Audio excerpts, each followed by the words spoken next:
magkakasubok ko na talaga. Because,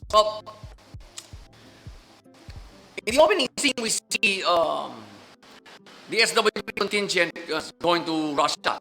So, binibrief sila ng Japanese Central Government na, well, basically, once you enter Russian airspace, particularly that autonomous region where the lab is supposed to be, you are on your own. Fully understood naman ng team leader ng mga Rocky. One of them is Kimi, yung mind controller na psychic. Now, at the same time, the Kiriharas have reached the base already, have reached the lab already. So, they met another colleague of Mikuya, wherein showed them around and debriefed them on how to play the role in Professor Miyazaki's prophecy. So, what was going on? Nagkaroon ulit sa connection sila Yuya at si Naoya. There's like something creeps me out. They're trying to find a way to save the world without actually killing, having both sides kill each other. Yeah, that's probably so way to all this. Inassure ni Takaya sa kanyang kapatid that once he sees the Kiriharas, he will kill them both. On the side of the Kiriharas naman, sinabi lang ni Naoto, si Naoya, na you should put on a lock to your heart because siguro nag-aalala yung kuya na paglaban ang emotions ng kapatid niya. Well, Naoya is capable of that because he is an empath. While the Kiriharas are being oriented by all the staff of the lab, especially when they came face to face with this huge machine wherein si Shoko at si Mikuya in suspended animation. Pero sinabi na ng body ni Mikuya na moments before they arrive na makina si Mikuya. Kumaga, body dead. Hindi brain dead, body dead lang si Mikuya. His brain is still being kept alive. The SWE team is going through the formalities of siyempre, they're in foreign airspace and they want to conduct an investigation. Just goes to show you how corrupt the SWE is. Ang ginawa ngayon ng representatives ng Russian government, pinostro nila yung gusto mangyari ng SWE. They wanted to they want to talk to any representative from the laboratory. So, sinabi ng colleague ni Mikuya, sige, yung isang assistant niya, ikong harap doon. So, they did. Sinabi na ng representative ngayon ng laboratory, no can do. Siguro, pag kami mapapaimbestiga sa inyo, you're foreign power. Yeah, just go through the proper channels. Bottom line ng sinabi ng representative. This is where things get ugly. The SWE team leader, yung team leader ng mga Kroki, gave me the signal to instigate something. Ayun, nagkabarilan. So, in-assume ng Russian Central Government na pumapalag na ang autonomous region na to. They sent fighter jets to escort the SWE contingent. So, ano sila? At, well, nagsumbong tuloy yung representative na nagkabarilan. We don't know why. Pero, naramdaman ni Naoya through Yuya na ano pa nangyari. They're about to be bombed in 7 minutes. So well, the scientists work to Naoya's word for it. Pinapakipagin ng they have to go underground na. Sinabi ni Naoya, I'm staying here to defend this lab. Sinamahan na rin siya ni Naoya. So while this was going on, pinapatigil ni Yuya ang operasyong ito. Tinutukan niya mismo yung team leader niya. Pero tinutukan ang sanin tao. Naoya. So wow. Stand off ang itsura. So the Russian fighter jets proceeded to hit them with missiles. Pinapigilin ni Nato yung isa. But he failed to stop the other one. So he's headed right way. Final scene. All of a sudden, nagising siya from her state of suspended animation. In-assist niya mga Kirihara. She was able to fend off the entire attack. Nag-release isang burst of psychic energy. At even the helicopter Kurois are in. So, wow! Wow! Talagang nagpakita ng lakas niya ng psychic dito sa Shoko. Just to assist Kiriharas. As Mikuri's words would go, they all have a role to play. So, let's break the episode down ARD style. Pace. The pace picked up during the second half of the episode. Kasi ito yung time na talagang the SWE overstepped bounds. Wala sila pakialam kung if they're going up against an entire country. So, well, just to show you how corrupt the SWE is. First half of the episode, medyo slow siya. But overall, the pace of this episode is quite satisfactory. Bakit yun ang sabi ko? Kasi medyo expected ko na mangyayari dito. Because from the opening scene, nung sinabi ng Japanese central government sa team ng SWE, want to enter that airspace, you're on your own. Ako sabi ko, mukhang hindi ka kawa na mabuti ka team leader. Parang it's as if you've given the team leader the right to do as he pleases. Yung goal nila na mapatay ang mga Kirihara. Wow! I say, the pace is about to pick up. Sooner or later, the pace is about to pick up. Yung sinasabi ko sa sarili ko. So, but, didn't disappoint me. The pace has to pick up during the second half of the episode. Kaya, satisfactory ang pacing. Flow naman. First gear shift here was the opening scene. Nung binibigyan sila ng government ang SWE. I call this gear shift because yung moment na sinabi ng central government na once you enter an autonomous airspace, you are on your own. Ako sabi ko, patay. Paano lang sinabing, bahala na kayo sa buhay nyo, basta patayin nyo mga Kirihara. They're not sa akin eh.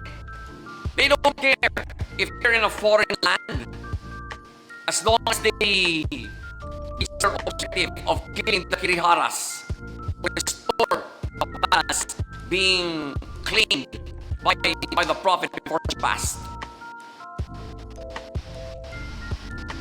What gear shift? Second gear shift, the time when Kimi started instigating, she started mind controlling people there na pinalalabas niya na talagang kaparilan, but to their own volition. So, this could trigger a war between the Russian central government and autonomous region. Kumbaga, Russia has played right into the SWE's hands. If this isn't a gear shift to you, mga kalakal, I don't know what is. Final final gear shift. Atlo, was final scene. Nung nakialam na si Shoko sa pag-protect sa laboratory. Specifically, Higurashi. Why did I call this gear shift? Again, sipin niya.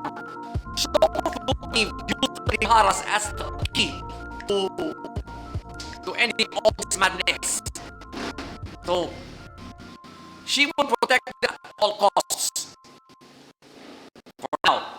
Kasi, kung pakinggan natin si Shoko, the Rockies also have a role to play. Unfortunately, they are siding with the SWE. As seen in that scene where dinidimanda ni Yuya ang pagtigil sa operasyon ito. Tinutulungan niya na magparil ang team leader nila. Kahit si Kimi, pinipigilan siya ngayon ng masakit kapatid. Kuya, tinutukan niya ang baril. Nagkatutukan niya ang kapatid. Again, if that's not a gear shift, I don't know what is. So these 3 gear shifts that I saw definitely will play a role in the final 2 episodes. Tanya mga lifestyle. Plot-wise,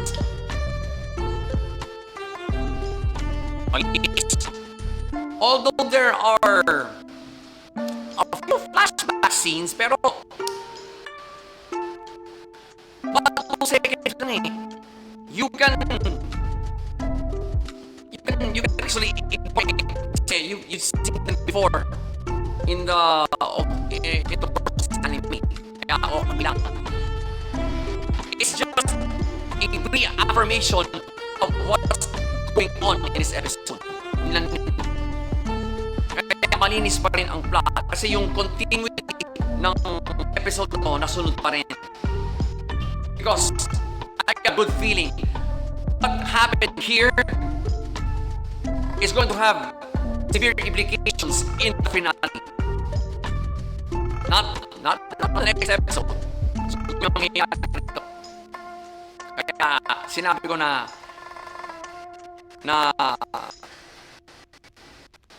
it will have heavy implications in the finale. The plot is making it that way. So, pace, flow, and plot, I almost wasn't able to distinguish one from the other. To tell you honestly, mga lifestyle.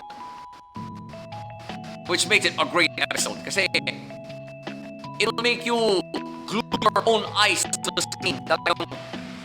You just cannot miss a moment of this episode dahil final road to the finale. Tapos ang 2041. And to start the final 3 episodes this way, okay siya. So, 2041, episode 10.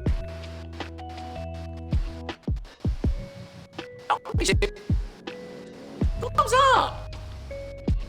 You can also raise the question here of what will the Kurokis' role will be in all of this, in this prophecy. Ano ang magiging role ng mga Kuroki sa mga kalokohang ito? Kasi we now, personally, I don't understand what Kirihara's rules are in all of this. But what still confuses me is the Kurokis' role.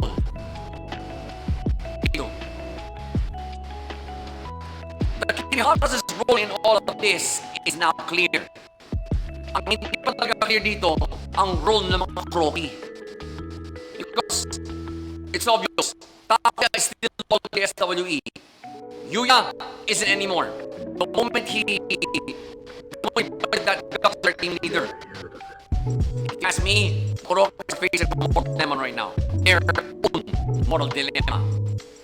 And if they don't set the record straight for whose loyalties, on whom their loyalties lie, they might get caught up with all of this. The fact that Takuya actually pointed out his own brother just to protect the team leader Doon pa lang makakakita na kayo ng moral dilemma eh. Although, nagkakaroon na rin doubts before ako yan. We've all seen it. As to what the SOTSU's true intentions are. So, for him to play loyal right now, this is a very bad move for Akuya. Yuya is actually doing the right thing kasi he just witnessed a murder, not a standoff. This was perpetrated by Kimi. Pagpapaya agad si Kimi nun. But, why do you do that? It's murder. Mali na itong ginagawa mo. Sabi lang ni Kimi, we're SWP. We do what we can to achieve our goals. Even disrespecting other people's other people's laws, other countries' laws. I don't think so, JP. This anime has proven to us that the SWP is corrupt as fuck. They're overstepping their bounds here, and they throw the protocol away. So, what's next for them? Probably an execution from psychics. That's my opinion. Okay, that's just what I see.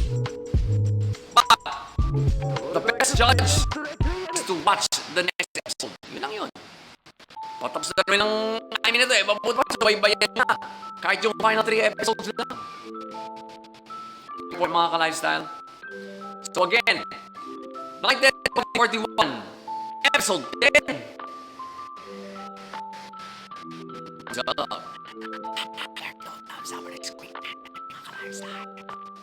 In the tradition of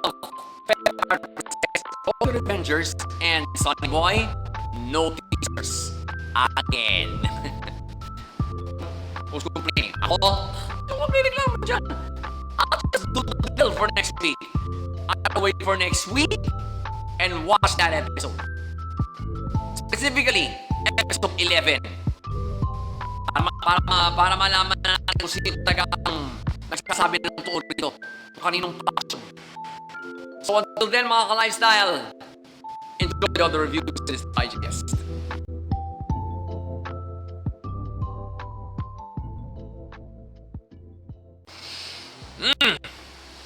More trash talking.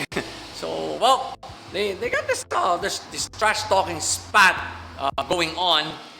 Nagpakita na rin ng oversoul si Ryunosuke. Hindi pa rin convinced ang Iceman. They think it's still half-baked. Now, they're going to focus their attack on Yo himself. Ay, nako. Sila naman ang nangi-small. Akala nila, ganun kadaling talunin si Yo. But, nope. Yo just did... No, all Yo did was just stand there and wala. He came out unharmed. Sabi niya, okay. Nilabas niya uli yung oversoul niyang ganun. Yung super habang espada. All this is going on. Yo's inner circle is also having a discussion of their own. Nagkakaroon ng doubt si Horo at si Manta. Who's there to assure them that Yo will win? Of course, Yana. After all the trash talking and the talagang pakitaan ng oversoul, sinabi na lang ng captain ng Iceman na si Pino, okay, sige, mag-all out kami. So all they did, team attack na sila on Yo lang. All Yo did was use the secret technique yung that comes together with that new oversoul of his, yung giant halo blade. Ayun, talo.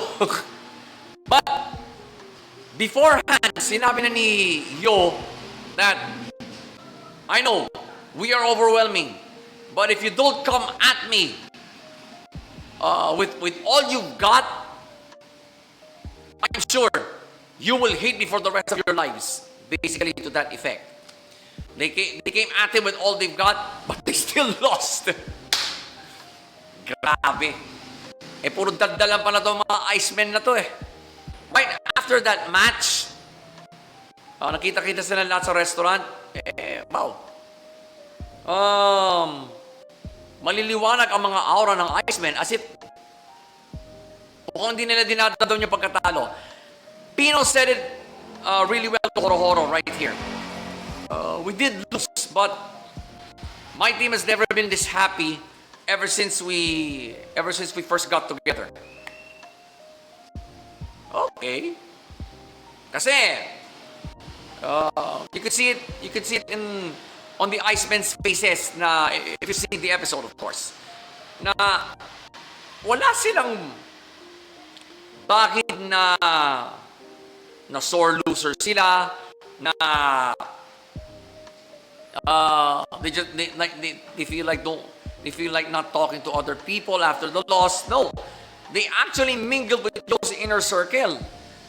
So effective yung pagkakasabi ni Joe sa kanila that if you don't come at me full strength while I'm at full strength, you will hate me for this loss.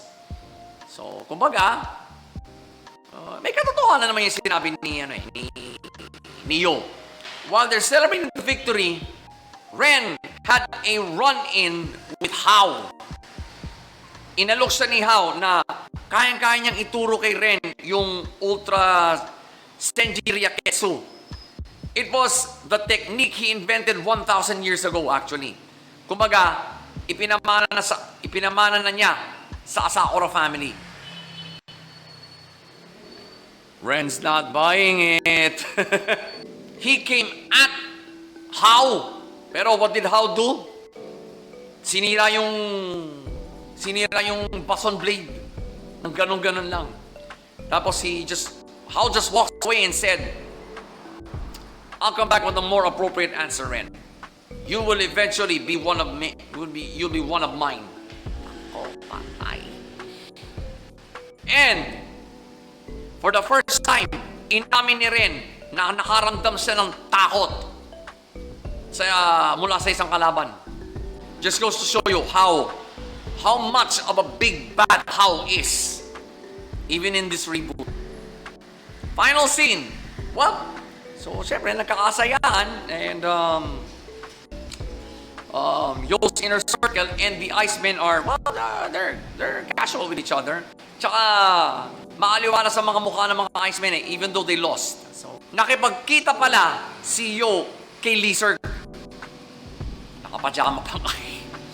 Nagulat lang si Lizard kung bakit gusto makipagkita sa kanya si Yo ngayon. Kahit alam na ni Yo na nasa X-Loss na siya. What's the deal here, Yo?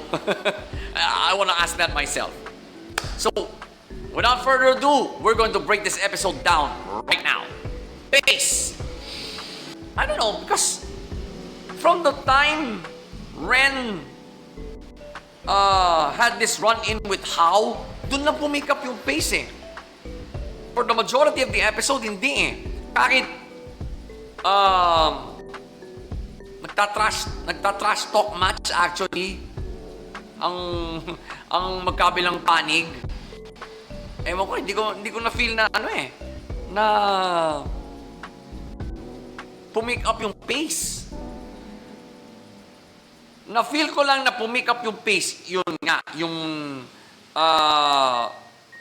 when Ren's running with Hao. Okay, Hao was trying to recruit him. Pero, you know how much Ren hates this guy. So, pinakita niya. And to no avail, nope. Pinanis. Kumbaga, hiniya siya ni Hao dito by destroying his weapon. I do sort of have a complaint with the pacing kasi mukhang it was too easy of a win for Team Funbari Hot Springs. Parang inubos lahat sa trash talking eh. I don't know if it is actually happened in the manga kasi sabi nga ng bridge that they're going to follow the manga to the letter. And you get to think, nasa manga ba ito? This trash talking hats?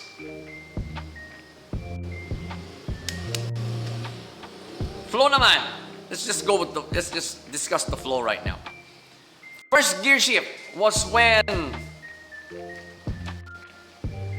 the Icemen turned their attention to Ryunosuke.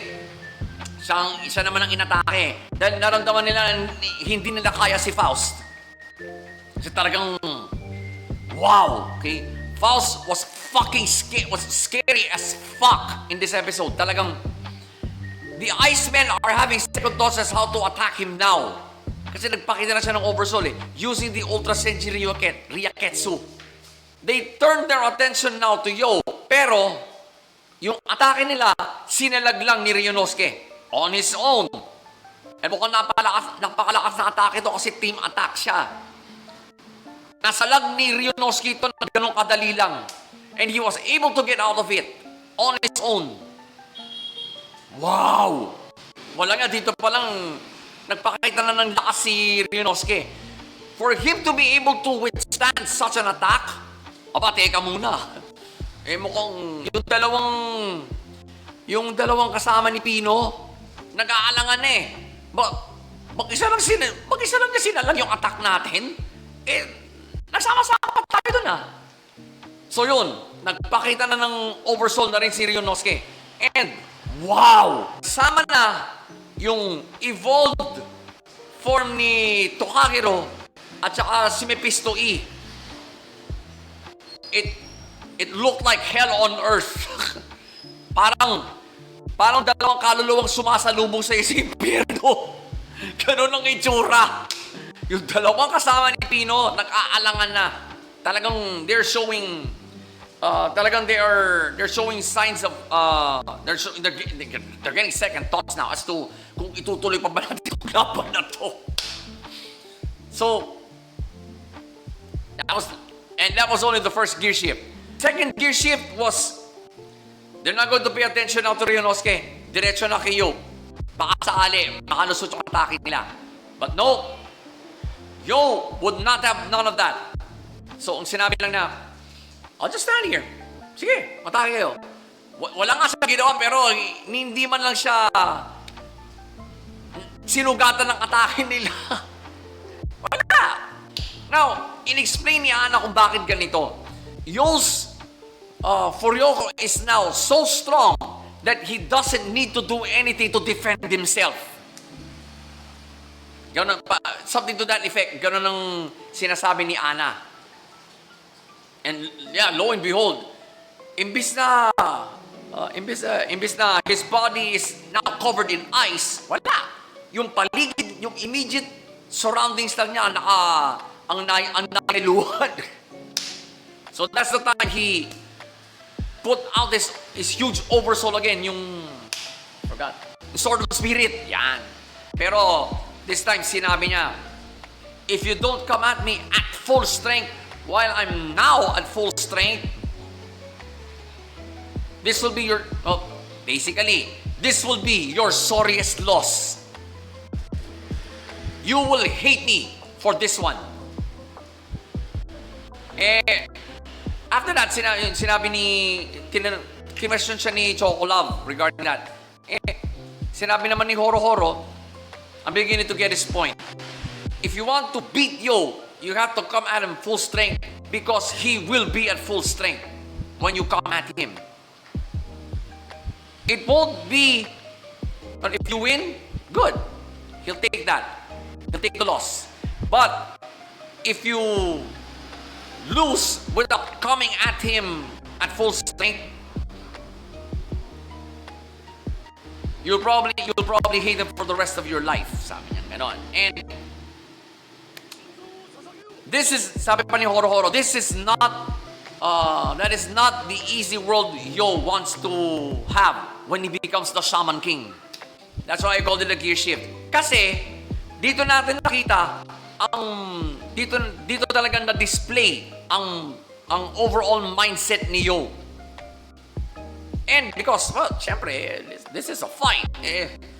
If you're going to come in to a fight half-assed, talagang makukulangan ka sa pagkatao mo pag natalo ka. That's what this gear shift is telling me. Which can also be a life lesson. Walang silbi ang training if your mindset is not a winning one. That is also what this gear shift is trying to tell me. Based on what Yo's mindset displayed here and what Horo has said regarding that. Kaya ako tinawag na gear shift eh. Kita mo, na deep dive natin. Final gear shift was when Ren's run-in with How. Bakit ko tinawag na gear shift to? Simple lang. If you would look at it from Ren's from Yo's side of the story, you finally showed your ultimate oversoul in this match. Pero you are still ethical enough to know that if your opponent doesn't come at you at full strength, they're going to hate you for the rest of your life. So alam na ni How ito. He's now seen how strong Yo's inner circle is now. So he is now trying to recruit one of them. Ang tinarget niya, si Ren. Who deep inside wants to beat Yo. Na-deduce ka agad ni How ito. And use that to somehow, psychologically, win Ren over to him. At pinangako pa niya na, yung Ultra Senji Ryaketsu na yan, galing din sa akin yan. I gave it to the Asakura family 1,000 years ago. So, kung gusto mo talaga malaman yung technique niya, sumali ka na. Sumali ka na sa akin para may turo ko sa'yo. But, you know, Ren, I think this is the only time where Ren's self-centeredness actually saved him. He just proved in this gear shift on who's the more self-centered one. So, Ren was the more self-centered one here. Kung hindi niya pinairal ang kanyang pagiging self-centered dito, malamang pinatay na siya ni How. You get me mga ka-lifestyle? At least it happens in anime. It can even happen in real life. Yung pagiging self-centered because it's also a defense mechanism. But in this case, talagang pinairal talaga ni Ren yung pagiging self-centered niya. Kung hindi, tinumba na siya ni How dito. Nakita niya naman. If you've seen the episode, you've seen how much damage How did to his weapon. Tinunaw. Naglaho yung blade na parang abo eh. Excuse me. That's why I call it a gear shift. Because you can also view it from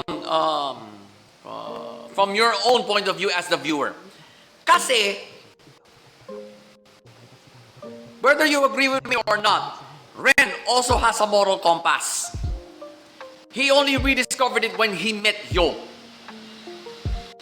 May sinabi si Ryunosuke during the match na lahat ng mga shaman na nakita mo rito na nakasama ni Yo ngayon sa ring, he saved us. Kaya, we will do everything we can to save his interests. Sabi pa rin ni Ryunosuke noon, we will do everything we can to make Yo the Shaman King. So, talagang nagulat ang Iceman dito sa sinabi ni Ryunosuke. And, based on Ren's actions in that gear shift, what Ryunosuke said right there was true. Because, in a way, Yo saved Ren from totally plunging into darkness with all this rage, all this anger that was instilled on him by his father. So, now, Ren thinks on his own more clearly than ever. So, he's making him a more dangerous fight, a more dangerous shaman. And it's all because of Yo. Kumbaga, yes, nagkaroon din siya ng moral compass. And he knows that joining How is bad news. Because matunog na ang pangalang How Asakura even during its great-great-grandfather's time, as far back as 500 years ago. Kahit sa China, matunog din ang pangalan ni How. So, Ren is aware of this. If he sells out to the devil himself, he will probably not have the kind of match he wants against Yo. Kumbaga, a fair but all-out one. Baka hindi niya ma-achieve yun pag sumali siya kay How. Medyo may pinaira na moral compass din dito si Ren.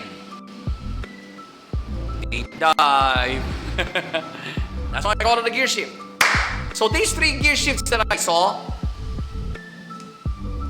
will definitely play a role down the line in this anime. Especially yung second and the last one, yung last 2.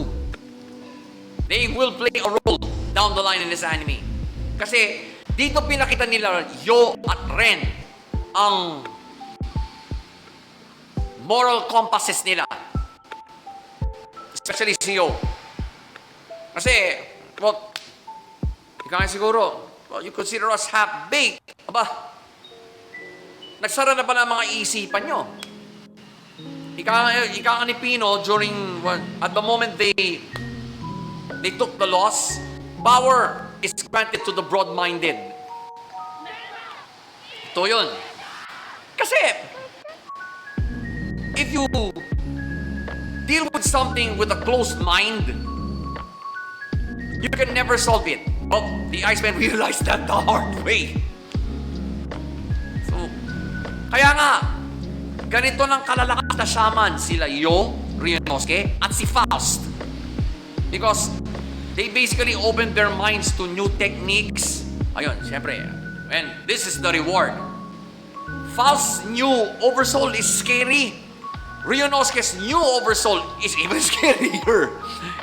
Like it came out of a bad dream. Ay, parang produkto ng bango dito eh. Yung itsura niya. I mean, well, Mephisto nope. I'm more than willing to dream this kind of a demon anytime kasi maganda. But Ryunosuke's oversoul, no, sorry. I'm gonna wake up right away. Plot-wise, malinis ang plot. Bakit? Whoop! I gotta hand it to this episode because yung plot talagang, well, sinunod pa rin yung it over-delivered on the continuity of the episode. Although in a bland way, pero malinis pa rin yung plot. Kasi there were flashback sequences, pero I don't think you can take them seriously. Because you will take the stand of Team Fulbury Hot Springs more seriously because ito yung kasali talaga to sa main continuity ng episode. Kaya malinis pa rin yung plot. Yung mga backstories na pinakita dito from the Iceman, wala to. What Yo, Faust, and Ryunosuke went through, yep, that is more disturbing. For sure. Kasi, hindi naman lalakas ng ganitong tatlong ito kung hindi sila dumaan sa isang over-the-top training. And you could see from the looks of their oversouls na it's the Ultra Senshi Ketsu is probably a very disturbing technique. And How eventually admitted that this technique came from him 1,000 years ago. Na at least pinalalabas niya na siya ang umimbento ng technique na to. At yun ang and he's trying to sell that to Ren to make him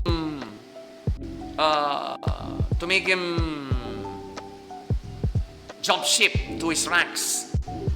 But to no avail. Ren will have none of that. Kasi, well, ganun kataas ang pride ni Ren. he wants to beat Yo with his own techniques, with his own strength. Nothing wrong with that. Again, despite the very short flashback sequences in yung pinakita ng mga Icemen dito, it's totally negligible. Malinis pa rin ang plot. My focus on the episode did not get sidetracked. Ganun kalinis ang plot ng episode na to. So, pace, flow, and plot, they all came together for this episode. Pero, I just couldn't take my mind off of how the pacing was handled. Although, yeah, I said satisfactory ang pacing. Kasi, kung galing ito sa manga, I'm totally imagining right now on how the fans of the manga felt when they first read this battle in that form of interpretation naman. Sana hindi na nila pinatagal yung trash talking. It was a mercy match. The way I see it. It was a mercy match for Team Full Body Hot Springs. Nakita nila na we should not waste our time or efforts on these guys.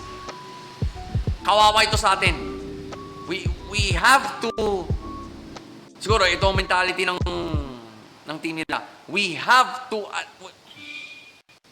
we need to beat them without killing them.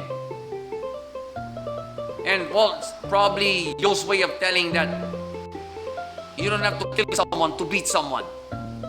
Meron namang ring out rule eh. So all Yo did was, well, send them all flying. Sigurado ring out yun. Well, that's exactly what happened. Ring out sila tatlo sabay-sabay. Isang took a few slashes from Yo's yung giant halo blade. Tumba silang tatlo. Na-ring out. So, Shaman King 2021, episode 23. Yeah. Sorry, I gotta be objective.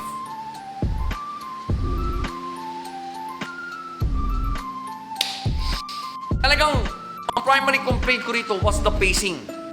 Kasi, come on guys. Come on, Studio Bridge. We're in the middle of a Shaman fight. So everybody is expecting well, they're gonna take each other's heads off, and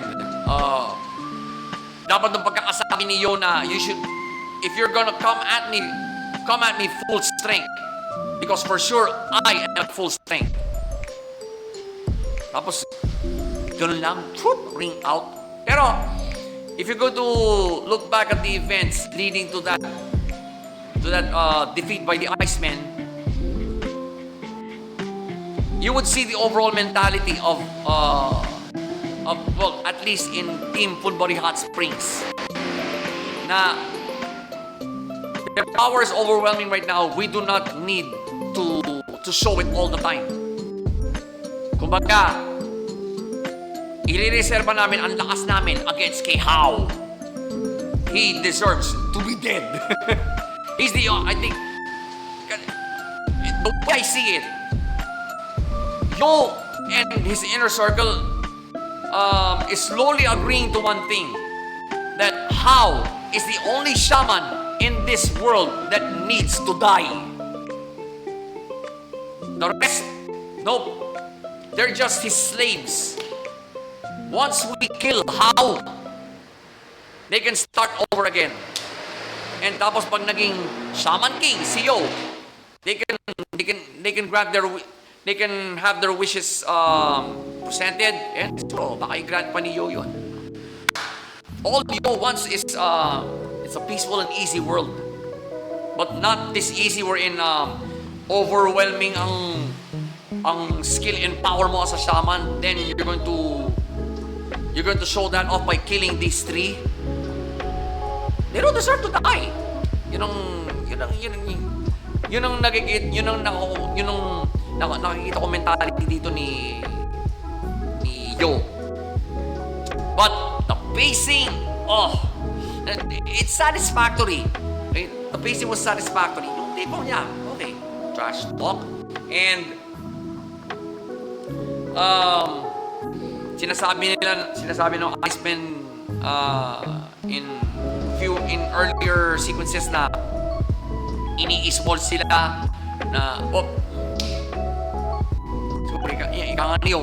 Well, you wanna come at me full strength, because for sure I am at full strength. Sana they showed that with a little more concisely, a little bit of blood, okay, para totally mag-guess ng viewer. Kaya satisfactory lang yung binigay kong pacing, which led to my rating right now. So again, Shaman King 2021, episode 23. This is probably the first time.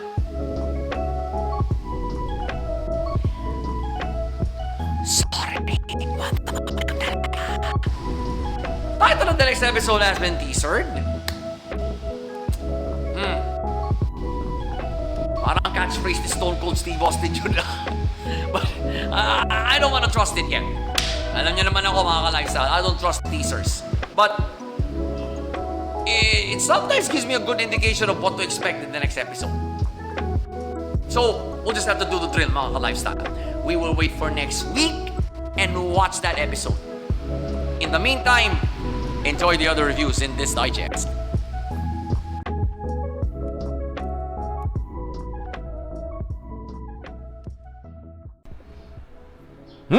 Nagkaharap na si Iwa at si Hanyo.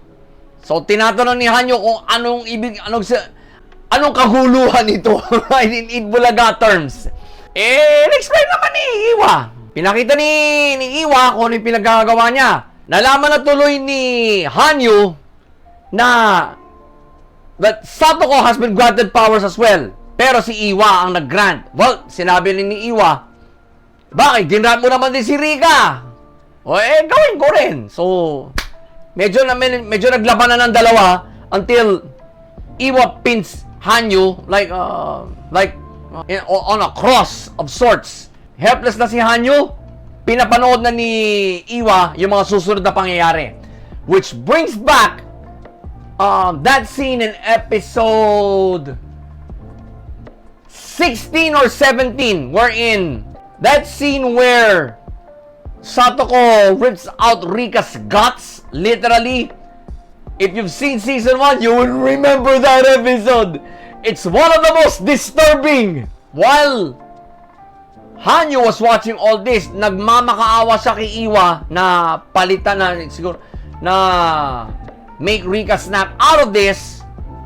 And she's literally calling out to Rika to snap out of this. After that went on, medyo nagkakaroon na rin ng mga flashbacks si Rika. Especially that scene in episode 13 or 14, yung pinagpapalusa sa ulo ni Uishi. Then, eventually in the previous episode, binaril pala ni Satoko si Uishi. Episode was that? Episode 11 pala, sorry. Episode 11 where, yun, nung binaril ni Satoko si Uishi right here, then turns the gun on herself. Still remember that scene? Yon. That particular scene kept ringing bells inside Rika's head. Mukhang naalala na niya. Here's the evidence. Final scene nung birthday na ni Satoko. So nagbigayan sila ng regalo, sila magpaparkada. Then Rika's gift was next. Biglang napagganon si Satoko, nagkakalakat. Well, Satoko was playing, but I think Rika wasn't. Sinabi niya kay Satoko, yep, it was initially a trap, but it wasn't. So, nilagay niya, binuksan niya yung regalo, oy, teddy bear. Right there and then, biglang nagbago ang boses ni Rika. As in, yung adult Rika na. Yung tono ng boses niya tuwing nakikipag-usap siya kay kay Hanyu. So, sinabi lang niya, "How did you know?"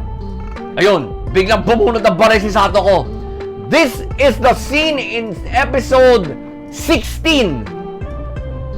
That was the particular scene wherein it went totally unexplained. I'm talking about the episode in season 1, guys, ha.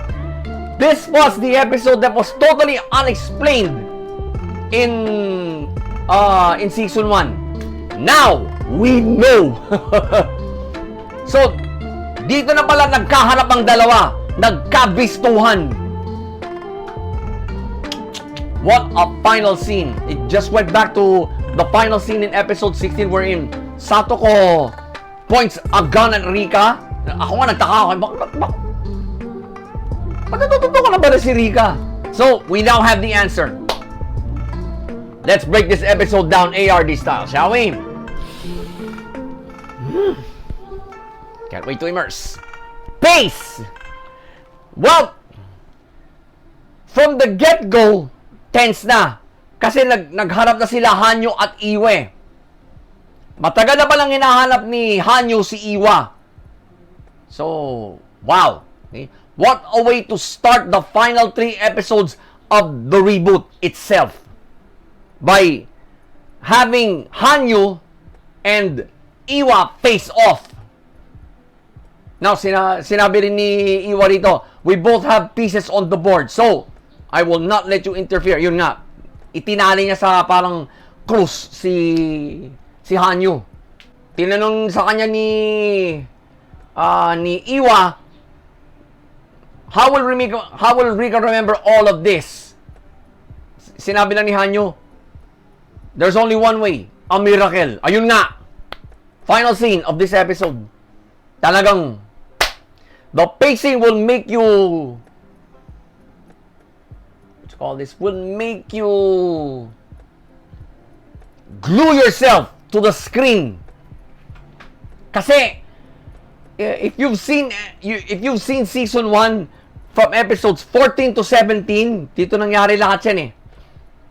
Talagang marirecall mo. The pacing will also make you realize that, ganito pala ang nangyari. So, ganito pala ang nangyari sa episode niya, episode 15 or 16. Ito marirealize mo because of the pacing of this episode. Talagang, this is the pacing Higurashi is known for. Nope. Sorry, Gen Zers. If you're into jump scares, we Gen Xers and Millennials, sorry, we are into build up before someone scares the shit out of us. The pacing of Higurashi, talagang masasabi mong Higurashi ito. Talagang ang ganda ng build up leading to the final scene, which now completely explains why Satoko pointed a gun at Rika in episode, I think, 15 or 16 of season 1. Tandaan nyo, season 2, this is where Satoko claims all of this. And the pacing will make you realize that. Flow naman. Well, first gear shift was when Iwa was able to subdue, well, in a way, si Hanyu. Bakit ko tinawag na gear shift to? Simple lang. This is where she starts torturing Hanyu mentally. Pinakita na niya yung fragment na ongoing. So yun nga, si Rika is is about to get killed by Keiichi, about to get her brain smashed open. At kasi sinabi pala niya noon na, well, you crack my skull open and eat my brains, you will be cured of this disease. Si Keiichi naniwala naman. That's why he proceeded to killing Rika. Kumuha pa nga siya ng tinidor para buksan yung... Buti na lang hindi natuloy. Thank God for the military. Kung natuloy yun, this episode would probably be the most disturbing of the reboot. Grabe.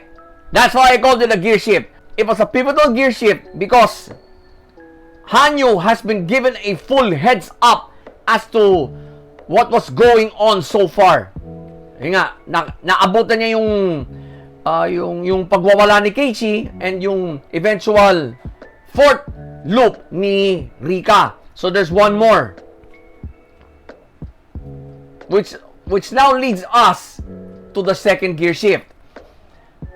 This was when Rika started having that nightmare from episode 11 of season 2. It is probably the most significant fragment when it comes to Rika. Now, it's also the most significant fragment when it comes to Satoko. Kasi, siguro, out of her own arrogance,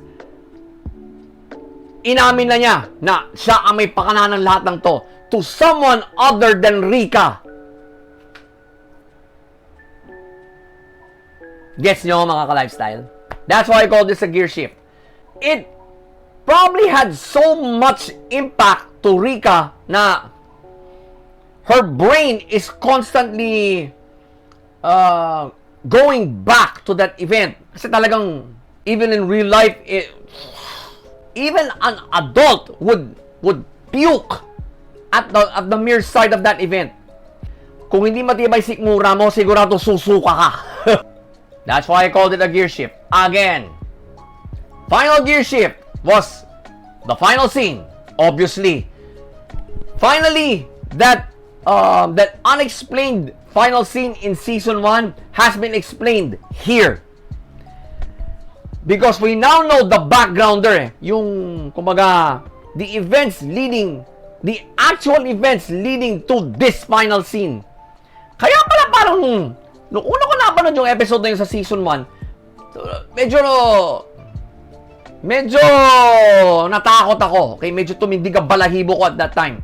Biglang nagpalit ng boses si Rika into her adult version. Yung adult voice niya. So, uy, teka, ba't ka nagpalit ng boses ngayon? Yung pala, kinumpronta na niya si Satoko at that time. Which means, alam na niya na si Satoko lahat ang may pakanan nito. She just simply confronted Satoko with the question, how did you know? So yun, well, siguro na naramdaman na nakalatanan ni Satoko na, well, Rika's onto it na. Hence, she pointed the gun. Ang tanong ngayon, what is going to happen in the next episode? Is Satoko now hell-bent on blowing Rika's brains out, then turning the gun again on herself? We don't know. That's why I call it a gear shift. If there's any scene in season 2 that will completely explain the entire season 2, it's this. The final scene of what we can say now, both episode 13, this one of season 2, and episode 15 or 16 of season 1. Isa final scene. Ito. Now we know. So these 3 gear shifts that I just ascertained, I tell you guys, will play a role in the final 2 episodes of the reboot. Dito, well, nagkasubukan na sila Hanyo at Iwa, and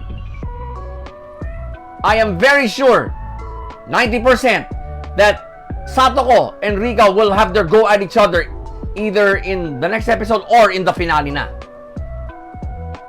Either episode, magkakasago pa sila Satoko at Rika rito. And I think it has started in the final scene. Kasi hinarap na ni Rika eh. Hinarap na niya eh. Grabe. Plot-wise, planchado. Only Higurashi, based on my experience, will come out with a plot this well ironed out. Eh, bino ba naman pag hibla-hiblahin mo yung mga maliliit na mga kwentong yan. And for the reboot, you completely rework it again to give the audience a different feel to the anime. Dito, well, this episode is no exception. This episode completely explained why Satoko pointed that gun at Rika in that particular episode of Season 1. Because amongst all the episodes in Season 1, that one was the most unexplained because of its final scene. Kasi right after, hindi in-explain kung bakit eh. Kung bakit gano'n na tinutukan ni Satoko si Rika. Why? What's the deal? What's the backstory behind it? What's the logic behind it? Hindi na in-explain. So, right here in this episode in Season 2, ayan, ipinaliwanag na sa atin ng Pasyone. I'm telling you again, mga ka-lifestyle, when it comes to well-ironed out plots, nobody does it better than Higurashi. So, pace, flow, and plot, they all came together for this episode. Talagang, I mean, they gathered 3 of the most disturbing scenes in Season 1 in one episode. Yun nga, yung pinatay ni Keiji si Rika, of course, via baseball bat. Then, of course, that dream sequence where Satoko was literally ripping Rika's guts out. Oh, mabuti lang na matibay dyan ko. That was a really disturbing scene. And of course, the final scene, the most unexplained one of Season 1. So, it finally gets an explanation here. Yeah. You can only expect that from Higurashi. Unless Junji Ito comes up with a much better storyline. Simply wow, the plot of this episode. Galing. So, Higurashi SOTSU episode 13. Hindi na ako mag-isip. Gandang episode kaya. Oh, 2 thumbs up. Based on what we just saw in this episode, asahan nyo mga ka-lifestyle, it will get even more disturbing, if not bloodier, in the final 2 episodes of the reboot itself. Tandaan nyo mga ka-lifestyle, Higurashi SOTSU is Season 2 of Higurashi 2020. Kaya, you can actually feel this reboot ending. Kasi, dito pala talaga, well, seriously, I had those road to the finale feels in this episode. Talagang ramdam ko na matatapos na ang reboot. That the series finale is drawing near. Because 2 episodes na lang. So, looking forward, we're going to have one awesome close to summer 2021. Pag in-air na ang finale ang series finale ng Higurashi 2020. Wow.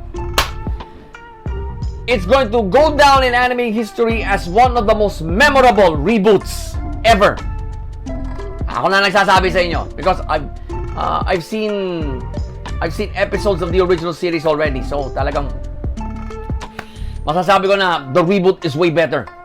Mas it's going to have a definite ending.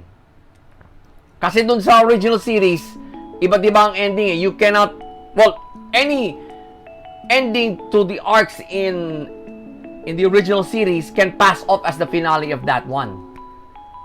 But dito, it has a more concrete ending. Kumbaga, you will feel that. You're going to feel that on the road to that series finale. Talagang, wow. Episode 13. Aba, hintayin na lang natin ang final 2 episodes kung ano mangyayari. Kung magkakapatayan na sila Rika at Satoko rito. But, it's inevitable. Nakita na yung dalawang handler nila eh. So, eventually, yung dalawang protege naman na magkikita. In that same plane of existence, so to speak. Kaya, kapanapanabik ang magiging final 2 episodes. I tell you guys. So again, Higurashi SOTSU Episode 13. 2 thumbs up. Another 2 thumbs up for this great people, mga ka-lifestyle. Title of the next episode has been teasered. Mukhang mini arc pala to. Kasi episode 13 was part 2 of this mini arc. So now that explains it. That explains it. But it still doesn't feel like a mini arc anymore. It's now the road to the series finale. So what do we do, mga ka-lifestyle? We do the drill. Wait for next week and watch episode 14. In the meantime, mga ka-lifestyle, enjoy the other reviews in this digest.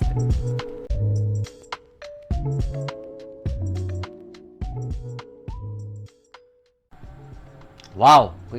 Ano naman mundo ito? Aki has just graduated her what you call this? Her cult. Kulto ni Aki ang tawag ko rito eh. Kasi all the students here are subservient to Aki, especially si Asakase. So they all graduated from Aki's summer camp, including Tsubasa, who has this cool but scary superpower. Basically, she can hear the voices of other people's heads. Yun lang yun. Mala Chosic Savior. Yan. She has no control over it. Basta naririnig na lang niya ang iniisip ng isang tao. All throughout this summer camp thing Aki has, alam niya kung ano ang iniisip ni Asakase. Especially his feelings for Nozomi. Inintriga pa natin. Ito talagang yun ang nare-register sa utak ni Tsubasa eh. Na talaga nababasa niya ang isip ni Asakase. Loud and clear. Kasi type naman niya si Asakase. Let's just say person of interest ni Tsubasa si Asakase. There's one point in the scene wherein I think humingi siya ng tulong kay Nozomi. Of course, Nozomi is with Team Nagara. So, pinagbigyan siya ni Nozomi kasi Nozomi considers her to be a friend. Kumbaga, pinagbigyan din niya rito yung favor ni Asakase. Kumbaga, nalaman pala ni Nozomi that Aki and Asakase have been assigned to take down war by this gray-haired old man. Pinagbigyan ni Asakase na sumama sila Nozomi at Tsubasa. I don't know if this is the real war kasi parang iba itsura eh. He was seen falling down this chasm na talagang parang bottomless eh. It's a bottomless pit, pero hindi, we could not call it bottomless kasi nakikita yung bottom, which is a parang a red river runs through it. Pero the chasm is so high up, so talagang kailangan yung power si Asakase rito. So dahan-dahan na sila bumabang ganun, and nakita nila. So namukhaan ni Aki, this is war. So tumutok lang, paano naging si war ito? Di ba ito yung tumumba sa isang grupo ng mga estudyante through a disease that he has placed upon them? Now he looks like a worthless piece of shit. Nagtaka rin si Nozomi kasi hindi ganito yung pagkakakwento sa kanila ni Yamabiko sa itsura at demeanor. Hindi mo nga siya makausap eh. While they're thinking about what to do with war, nabisto ni Aki ang hidden power ni Tsubasa na ito, the power to read minds, which Tsubasa herself calls monologue. Sinabi niya kay Asakase na may ganito power si Tsubasa. Asakase is at his most shocked look nung nalaman niya ito. So, tinanong niya kay Tsubasa, pati iniisip ko, alam mo? Well, sabi lang ni Tsubasa, I'm sorry. Now, minutes later, after some bonding moments with Nozomi, even to the point na nagtapon na sila even to the point na tinapon nila yung kanilang mga cellphone dun sa kasam. So, hinarap ni Asakase ni si Nozomi. Basically, Asakase is asking Nozomi why she couldn't like him. Tinapat na siya ni Nozomi. Sabi ni Nozomi, I couldn't trust you. That's why I turned you down. Aray? Yeah, you could feel the heartbreak running through Asakase's body at that time. Ako na-feel ko eh. The time has come to dispose of war. So, kinulong nila sa isang kinulong ni Asakase doon sa parang flight ball niya. And suddenly, he turns into a gun. At sila nagtaka. Now, as this happened, Nozomi lost her footing and fell down the chasm. And, well, Asakase made the effort to save her, but hindi lumalabas yung power niya. So, Aki and Tsubasa were shocked at what just happened. Hindi na save ni Asakase si Nozomi. So, even Asakase himself couldn't believe na hindi niya na-save yung kinapupusuan niyang babae. At such a crucial time, hindi gumana yung power niya. Wow! Final scene.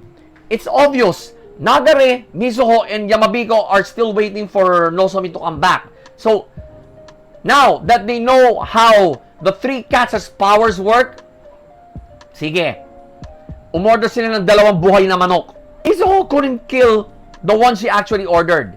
Pero yung in-order na manok ni Nagara, yun.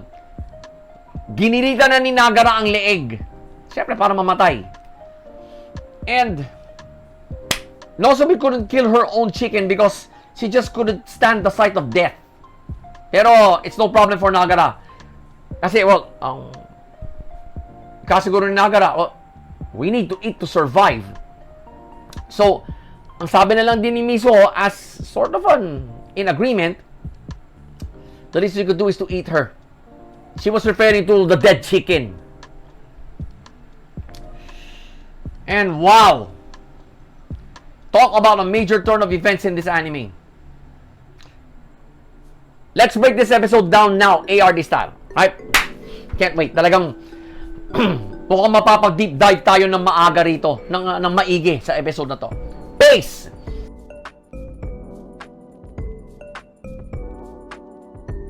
First gear shift here was the opening scene. Nung nalaman natin na may hidden power pala itong si Tsubasa, which is her real power. Yun nga, monologue. She can hear the voices of other people's heads. Whether they're talking or not. It's quite a dangerous superpower to have, to tell you the truth. Putang ina, mind reader pala to. Oh! And I thought Nighthead 2041 have these enough people.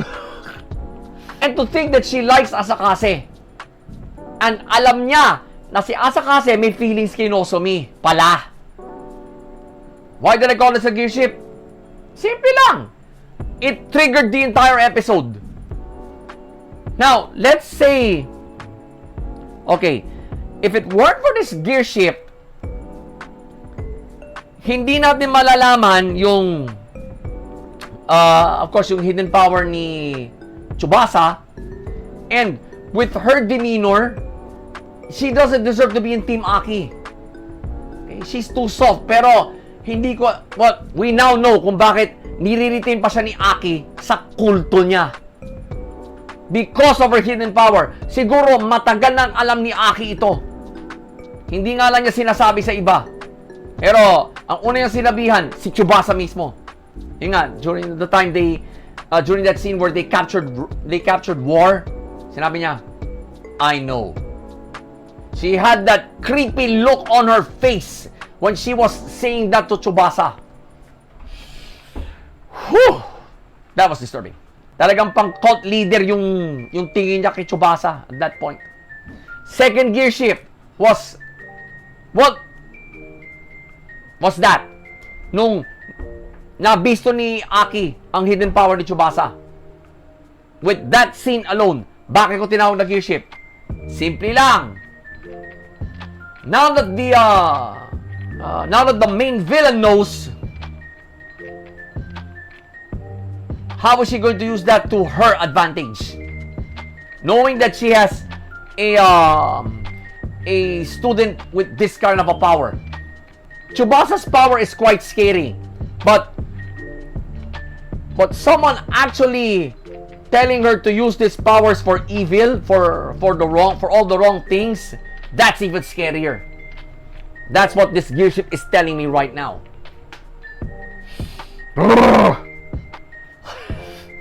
Final gear shift was when, ayun na, I don't know if you can consider that a major character death, pero hindi pa talaga confirmed kung talagang patay na si Nozomi. But it happened. Nozomi lost her footing kasi she was close to that, she was closest to that gorge, yung talagang bangin, that chasm. Bumigay yung lupa na tinatapakan ng kanang paa niya. So, natural. She lost her footing. She fell into the chasm. And Asakase wasn't able to save her. If you deep dive into that gear shift, probably the reason why Asakase's power did not work this time, it's because of her heartbreak, his anger, his basically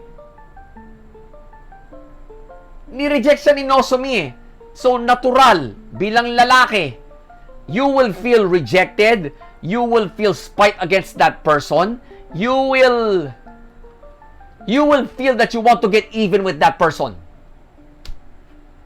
Siguro these negative feelings block his ability to block that power of his. So,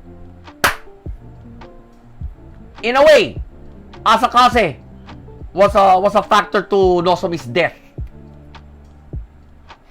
My heart sank when Nozomi fell off that cliff. Fell into that gorge. And Asakase, knowing his powers, he can save Nozomi, but hindi gumana. Of all bad timing, yung pagkakamalfunction ng powers niya.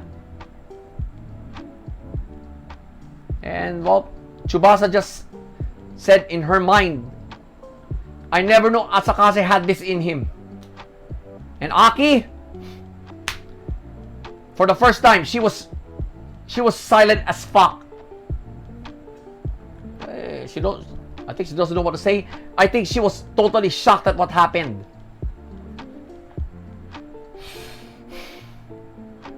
Poor Nozomi. Pinagbigyan lang yung kaibigan, ito pa nangyari sa kanya. If that ain't a gear shift to you, I don't know what is. So these 3 gear shifts that I saw, only the last one will play a role in the final 2 episodes. Because, well, hinihintay siya nila Nagara na bumalik eh. Sigurado nagpaalam siya na pupunta niya si Tsubasa, tutulungan lang niya ng konti ito. Siguro yan, pumayag sila Nagara kasi I think they also consider Tsubasa as a friend, although she's with Team Aki. So, it will have implications, the final gear shift. Kasi, right now, Nozomi is presumed dead. Nozomi is a major character in this anime.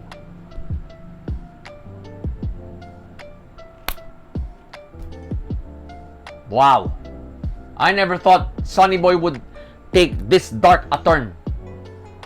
I mean, yung character death last time, yung last episode, wala eh. It just proved how evil Aki can be. But here, talagang aksidente yung nangyari and bad timing yung pagkaka-malfunction ng powers ni Asakase. That's why he wasn't able to save her. Malas. Talagang malas. Pero, Tsubasa and probably Aki are now interpreting this as deliberate. Kasi, probably in their eyes, mukhang sinadyang hindi paganahin ni Asakase ang powers niya. Because, well, basically, Nozomi turned him down. Talagang binasted siya. Harap-harapan.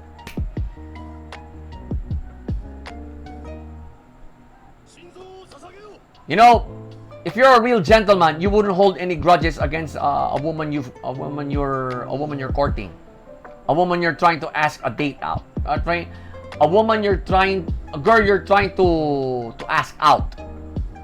So what if she turns you down? Sila ba nag-iisang babae sa mundo? Asakase? Grabe. Plot-wise,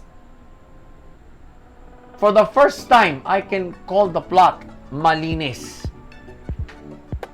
Bakit? The recollection sequences in this episode were I found to be negligible. It's Madhouse's job to keep us up to speed as to what happened before this episode. As to what happened, that's why this is happening. Well, it's their job as an animation studio. Pero I found the recollection scenes negligible. Because ang naging focal point dito ng storya, ng plot is Tsubasa's powers to read minds. So far in this anime, this is a scary power to have. It's not Asakase's power of flight, nor War's power of pestilence, not even Nagara's ability to create new worlds. Nope. This takes the cake. Yung monologue ni Tsubasa. The one that she's been hiding for so long until Aki exposes her. So I can live without those recollection scenes. Malinis pa rin ang plot. This is what the plot made me realize. If it weren't for Tsubasa's powers, hindi malalaman ni Nozomi kung anong saloobin talaga ni Asakase. Because since the start of this anime, Asakase has been reclusive to anybody, especially Team Nagara. Kaya sila nagkaroon ng gap ni Nagara eh. Because, well, Asakase hates Nagara's sort of calm and collectiveness. But deep inside, Nagara also hates Asakase's, well, Asakase being too quiet about some things. At saka talagang halata sa last episode na hindi nagustuhan ni Nagara yung sinabi ni Asakase. Yun nga, kaya nga nagsalita ng ganun si Nagara na, that's not for you to decide, Asakase. Probably at that point, napuno na si Nagara kay Asakase. So, thank God for Tsubasa's powers that the truth is now out. Asakase likes Nozomi. But Nozomi, in front of Asakase's face, turns him down. Because Nozomi couldn't find it in her heart to trust him. Wala kang magagawa, Asakase. Hindi ka type ng babae. And thank God for this clean na plot. Kasi kung hindi ganito kalinis yung plot, hindi natin matatakan yung pinag-ugatan ng kamatayan ni Nozomi. Well, we can easily place the blame on Asakase, but it can be ruled out as an accident kasi they were in a totally unfamiliar place. A place that has accepted Asakase as its ruler. So, what can you do? Everything in every dimension these kids have been to is totally unpredictable. unless it chooses you, like what happened to Asakaze in this episode. So, pace, flow, and plot, they all came together for this episode. I really felt those road to the finale feels. Lalo na nung namatay si Nozomi rito. I told myself, oh my God, talagang road to the finale na. Matatapos na ang Sonny Boy. So, Sonny Boy, episode 10.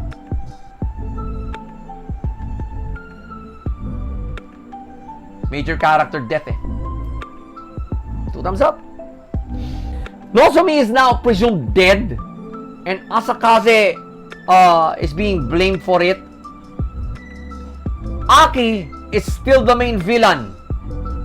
Now that they've gotten rid of war, siya na ngayon talaga. Will she still instigate something out of all of this? 60%, yes. And the final 2 episodes, all we have to do is wait for those two. We need to see kung ano magiging reaction ng Team Nagara pag nalaman nila itong balitang to.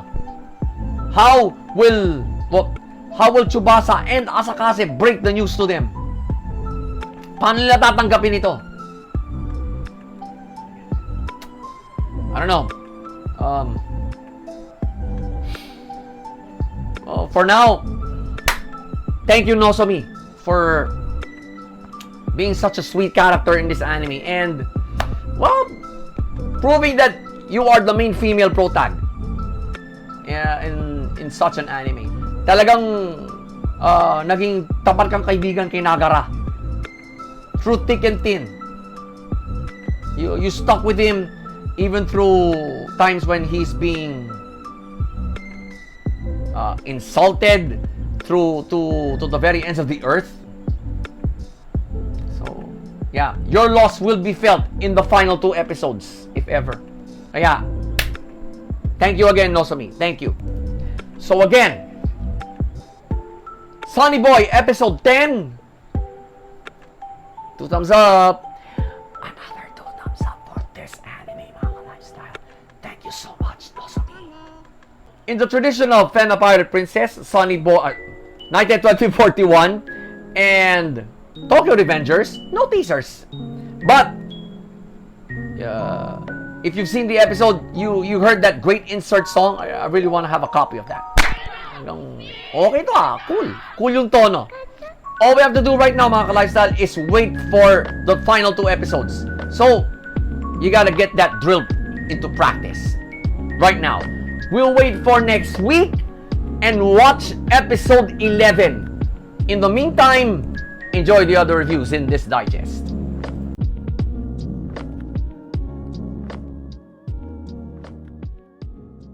Opening scene finds us looking at Vanitas and Jean. Gustong samahan ni Vanitas si Jean to the border, between the vampire and human worlds. Ngayon, medyo na-curious si Vanitas at tinanong si Jean kung sino yung nagbigay sa kanya ng permiso na makipagkita sa kanya. Kasi nagtataka siya kung napapayag lang siya ng gano'n ni Luca na makipagkita sa kanya.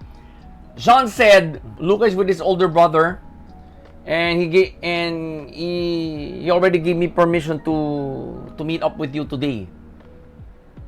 So ika nga ni Vanitas, okay. Pero meron pa siya isa pang tinanong. Is there anyone, something to this effect, is there anyone else? Sabi ni Jean, si Lord Rothven.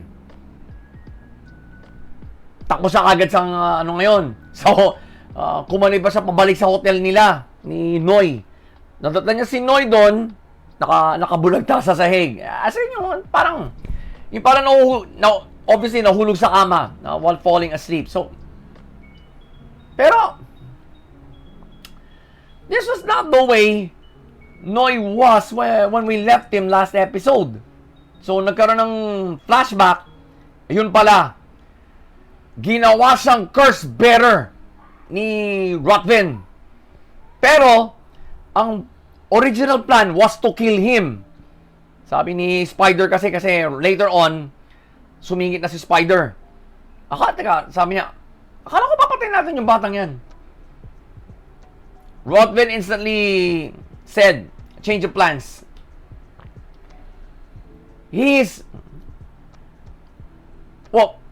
Rotvin is more concerned with the former guardian of Noi. He is more concerned as how the Shapeless One will react if someone finds Noi dead. True to his word, Rotvin made Noi swear allegiance to him. Something to that effect. Dahil he's going to give an order to Noi in which Noi cannot refuse. Sinabi ni Noi, hey, I'll do your bidding. Something to that effect again. So now, he now has Noi by the palm of his hand. Si Rotvin. Siguro, pinabalik niya kay Spider dun sa hotel room nila na nakaganon din. That's the only explanation I can see right now kung bakit nadatnan pa ni Vanitas si Noi doon na bagsak sa sahig dahil nakatulog. It looks to Vanitas that Noi has slept all day, but in reality, ginawa na siyang alipin ni Rotvin. So, bigla naman dumating si Dante, yung isang contact ni Vanitas. He has vital information for both Vanitas and Noi. The alleged beast of Jobedan has reappeared. Ito ni Dante yung legend behind, yung legend sa likod nito. Pero, so sabi lang ni Vanitas, that beast is probably just another curse-bearing vampire. So, Vanitas has decided to do some investigation. So, sama si Noi. And, the night before, Vanitas made it clear to Noi that if Noi sucks his blood to peer into his memories, papatayin niya si Noi. Sabi ni Noi, okay, understood. The next day, nung papunta na sila sa train station,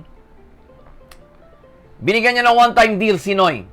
In case na merong bahagi ng dugo niya sa kahit ng parte ng damit niya, he will allow Noi to lick it off, to lick it all off. Pumayag naman si Noi. Because, I don't know why vampires find Vanitas' blood delectable. Masarap daw ang amoy. Onto the train station. So, they've boarded this plane to Jebodan. Of course, to investigate who this beast is. Namang problema si Noi, hindi raw siya nakakatulog nung nakaraang gabi. Nagtataka si Vanitas, you slept all day, Noi. Hindi ka ba nakakatulog sa lagay na yun? So, final scene. It's actually a post-credit. Who is this girl with Nynia behind her? Kasi sabi niya, I will now spread my song of vengeance throughout the countryside. It's time. Ooh. From all indications, this is a season 1 finale. And talagang may setup na siya for the upcoming season 2. Halata eh. So, let's break this episode down ARD style. Pace. The only time the pace picked up is when the episode showed what happened after Rotven beat Noy. Minagikan niya si Noy as to become subservient to him. Although, it looks like, kumbaga, binanatan niya ng subliminal hocus-pocus ito eh. I think Noy doesn't know that he has been already victimized by Rotven. I think he doesn't know that he is already a curse bearer. Kaya sobrang sarap sa pang-amoy yung dugo ni Vanitas. Ano siya, parang hindi niya mapigilan yung sarili niya. Now, remember guys, it's the primary symptom of a curse bearer. Yung sobrang addict sa dugo. The extreme thirst for blood. And Noy actually has exhibited those symptoms in the finale. Medyo scary kasi him, Vanitas, and Dante were talking about the case of the beast of Jebodan. Hindi pa nalilinis ni Vanitas yung kagat sa kanya dito ni Jean. So, medyo umaagos pa yung dugo. His glove is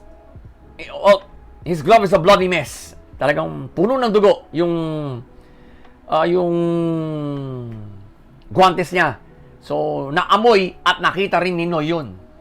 Hindi rin malaman ni Noy kung bakit ganun kalakas ang scent ngayon ni Vanitas. Yung dugo ni Vanitas. Even he couldn't figure it out himself. So, that means only one thing. It's the primary symptom of a curse bearer. So, we can now say that talagang ginawa na siyang curse bearer ni Rotven. That son of a bitch. Wow. You know what the pace is telling me right now? If Vanitas finds out na ginawa na pala ni Rotven na kasangkapan si Noy para siguro itumba siya or any of his not so good plans. I'm very sure that there's gonna be hell to pay for Vanitas. Talagang babalikan niya si Rotven para in case he finds out. Wow. You know, the pacing of this episode was logically slow. Why? Kasi it went into how Rotven operates when no one is looking. So he's presenting this facade that he is a respectable noble, and he is the queen's primary advisor, the vampire queen. When the queen's back is turned or everyone else's back is turned, he's got regular undertakings with charlatan. So that is something we can expect in season 2. The pacing is also making me look forward to the next season. Excuse me. Flow naman. First gear shift here was Noy actually showing signs and symptoms of being a curse bearer. Pero pinipigilan lang niya sarili niya because probably if he lets loose, Vanitas might get the wrong idea. Pero Noy, gising ka.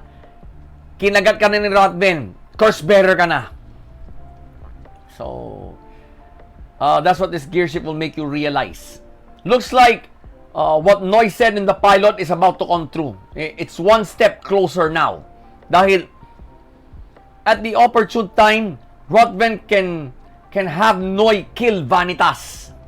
You still remember that scene in the pilot where in his memoirs, Noy said that he never thought he would be the one to kill Vanitas. He's already one step closer. That's what this gear shift is also trying to tell all of us. That he is one step closer in fulfilling Rotvin's wishes to kill Vanitas. Yun na nakikita ko rito. Final gear shift was during that scene when they were boarding, when they were on their way to the train station actually. May deep dive na ginawa si Vanitas dito. And based on his line of questioning, parang halata na niya. Parang nakakalata na niya na Noy is already exhibiting signs and symptoms of being a curse bearer. Pero medyo ikinabit-balikat niya muna, because this is not the priority. The priority on his mind right now is the Beast of Gévaudan. He really wants to solve this case. He wants to disprove this legend. Halata sa mukha niya kanina in the anime that this is no legend. Baka curse bearer lang yan eh. Oli ka. So pumayag siya na to take on that case. Oli ka, Noy. Yeah, sama ka na. Punta tayong Gévaudan. So they boarded the train. And you can see that disappointing look on his face when nung sinabi ni Noy na hindi siya makatulog. So yeah, he had that, parang naiinis siya na, well, yeah, mukhang naiinis na siya kay Noy. But if you would deep dive into that, deep dive. Through his line of questioning, he is discerning some facts needed para ma-conclude niya na curse bearer na rin si Noy. Although I think he doesn't know who bit Noy. Hindi pa niya alam. Pero I think he's getting the idea now that Noy is now a curse bearer too. Kasi sa tagal na niya ng sa paggagamot sa mga vampire, yeah, I'm sure he's very well aware of the signs and symptoms. Pero hindi niya pinapahalata kay Noy. Kasi siyempre baka maalarma nga bigla ito, or Noy might lash out. That's the worst case scenario. Dahan-dahan muna. Step by step process. Hanggat siguro ang mindset ni Vanitas, hanggat nakokontrol ni Noy ang kanyang thirst for blood, there's no need to be alarmed. There's no need for him to be alarmed. Kasi, well, Noy is a powerful vampire in his own right. He's an archivist. Kumbaga, isang kagat lang, alam na niya kung ano nakaraan mo. These two gear shifts, I'm very sure, will play a role in season 2. Itong dalawang gear shift na to. Kumbaga, well, I don't know, but Bones is trying to tell us what the audience should expect when this anime comes back in winter 2022. Tandaan niyo yan, ha? Plot-wise, malinis. Kasi, in case you did not watch the previous episode, yung recollection sequence dito na pinakita kung paano minanipulate ni Rotvin si Noy dito, it can be considered part of the continuity. Dahil naghinala agad si Vanitas na, mukhang ginugoyo na tayo ng putangin ng Rotvin na to. Teka, balik ako sa hotel namin. Titignan ko si Noy. So, you could see the pissed off look on Vanitas' face. Mukhang nagkakasuspecha na siya na ginagago na sila ni Lord Rotvin. siguro yun yung source ng inis niya. We all know how devilish Vanitas' brain is. Talagang advanced ko mag-isip to. And 99% of the time, he is correct on his hunches. So, you cannot consider him to be a detective. Pero, he's not. He's a doctor of vampires. You can still call this a clean plot dahil yun lang naman yung recollection sequence that needs to be told in order to keep the audience up to speed. Just in case we weren't able to see the previous episode kung ano yung nangyari. And it's a really crucial recollection sequence because mukhang nagkakatotoo na yung sinabi yung ikinuwento ni Noy nung pilot that again, I'm going to tell you what he said in the pilot. Parang nagsusulat siya ng memoirs. I never thought I would kill Vanitas. I would end up killing him. So, mukhang it's the death of Vanitas is now probably one step closer. I don't know if Vanitas suspects it already na may ginawa si Rodvin dito kay Noy. But Noy, he suspects absolutely nothing. Malinis yung pagkaka-manipulate sa kanya ni Rodvin. And it also goes to show you through this plot how strong an opponent, an adversary Rodvin is.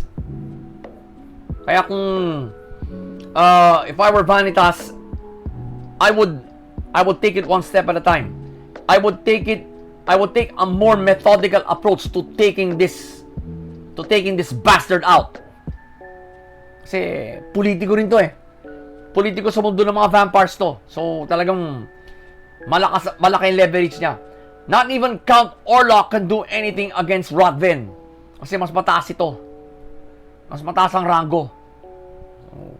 Even though they have Count Orlok as an ally, he will probably take a step back kapag ang usapan ay si Rodvin na.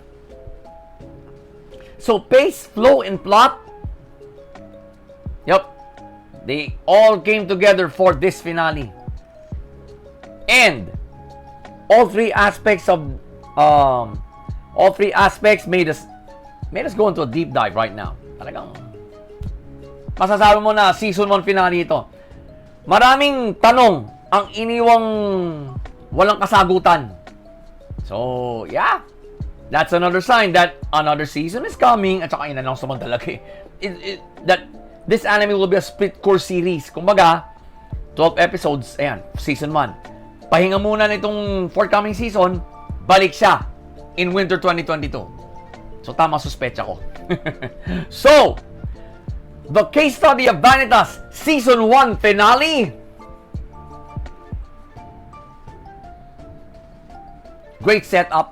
I can't deny that. 2 thumbs up. It's obvious. I would be a total idiot if I give this the 1 thumb up lang. Because all the cards have been laid out for the next season.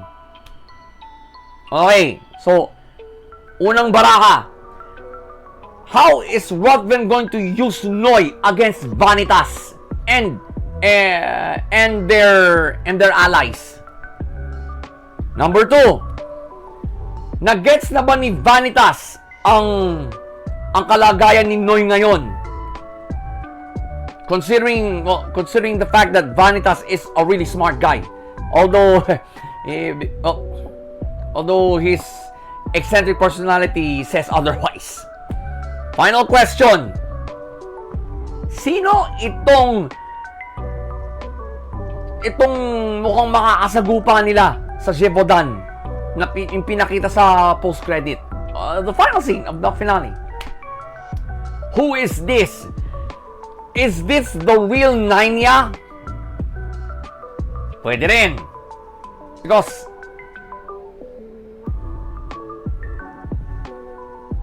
hindi rin eh. But anyway, we can only suspect. So, in order for us to confirm all our suspicions and the answers to all those questions, we need to wait for Season 2. Plain and simple. Kaya, well, for now, thank you, the case study of Vanitas, for giving us another great vampire anime this year. You can call Vanitas si Noi an anime odd couple kasi here's Noi, a vampire who's talagang mild-mannered, talagang refined yung mga kilos niya, unless push comes to shove, talagang mukhang sanay rin sa away ito. Si Vanitas naman, probably the most vocal human Noi has ever met, and probably the most mysterious. Dahil Vanitas is not talkative of his own past. Especially the time when Dr. Monroe was last seen in the Chasseurs headquarters. That's one part of his past that he wants no one to know. Wala eh. Kasama niya si Noi. So alam na rin ni Noi that part of his past. And what makes him probably the most mysterious character in all of anime right now is how he is able to use the Book of Vanitas that easily. Pero itong theory ko, mga ka-lifestyle, hindi iginawad sa kanya ito ng original na Vanitas. I think he did something to the original Vanitas para makuha niya ang book. I think he did something to that guy para masecure niya ang libro. Pero how is he able to use it like it was like just the back of his hand? Lalo na kung mag-euthanize na siya ng vampire. How can he command the book to tell him that vampire's true name? Well, I'm sure that's not an easy spell to do. Pero ihahanapin mo sa book kung ano yung true name ng vampire na yon para i-euthanize mo siya kasi talagang uncurable na eh yung pagiging curse bearer niya. Yeah, it requires a lot of mastery of the book itself. Pero tandaan nyo, Vanitas is a human. Although he got experimented on, he's still a human. How is a human able to use probably the most feared book in all of Vampire-dom? But some only treat it as a legend. Parang si Count Orlok nga unang hindi naniniwala eh. So, a lot of questions that need to be answered in Season 2. Those questions that I posed right now, hindi nasagot itong season na to eh. Baka sa Season 2 masasagot na. Ewan lang natin. So, all we have to do is, savor the other animes this forthcoming season and just wait for Winter 2022 to come around. Ayun. Babalik ng case study of Vanitas. So, Season 2 na. Again, case study of Vanitas, thank you for giving us a great run. So again, the case study of Vanitas, Season 1 finale. 2 thumbs up. Final 2 thumbs up for Season 1, mga lifestyle. Ano ititisa natin? Ito po sa Season 1. Pero, in all indications from the post-credit scene, mukhang marami tayong aabangan sa Season 2. So, while we're waiting for Season 2 to come around, enjoy the other reviews in this digest, mga lifestyle.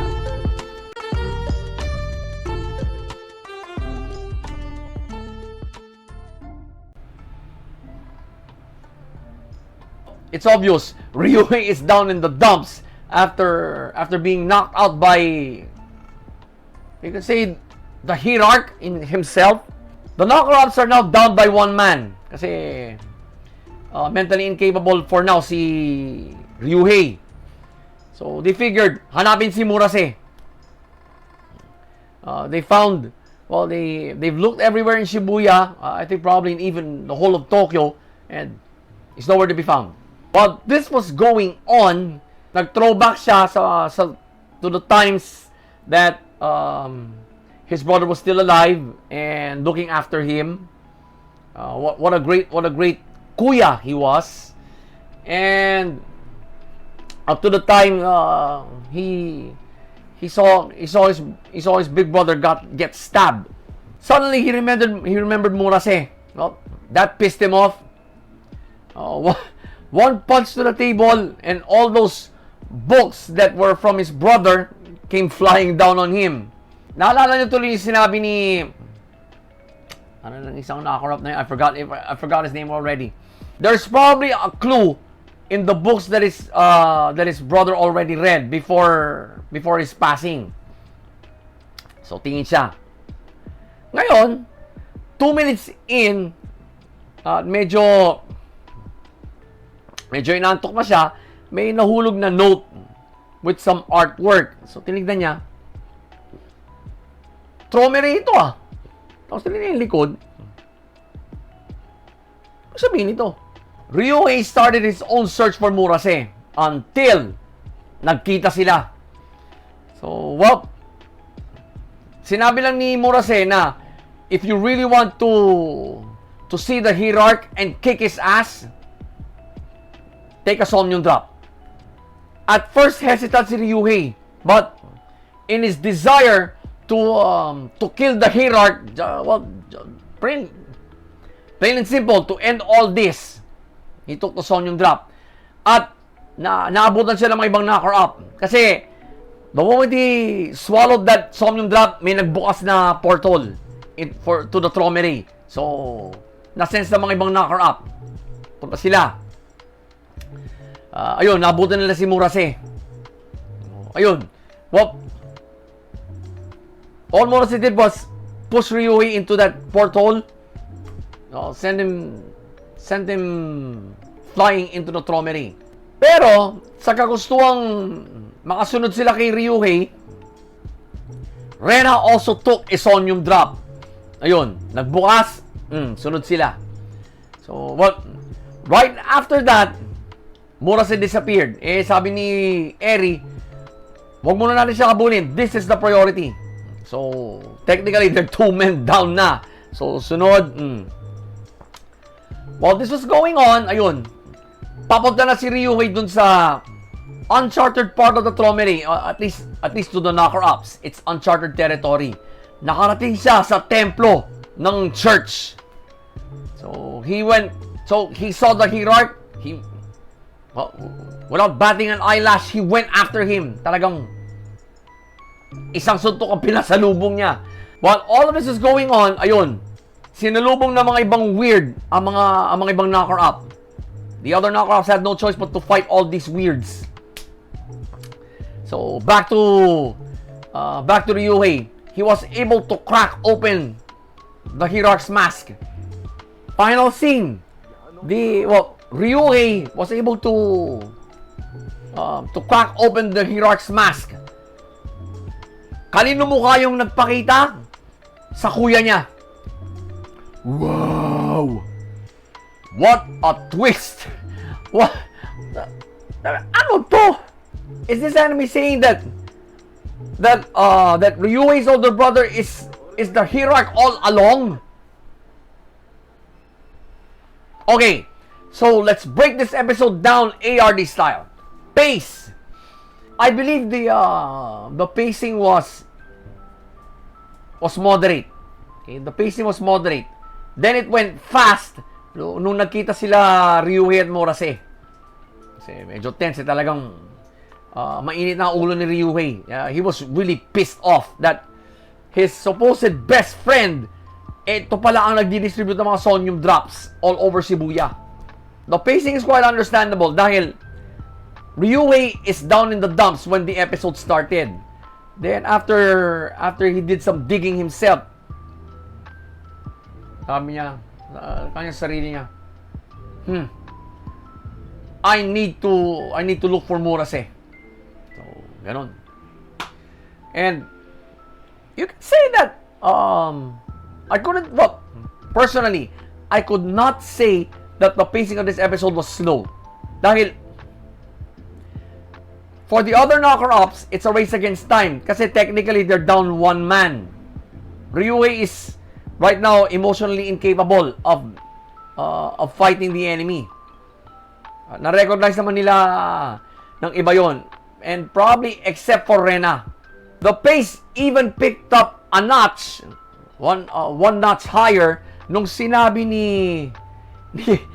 okay, I don't know how she was able to say this dahil she also took that somnium drop eh. So wala na siya sa sarili niyang katinuan, but she managed to say this to Murase.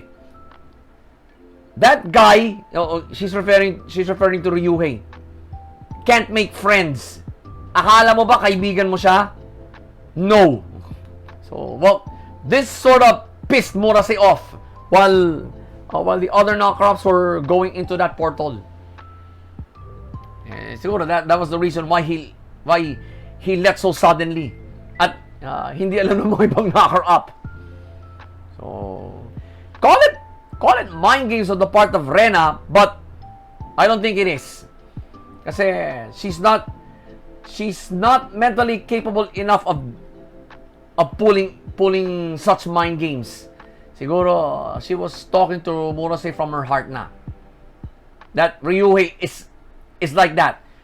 Ryuhei is not capable of making friends. The pacing will make you realize that. Kasi that moment na sinabi ni Rena yon, masasabi mo na,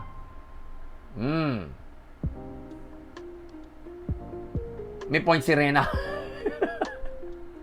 Flow naman.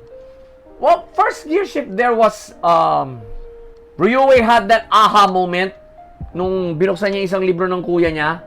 Okay, he was flipping through it at medyo probably his brain found it boring. Inaantok na siya. Then may nahulog na parang maliit na papel, yung note with artwork that depicts the Traumerei itself.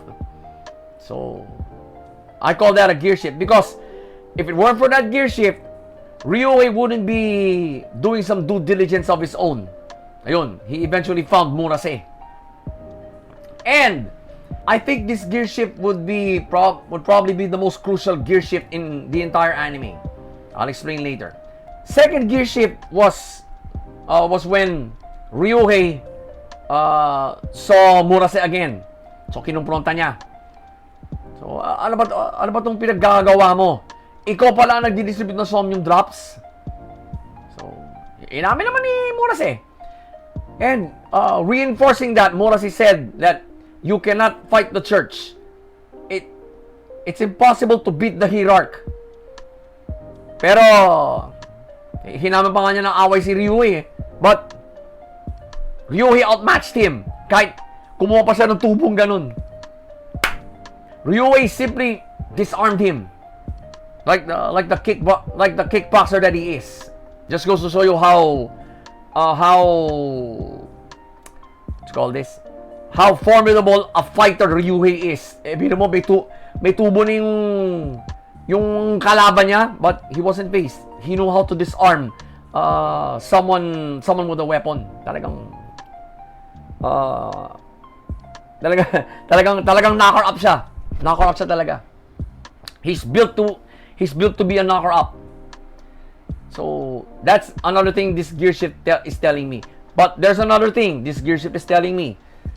It just goes to show you that Ryuhei felt betrayed. Dahil tinuringan pa naman niyang best friend ito. Sinabi rin niya ang mga sikreto niya, even him being a knocker up. Yung pala, we can simply deduce that Murase knows Ryuhei's status as a knocker up all along, all this time. Knowing how much leverage the church has right now, they can obtain information anywhere at any time. So by now, we can also assume that the hierarch is aware of the identities of all the knocker-ups. Especially the ones in Shibuya. Kasi, kumbaga, lumalabas ngayon na itong nandito center of operations nila eh. Nandito sa Shibuya. Final gear shift was the final scene. A very disturbing final scene. Bakit ko tinawag na disturbing? Kasi, akala mo ba naman, the hierarch is actually Ryuhei's older brother, whom he thought was already dead.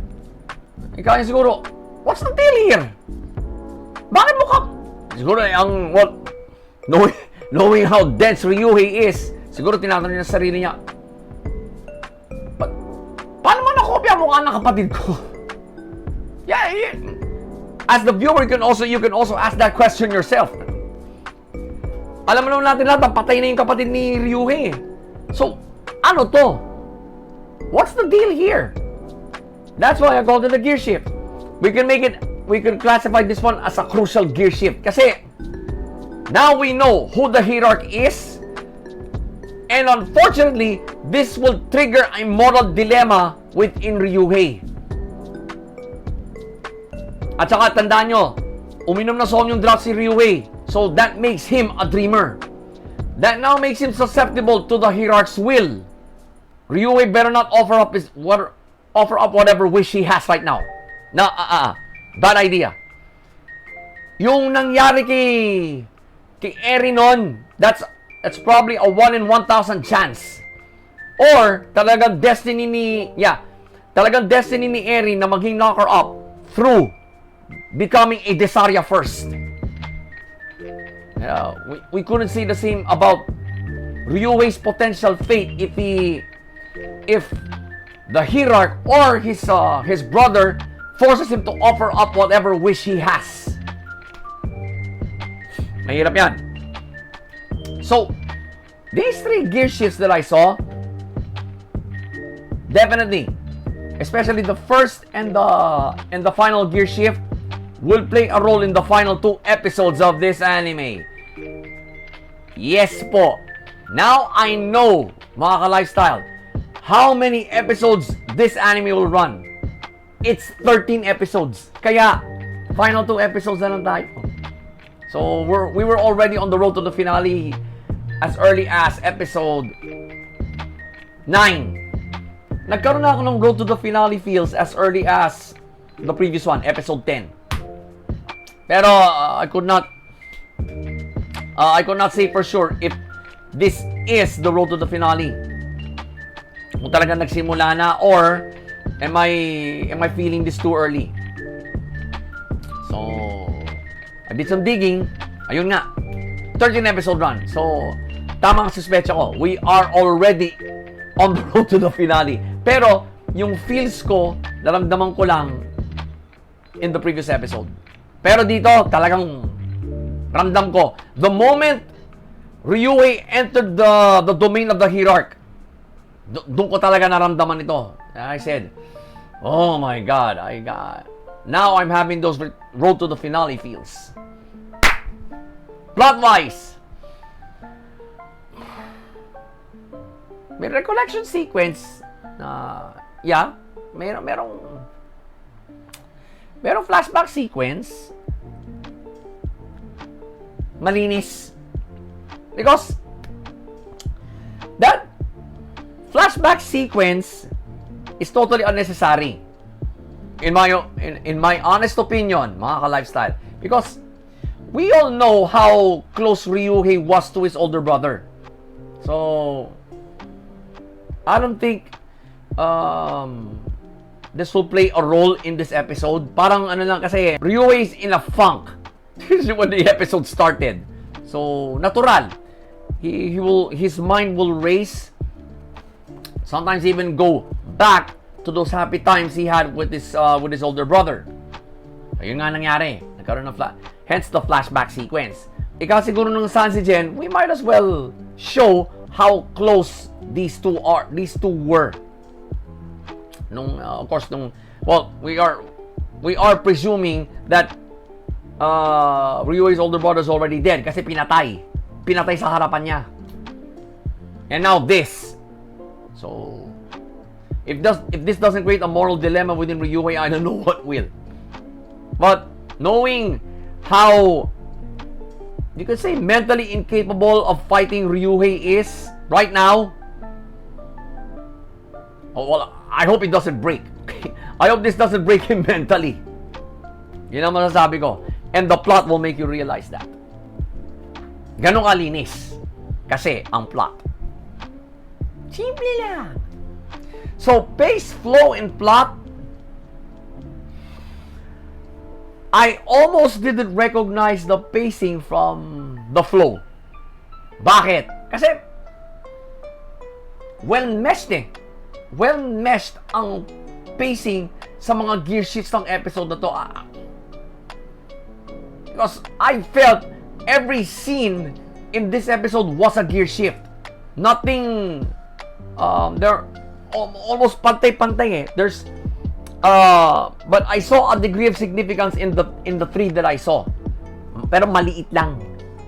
Hindi siya significant enough for it to become a gear shift. But I need to present some gear shifts to you guys kasi nga may flow, di ba? I really need to present the facts to you. So, tinignan ko, winay ko na mabuti. Okay, sige. These three will do. Kaya, it's another great episode from this anime. And, what a way to set up the final 2 episodes. If, hindi ko pinangungunahan ng anime na to. But, if Ryuhei fails to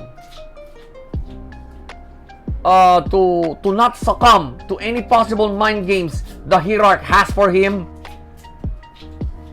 well, the rest of the knocker-ups are in for the fight because the church now has a knocker-up on their side. Aray! So, D-Side Traumerei the Animation Episode 11. Sure pa rin. Thumbs up. Excuse me. Jack! Ay nakuha!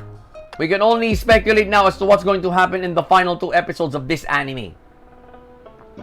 Now, for an anime that is based on a game, on a computer game, malalim ang... In the second half of its run, dun lumalim yung dun lumalim yung storyline. That's what I've been after recalling all those that happened in the previous 4 episodes. Palalim ng palalim yung storyline. Right, like right now, where we actually deep dive into this episode alone. Medyo marami tayong deep dive dito. Excuse me. As they say, the plot thickens. And what a time for it to thicken kasi final 3, we just ended the final 3 episodes of this anime. At yesterday, a few days ago ko lang nalaman na, 13 episodes pala to. So, malapit na matapos to. So, we were already on the road to this anime's finale as early as episode 9. Pero, nahalata ko, episode 6 pa lang. Medyo lumalalim na yung storyline ng anime na to. And I thought, that would make a great first half kasi kung talagang regular series ito, it would end up just like Tokyo Revengers or even Yu-Gi-Oh! 7s. Kasi walang announcement prior to last week, prior to this week. Walang announcement kung kailan magtatapos eh. Walang definite number of episodes na in-announce ng Sanzigen. Oh, by the way, Sanzigen is also the animation studio behind D4DJ. Kaya parang familiar yung animation style eh. Because I've seen a few episodes of D4DJ. So, alam ko parang familiar ang animation style nito ah. So, I looked it over again. Sanji Gen pala. Kaya parang pamilyar. So, ito rin ang studio ng D4DJ. Grabe. Let's just wait for episode 12 to come around and see what happens to everybody's favorite buffoon right now. Pero wag nyo he went into the Higurashi temple on his own. Talagang he really wants to end it right there. You gotta give Ryuhei that. Although he's not acknowledging himself as the leader of the knocker-ups, but he felt responsible for letting them down last episode. Kasi kaibigan niya itong naglaglag sa kanila. Tanga, yun pala member pala ng church ito eh. Pusher ng church. Yeah, well, from Ryuhei's point of view, there's hell to pay. Yun lang yun. So, let's just wait for the next episode. So again, these are Traumerei the Animation episode 11. 12. Oh, 2 thumbs up. Another 2 thumbs up for this great anime, mga ka-lifestyle. So, next episode has been teasered. Oh, ano to? So, tutulong na rin yung dalawang knocker-up na tumulong sa kanila nun during the second third of the run. Damn it, I forgot their names already. But anyway, tutulong na rin sila. But I don't wanna trust it.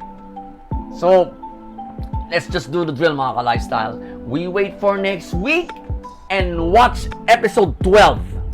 So in the meantime, mga ka-lifestyle, enjoy the other reviews in this digest.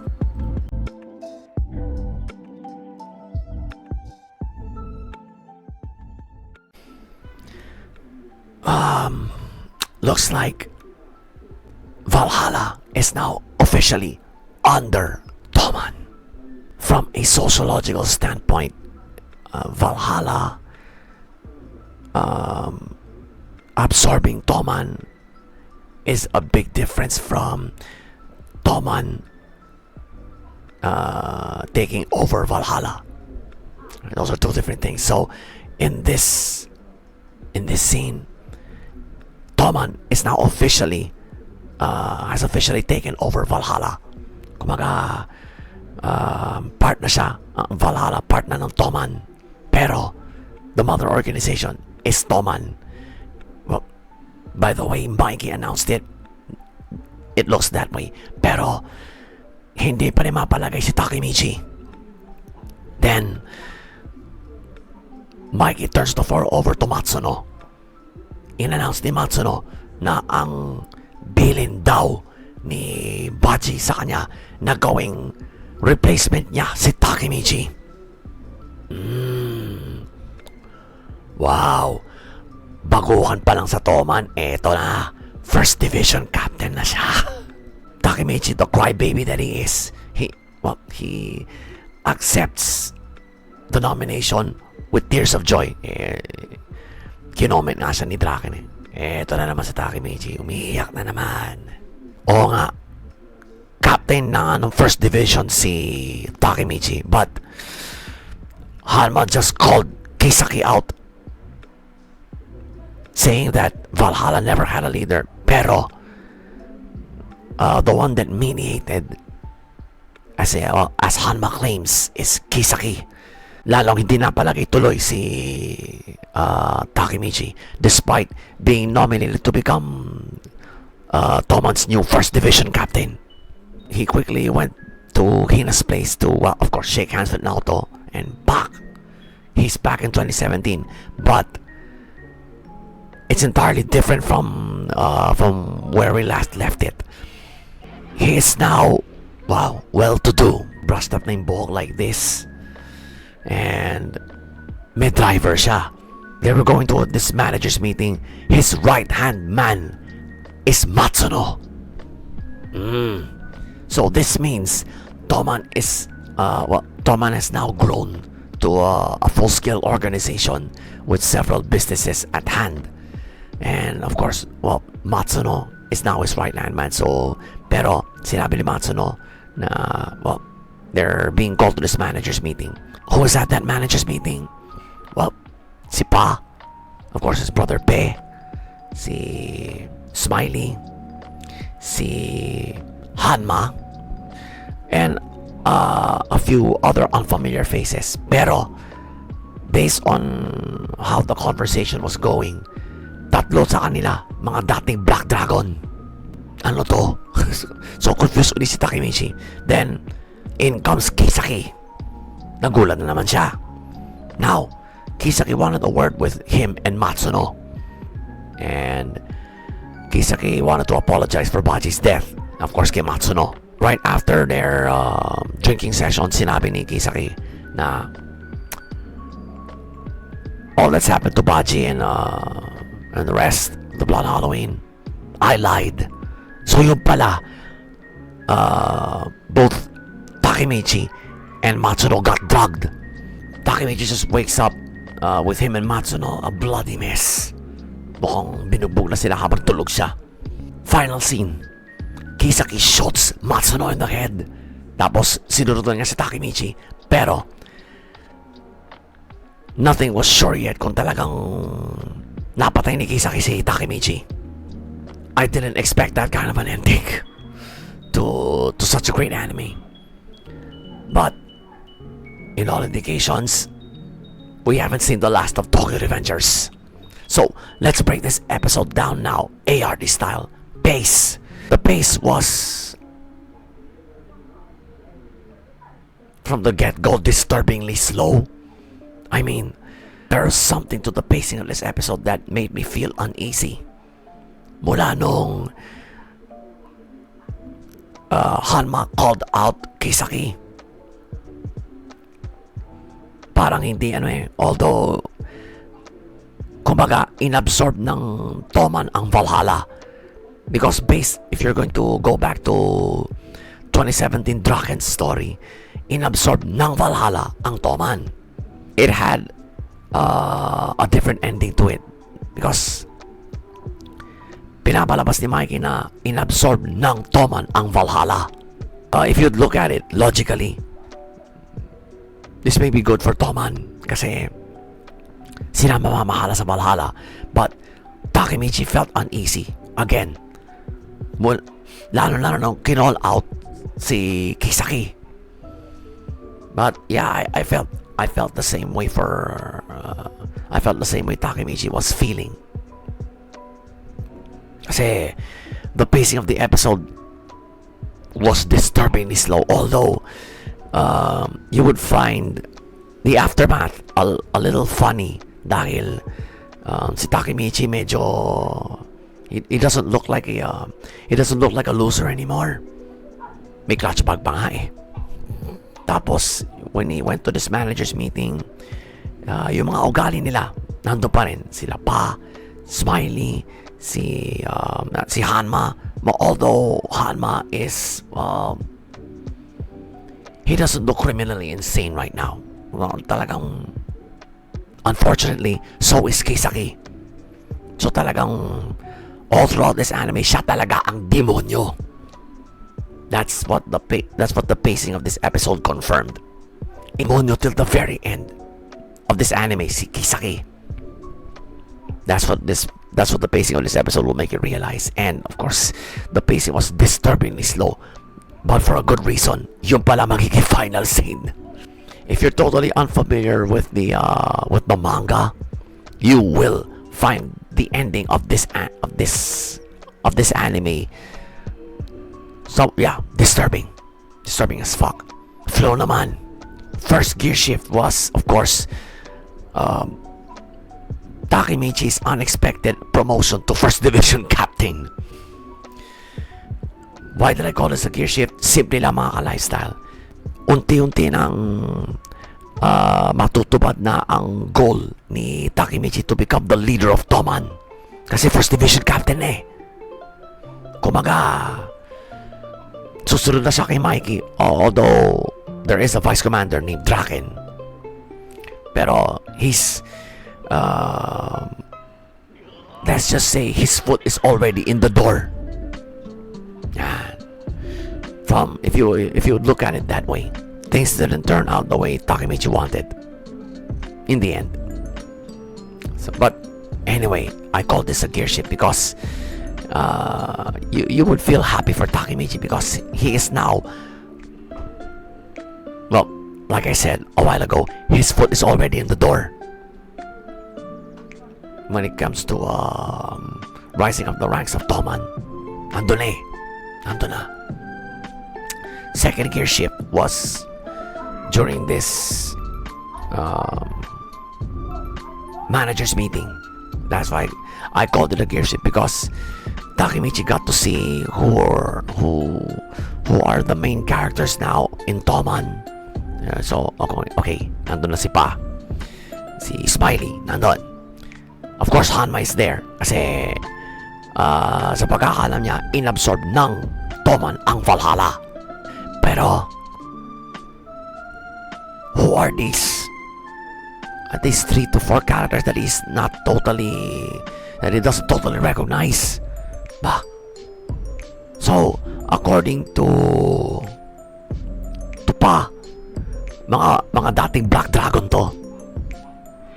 If you're the viewer, you would ask yourself, paano napasok ang mga Black Dragon dito? I thought the Black Dragons have been over and done with right before Toman was born. Paano nga, no? Talagang, I guess that's the first unanswered question in this finale. Which now leads us to the final gear shift. It's when Takemichi woke up to him and Matsuno all tied up and a bloody mess. So, ginago sila ni Kisaki.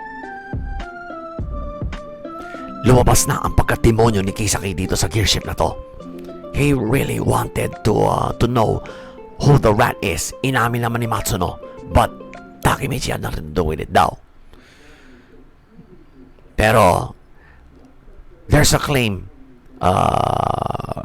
from Kisaki na imposibleng hindi alam lahat ni Takemichi ito. He then proceeded to shooting Matsuno in the head, and due to according to the ending of this anime, hindi natin alam kung talagang nabara niya sa ulo, kung talagang binara niya sa ulo si Takemichi. He's a crybaby, so he was crying. Despite him crying, he looked at Kisaki straight in the eye. Halatang may galit siya. Halatang galit siya kay Kisaki at that point. That's the biggest unanswered question in this anime. Talaga bang binaril ni Kisaki si Takemichi? Was he successful in killing Takemichi? You would absolutely deep dive into that question, because based on what happened in the finale, we haven't seen the last of Tokyo Revengers, like I told you guys before. So these 3 gear shifts,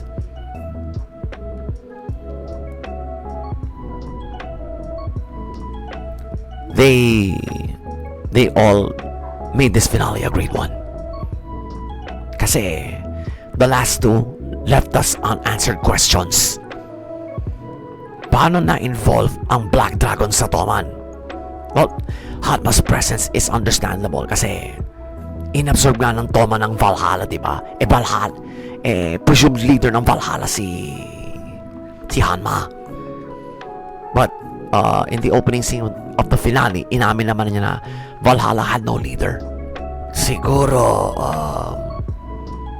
if you take into account Kisaki's intentions, siguro pinasabi lang niya kay Hanma na walang leader ng Valhalla. Medyo familiar na tayo kasi sa pagkademonyo ni Kisaki. Plot-wise, up to now, malinis pa rin ang plot.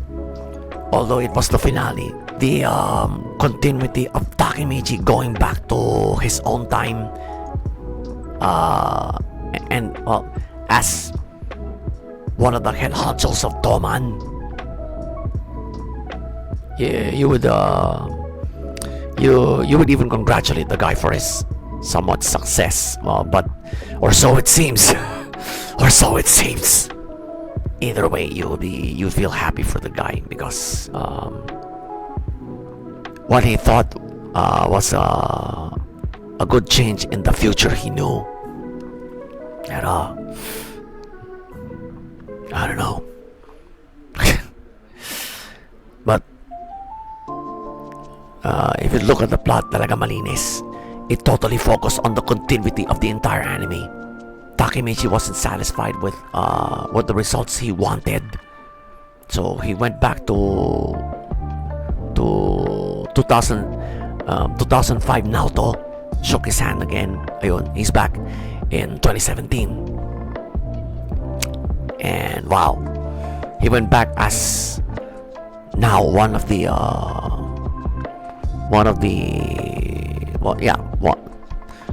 bosses of Toman.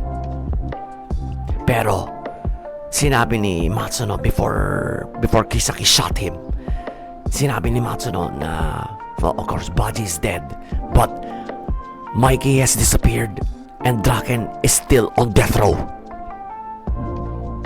So yun lang pala ang well, siguro Takemichi was already expecting that some things hasn't changed, pero not this seriously, na kasi hanggang ngayon hindi pa makita si Mikey. Si Draken hanggang ngayon nasa death row pa rin. I don't know, kasi hindi talaga confirmed that Kisaki actually shot him in the head. Hindi pinakita. All we heard was a gunshot. Based on the plot, yeah, it was a really clean one, but it still left us questions. So pace, flow, and plot, they all came together for the finale, giving us, well, I don't care if you find the rest of Tokyo Revengers underwhelming, but for sensible anime fans like me, I find it one of the best because it had a surprising ending. It will leave you with questions left unanswered. It will also leave you hoping for another season kasi it had a great run. Really had a great run. So, Tokyo Revengers finale.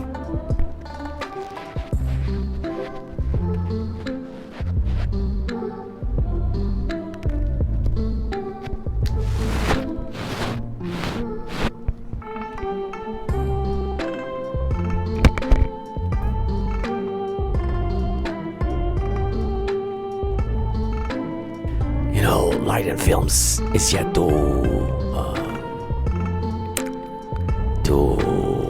release an official statement regarding Tokyo Revengers Season 2. But if you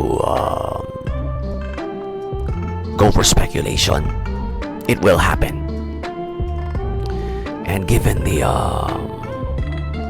production time, it'll probably fall on late 2022 or early 2023. Kasi, well, I just found out that this anime was based on the first 8 volumes of the Tokyo Revengers manga. Kaya pala hanggang Blood Halloween lang. So, but hey, in all indications, we may get another season from Tokyo Revengers kasi so far, the manga has released 23 volumes. From a content creator standpoint, that's a lot to work. Well, that's a treasure trove of new content. Now, as an anime fan, as an otaku, you can keep your hopes up for another season because there are 15 volumes left in the manga to work a new season on. Well, I'm sort of familiar now with the manga. They haven't tackled the 3 deities arc yet. They haven't tackled the three deities yet. Yeah. Your main man is a bit familiar now with the manga. But hey, we're talking about the anime right now. But based on how the manga is running, we may get another season of Tokyo Revengers. Kasi hindi pa tapos ang manga. Bottom line. But until then, thank you, Tokyo Revengers, for giving us for introducing us characters like Takemichi, Mikey, Draken, and the most hated one, Kisaki. Although he only showed his demonic side in this finale. Dito pa lang niya pinakita ang pagka-demonyo niya. I guess Kisaki is one of those villains who operated silently, but you know he's a character you will tend to hate. Kasi matulog yung pangalan niya in the wrong way in this anime.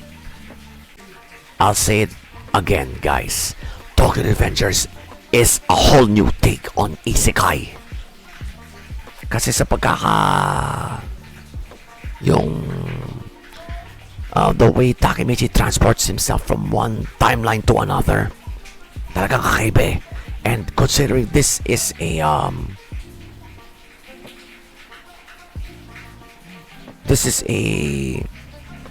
both school and gang anime. Never have I seen an anime that has handled gangs really well. Talagang Light and Films did a really good job with adapting Tokyo Revengers. But don't get me wrong, mga ka-lifestyle, I am not that familiar with the manga.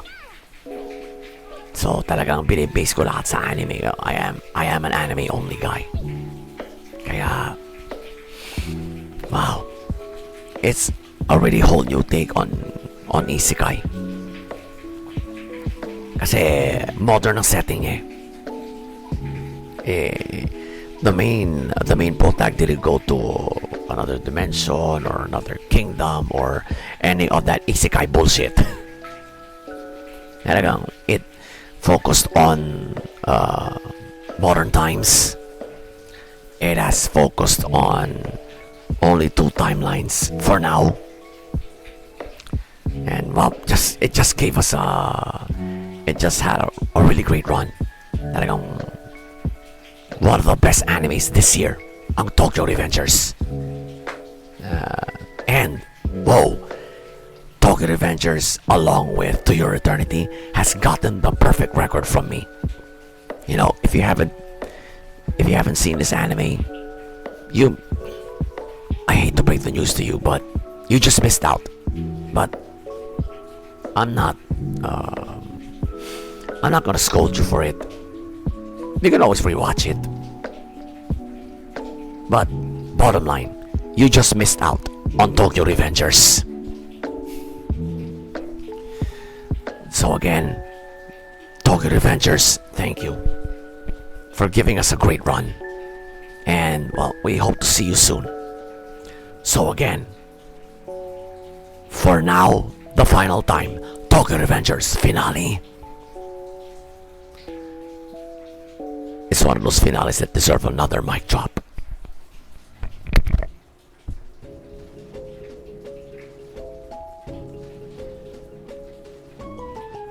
For now, the last 2 thumbs up. I'm never gonna give this anime a lifestyle. We can keep our hopes up for season 2. That's it for now.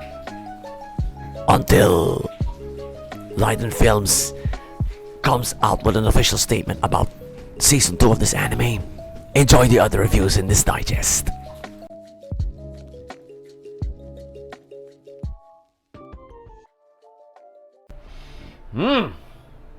Sinubukan dito ni Yuo ang integrity ni Neil. Bottom line was, Yuo gave Neil the order to duel against anyone from Go 7th. Habang abala sila Asuna, at saka ang Team 7 para i-rescue si Tiger, who has been training since her surprise loss to Luke. Medyo exhausted na. Then suddenly the Six Ross came, yung palang pangalan ng ship ng mga Goa siblings, the Six Ross, kasi six-sided eh. Get it? But anyway, lumanding sila Yuo at si Neil. Sinabi ni Yuo, it's time for a duel. Gago. So, ang finil din niya si Neil. Alright. So, alam na ni Asuna kung sino kalaban niya. The creator of the maximum summon. Wonderful. And, wala rin magagawa si Neil kasi empleyado siya ng Goha. He's a Goha executive, technically. Kaya, kung anong iutos sa kanya ng presidente, kailangan sundin niya. Or, he gets fired, of course. Kahit sa totoong buhay, ganun, di ba? So, the duel ensues. First turn ni Neil, he maximum summons. Nilabas niya si Igdrago. Talagang, off the bat, he wants to he wants to win this duel as quickly as he can. Halatang halata. Okay, so first turn, okay, hindi naman siya makakatak sa first turn eh. Turn na ni Asuna. Nilabas na ni Asuna yung kanyang, tandaan nyo, wala nang maximum monster si Asuna. So she's now completely relying on whatever cards she has now. Yun pala, hiniram niya yung mga ace ng tatlo niyang alagad. Yan, si Gallant, si Dovrak, at saka sino ba to? Si Caterpillar. All the aces, hiniram niya muna. Okay, so nasa deck niya ngayon. Ginamit niya ngayon to launch an offensive. But of course, we all know how Neil duels. Talagang matalino ito. So, counter siya agad. The duel actually went back and forth with each combatant dealing damage to the other. Ganun kaipitan laban. Pero slowly, nare-realize tuloy ni Neil na yung mindset na ginagamit ni Asuna rito, it's because, simple lang yung mindset ni Asuna. I am here because of my comrades. My comrades are the reason why I am dueling right now. Kaya pala niya ginamit yung tatlong ace ng mga ng tatlong alipores niya. Kasi wala na nga sa maximum eh. So, it's her best chance of winning. Would you believe that Neil was able to summon Igdrago 3 times in this duel? Well, the combos are almost blind. Hindi ko na-pick up kagad kung ano yung combo niya. The duel was going so fast eh. So, eventually, surprise, Asuna won. But, despite losing, Neil, he felt happy. Kasi, probably for the first time in his entire life, or even his entire dueling career, he's having fun. Kaya when Asuna dealt the winning blow, humiti na lang siya. Okay, sige. Tama na ako. Binati na ng Team 7 si Asuna. Uy, galing mo ah. So, eto namang si Yuo, sinumbatan pa si Neil. Hanggang dyan na ba kaya mo, Neil? Well, siguro napuno na rin si Neil. He announced to everybody that he is now resigning from Goha. Sinurrender na niya yung dual disc niya at saka yung ID card niya. Kaya siguro kay Yuo. Yan, saksak ko sa baga mo, bahala ka sa buhay mo. In the end, he just concluded that he'll still be alone because he has no friends. Now, here's where the twist started. Nagbilangan na ng panalo si Gakoto. So, sinabi ni Yuo na 5-all na. But, sinabi ni Gakoto, teka muna, Yuo, may technicality tayong pag-uusapan dito. Kumampis sa inyo si Luke. So, all his wins since joining you, they still count as our wins. Gakuto sa point. So, dapat ang magiging score, Goa 7, 5, Goa siblings 3. Pero sinabi ni Yuga, that's like Gakuto. Kaya mo ng 5 all. So, ang gulat ni Gakuto, ha? Siloso ka? Pero, may rebuttal kagad si Yuga nun. Ang sabi ni Yuga, let's just finish it right here. Let's have the final battle right here. Tama ba ako? Luke man! Whoa! First time, okay? For the first time, Yuga has actually called out an opponent. Si Luke man pa. Talagang, I don't know, I think it's getting, I think the losing streak is already getting to his head. Yeah, maybe so, kasi he's yet to beat Luke in a duel. Ito lang yung duelist na talagang hindi niya matalo. Si Neil tinalo niya. Si Asana tinalo niya. That means Luke na lang. Talagang hindi niya matalo. In all his... They've dueled each other 3 times. Walang pinalalo si Yuga doon. We can see it. He's got a score to settle with Luke. And what an opportune time to play that card. Final scene. While Neil was walking out of Goa headquarters, siyempre siguro nag-impake. Of course, we all know Sebastian, yung kanyang alalay na massage chair, okay, who transforms into a robot. Due to the ultimate obedience mode na in-enforce ni Yumo dito, hindi na siya makalagpas sa premises ng Goha. So, kumbaga, nag-e-error. Tsaka talaga may pumipigil sa kanya. In-explain na ni Neil, your ultimate obedience mode is preventing you from leaving the premises. So, hindi matanggap ni Sebastian. You know what he did? He shuts himself down. Pinutol niya yung talagang kurdo na nagpa-power sa kanya. In the hopes of, well, siguro, probably Neil can reboot him, thereby removing that program from him. It was tough to watch for Neil. Kasi, kumbaga, I think this was his very first creation itong si Sebastian. So, dinamdam ni Neil yung tawag dito, yung actions ng kanyang alalay. Yun. Talagang you could see that look on Neil's face during the final scene. Talagang you can feel it was tough for him to watch that Sebastian just wants to be with him. Ayaw niyang, kasi talagang itinuturing niyang amo si Neil, and Neil alone, not Yuo, not anybody else, si Neil lang. Wow, I never expected that kind of an ending to an episode which had probably one of the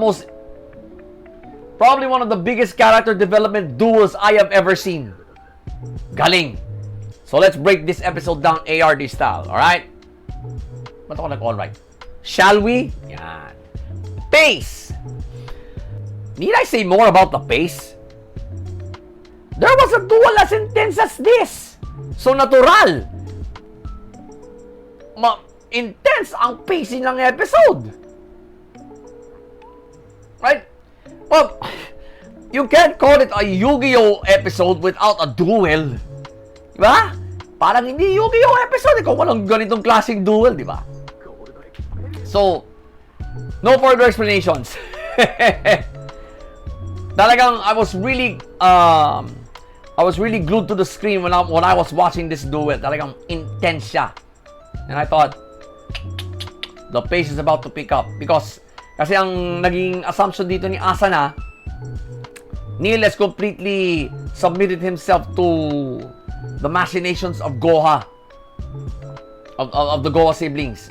Particularly si Yuo.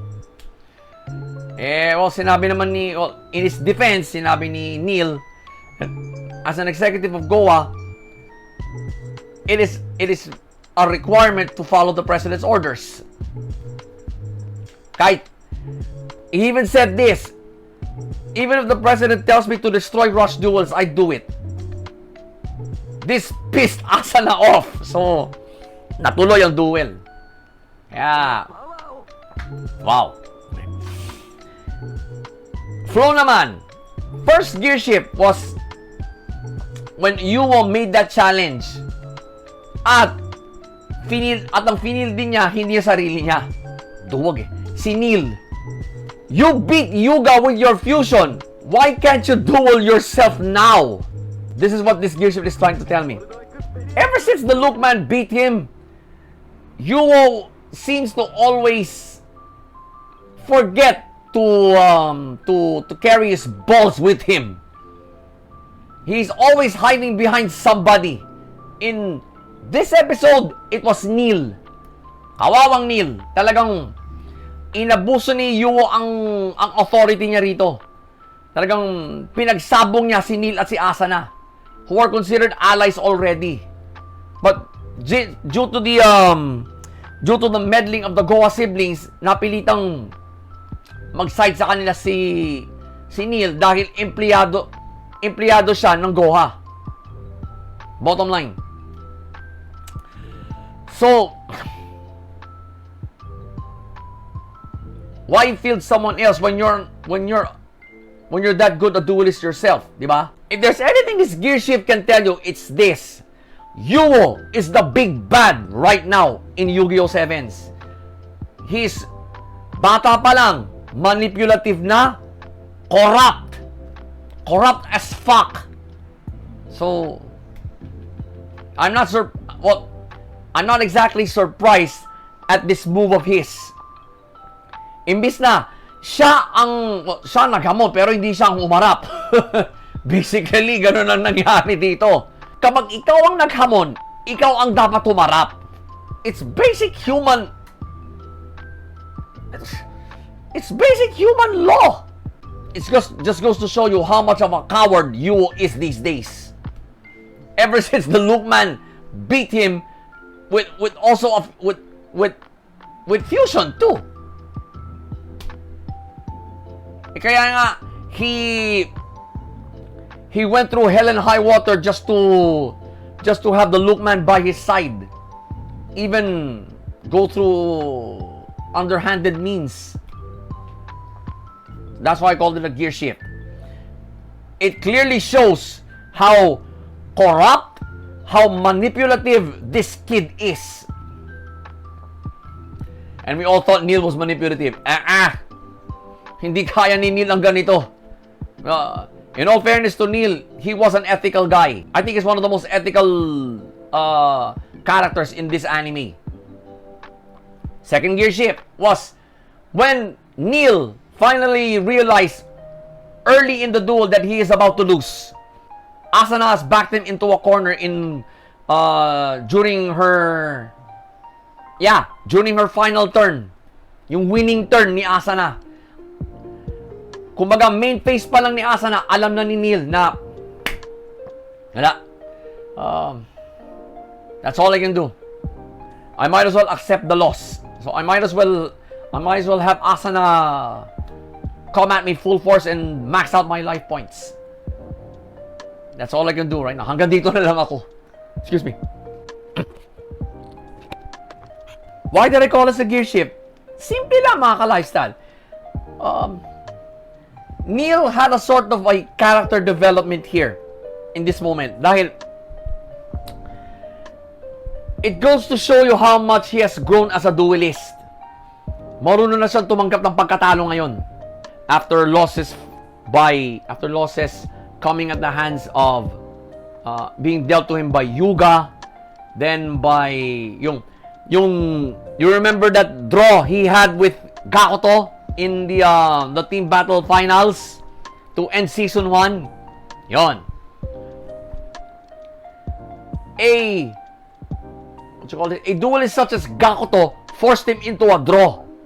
So kumbaga, nag-max out pareho life points nila dun eh. So it's considered a draw. Even in real life competition.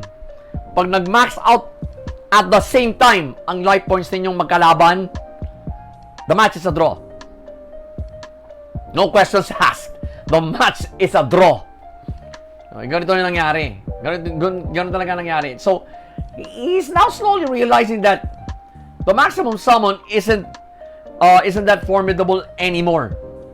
Lumabas na rin ang fusion. So, and anyone can beat someone who is using a maximum monster. Well, Luke has proven this doon sa finals yung rubber match nila ni Yuga nun. Yuga already had a maximum monster at that time. Luke doesn't have one. Pero tinalo ni Luke si Yuga. Nakalabas ba ang maximum monster ni Yuga nun? Tinalo pa rin siya ni Luke. So, yeah, I think he's come to terms to the fact that the maximum summon isn't that formidable anymore. And with the advent and with the return of the fusion summon, I think Neil also now realizes that he doesn't stand a chance. So this realization by Neil is a character development in itself na. Kaya ako tinawag na gear shift. So, marunong nang tumanggap ng pagkatalo si Neil. Final gear shift was a final scene when Sebastian realized that he can't go with he can't go anywhere with Neil anymore because of this ultimate obedience mode. Kumaga parang override command siya from the president, si Yuo. Hindi niya matanggap na meron palang ganitong protocol na in-install ang mga Goha president. Well, all he wanted was to serve Neil. Kumaga, siyempre, alaga niya si Neil. And Sebastian, by the way he treats Neil, kumaga parang first creation ni Neil ito, si Sebastian. So, yeah, for me it was tough to watch. Talagang Sebastian was trying to shut himself down para kung saka para in the hopes na matanggal yung protocol. But kahit in real life, if there's a virus, all you need to do para hindi makorot ang files mo is to shut your computer down and take it to the nearest service center. Tama ba ako mga ka-lifestyle? Ganon din yung kay Sebastian. So, he forced his own shutdown para matanggal niya yung in order to give a chance to Neil to somehow remove this protocol from him. To remove this protocol from him safely. Magagawa ni Neil yun. But if you would look at it through Neil's eyes, talagang you could see the look on his face eh. Talagang it was tough to watch for him. So, kumbaga, when Sebastian became successful, na-shutdown na siya, ginano na lang niya. So, now, Neil is no longer with Goha. Nag-resign siya eh. So, kumbaga, dapat nga, kumbaga, if you would see from a competition point of view, surrogate lang si Neil. Ang naghamon si Yuo. Dapat nga si Yuo ang humarap kay Asana. But, no. Yuo didn't do that. Instead, he fielded Neil in. So, in a way, Neil was forced to resign dahil natalo siya. Kasi ganun nga yung usapan eh. I mean, whoa. Neil's resignation was tough to watch already. Okay? Because it's the only job he knew. And to see Sebastian like that, yung talagang yung loyalty ni Sebastian to the point na he will shut himself down para matanggal yung override na yun sa kanya ng president. It's tough for Neil. Kaya you can also consider that as a character development gear shift for Neil. So, these 3 gear shifts that I saw, 100% will play a role down the line in this anime. Especially the last 2. Kasi it concerned Neil. Mr. Uptight. Character development gear shifts pareho yun. Para kay Neil. Wow. For a single character to have that much character development. Wow. Bigat. Plot-wise, malinis. Even though there were, hindi, wala namang flashback sequence eh.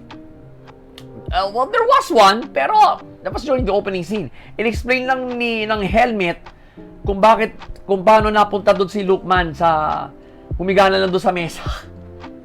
Right? That's negligible. Who cares? Who cares where the Lookman sleeps? He sleeps wherever he wants. He has the mask of a former president, so basically, yeah, you will let him have his way.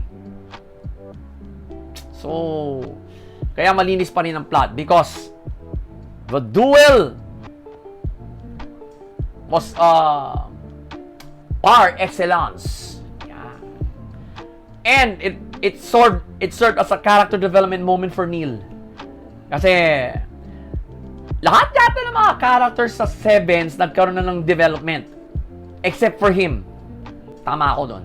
Kasi he's rarely seen because he oversees duels and well, Studio Bridge just gave him recognition as the inventor of the maximum summon. So, kailangan he needs that exposure right now.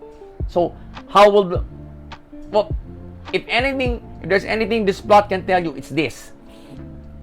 Neil has realized in this duel that the maximum summon is no longer that formidable. Okay, inuulit ko na naman. Yuo has proven that.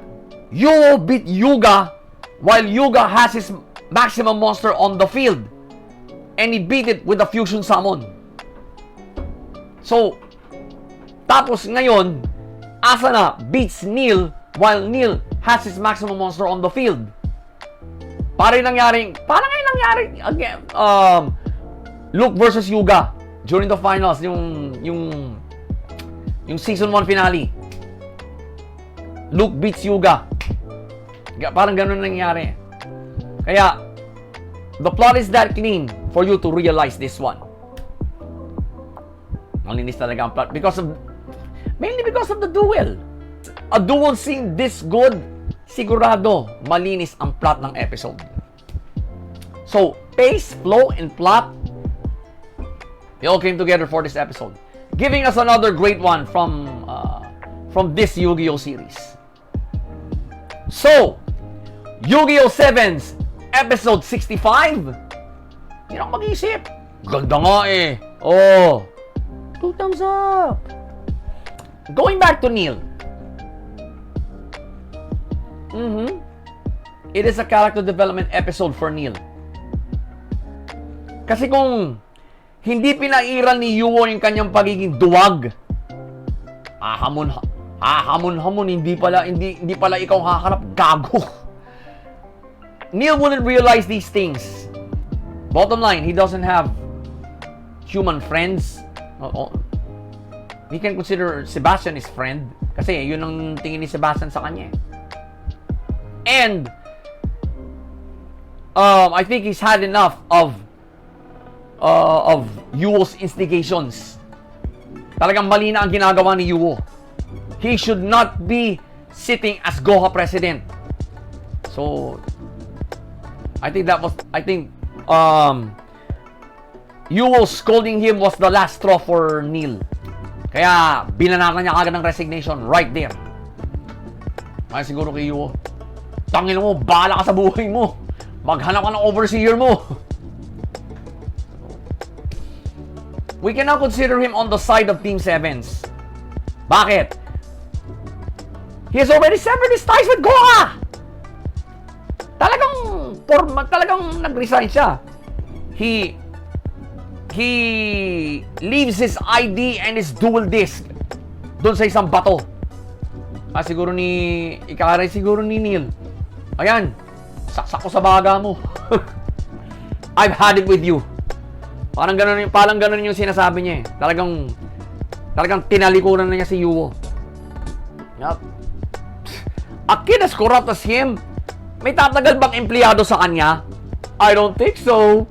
If you apply that in the real world, if you are an asshole boss, no employee wants to work with you. Tandaan mo yan. If you're not considerate of their welfare, they will leave you. Yun ang lesson dito sa episode na to. So, Neil made me recall that. Neil's move here of resigning. Lesson yan. Life lesson yan. So, what's gonna happen now? Now that Neil has completely turned his back on Goha Corp. Well, he can't bring the Rush Duel format with him. He can't bring the Maximum Summon with him kasi it's already set in Goha's database. It's no longer his property. It's owned by Goha. Well, I think the best he could do right now is to help Yuga completely dominate Rush Duels and to keep Rush Duels safe. There are only two boy geniuses in this anime. Yuga at si Neil. Yan lang yan. And if those two work together, Yuo does not stand a chance. Talagang mape-preserve ang Rush Duels if these two geniuses can actually put their heads together. Wala. Tae si Yuo. He'll be horse shit once Yuga and Neil are done with him. Nasabi ko sa inyo. And this upcoming episode, I'm looking forward to it. So again, Yu-Gi-Oh! 7's episode 65. 2 thumbs up. Another 2 thumbs up for Yu-Gi-Oh! 7's mga lifestyle. Well, next episode has been teasered. Eto na. Shall we call it Yuga versus Luke 4? Yuga has to win. Kasi 5-all eh. Pinabayaan niyang maging 5-all yung tali eh. So, the fate of Rush Duels is again on his shoulders. So, he really needs to win against Luke. Although, we can't consider, when he's the Luke man, we can't consider him as Luke. Talagang, flat out, kinall out niya si Luke man. Tayo maglaban for the final duel. Rubber match. He's again in a rubber match with Luke. So, I'm gonna look forward to that. But, I don't trust the teaser. But, I am looking forward to Yuga versus Luke 4. Pang-apat na nilang paghaharap to. So, yeah, I'm a bit excited. Let's see who's the real duel king. Yan! So, do the drill mga ka-lifestyle. Let's wait for next week and watch that episode. So, in the meantime, enjoy the other reviews in this digest.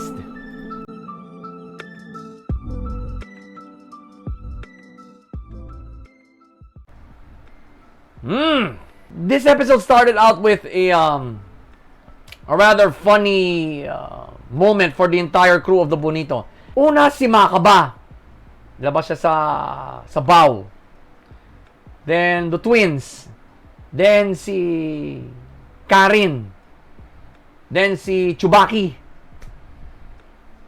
They were all thinking the same thing and they didn't tell each other. They all wanted to rescue Yukimaru and Fena. But at this stage, they want to back Yukimaru up in rescuing Fena. Nadatnan sila ni Shitan. Ang nagpaliwanag na si Makaba. This was Makaba's bottom line. Shitan, saving Yukimaru has always been your priority. Why not now?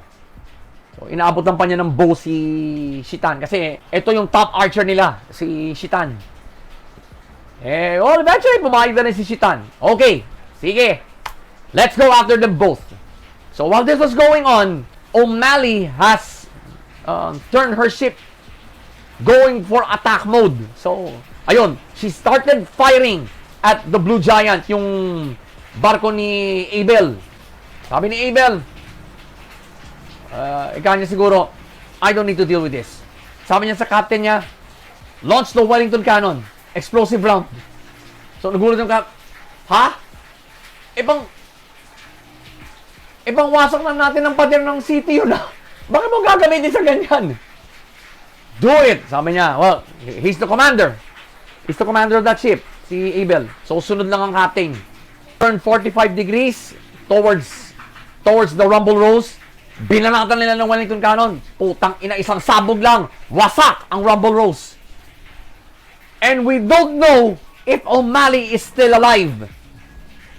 Kaya pala, explosive round ng tawag. Kasi yun, naputas mo ang barko, but on contact, sumasabog ito. Abel just nuked O'Malley.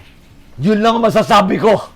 And nakita ni Yukimaro ito. He now surveys the aftermath. Malaki ang naging takot niya because Fena might be on that ship. Pero dinijuice niya through a recollection scene wherein he's still under training. Naalala niya yung sinabi ni Kay sa kanya. Kasi Kay trained him.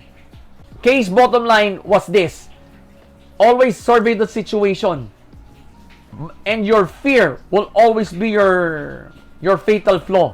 So, ginawa ni Yukimaro, okay, kinalma niya muna yung sarili niya, then he surveys the carnage. So, dinijuice niya na, okay, so they need Fena and the coordinates. Hindi pasasabugin ang isang barko kapag nandun si Fena. So, he's now concluded that Fena is on the Blue Giant. Well, tama ang hinala niya. Well, papalayo na Blue Giant, Fena was on the bow. At may naalala siya tungkol sa nangyari sa Hope nun. She was only 7 years old at the time, remember. Hindi mga pirates ang umatake sa kanila nun. It was these people, yung mga sundalo ni Abel na naka-blue. Kasi pag naka-blue ka, it means that you're either with the French Navy or the British Navy. So dinijuice kagad ni Fena that these same soldiers attacked the Hope all those years ago. May pagkakorap din pala tong captain. So akala niya siguro nasisiraan ng bait si Fena. He orders the soldiers to throw her into the brig. But sinabi ni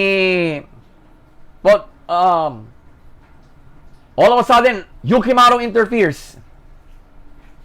Then he was taking out all the soldiers. Then suddenly binaril siya ni Abel twice. At yun, nakilala siya ni Yukimaro. Abel was one of the soldiers na umatake sa Hope nun. So kumbaga, this same crew attacked the Hope 10 years ago. Kasi na-recall ni Fena, na-recall pa ni Yukimaro. Because, well, tandaan nyo, in the pilot, Yukimaro was also there when the Hope was attacked. Siya lang ang sumalba kay Fena nun. So, talagang mare-recognize niya. Then, eventually, the rest of the Bonito crew came to help them. If Yukimaro kills without mercy, so is the rest of the Bonito. Mga Goblin Knights kaya ito. So, they were successful in rescuing both Yukimaro and Fena, much to the dismay of Abel. So, now, he's empty. Final scene.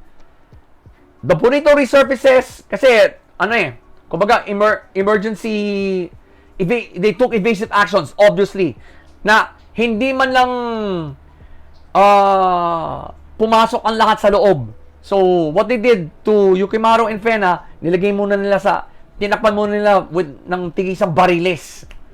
But because battles are waterproof, talagang Yukimaro is in bad shape and Fena is mentally distraught right now. So, you could see the look of concern on Shitan's face during that final scene. So let's break this down ARD style, shall we? Slam bang! Pace! The first 2/3 of the episode talagang tense because aatake ang Pirate Queen. So you can safely assume that the Rumble Rose is prepared for any kind of war. Abay, this is captained by the Pirate Queen herself, si Grace O'Malley.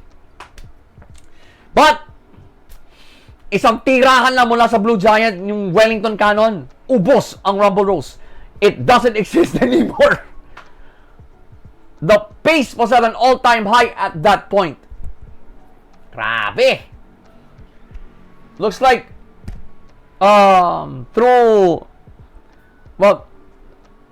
O'Malley is no longer a concern dahil the Blue Giant has taken care of her. And hindi natin alam kung buhay pa si O'Malley. We just saw bodies floating, but not O'Malley's. Kaya there's still a chance that she survived the attack. Not the attack. Kasi siya ang unang umatake. That she survived the retaliation by Abel. That's what the pacing will make you realize. Deep dive. Flow naman. First gear shift was, of course, the scene before the attack by O'Malley. Bakit? Kasi Abel is now asking Fena questions that she's in no position to answer. Like, bakit ka kinuha ng nanay mo and bakit kanya kinuha sa akin? What is Abel trying to imply? That he is Fena's real father? I don't think so. Kasi if Fena's mother were that beautiful, talagang pag-aagawan, mala Helen of Troy pala to. A face that launched 1,000 ships. His line of questioning in that gear shift, it sounds out of line. Kasi, paano masasagot ni Fena ito? She was only 7 years old at the time. At nagkakagulo na sa Hope. And, Fena has come to the full understanding that she is a Hauptmann. I don't know what went on between Fena's mother and Abel, but somehow, napunta si Helena, yung nani ni Fena, kay Hauptmann. Kaya naging Hauptmann si Fena. But I call this a gear shift because it now raised more questions. Wala ba tayong nasasagot sa mga tanong that was previously asked in the anime? Eto na naman, may bagong set of questions that we have to deal with as the viewer. More deep dives. Second gear shift was when O'Malley started attacking and wow, okay, you thought it was an all-out battle, kumbaga toe-to-toe. Nope. Abel just simply nuked the Rumble Rose. Talagang wala. Ba't wala kayo paglaban sa'yo? Tapusin na lang kita just one shot. Ayun. Ginamit yung Wellington Cannon. On a ship. A weapon that is supposed to be that's only to be used during sieges. Basically, kung gusto mong mangwasak ng pader ng isang city, you use this one. Sigurado. Talagang nakakawasak ng pader to. But to use it against the ship, ikaw ng captain niya, that's overkill. Why did I call this a gear shift? Well, simple lang. O'Malley is now the least of concerns for Fena and her crew. Now, the greatest concern is Abel. Nagpakita ng lakas ang mokong na to. So, ngayon, he is now the big bad of this anime. It's no longer O'Malley. Nope. She's taken out of the picture for now. So right now, it's Abel. And probably the entire British Navy. Kasi mataas ang posisyon ni Abel sa Navy na yun. Kaya, kaya subordinate lang yung captain ng Blue Giant eh. Because he is a commander. Commander ang rango niya eh. Fena and the Goblin Knights may be in over their heads this time. Well, although they were successful in rescuing her and Yukimaru. So what's the next move now? In all indications from this final gear shift, we are in for a very rough road to the finale. So these 3 gear shifts, they will play a role from episode 8 onwards, especially the final one. Kasi the Goblin Knights took out nearly half of Abel's crew on that ship. Yun nga lang, mukhang napuruhan si Yukimaru. Probably without him, they can't completely take out this ship's crew and rescue Fena at the same time.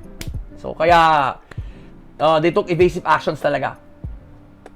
Plot-wise, malinis. Bakit?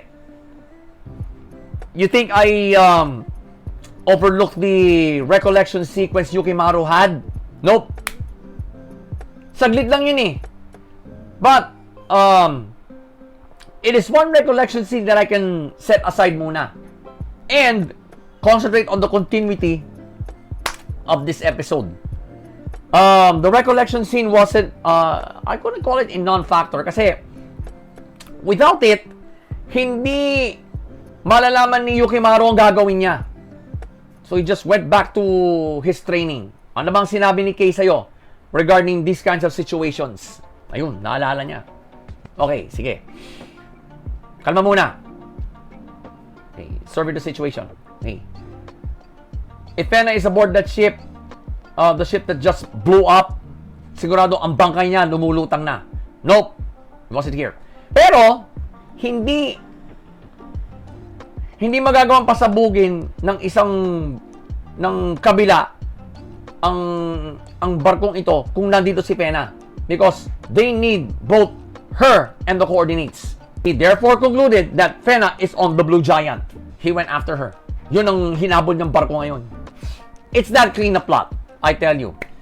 The recollection sequence is, well, it can be put aside muna.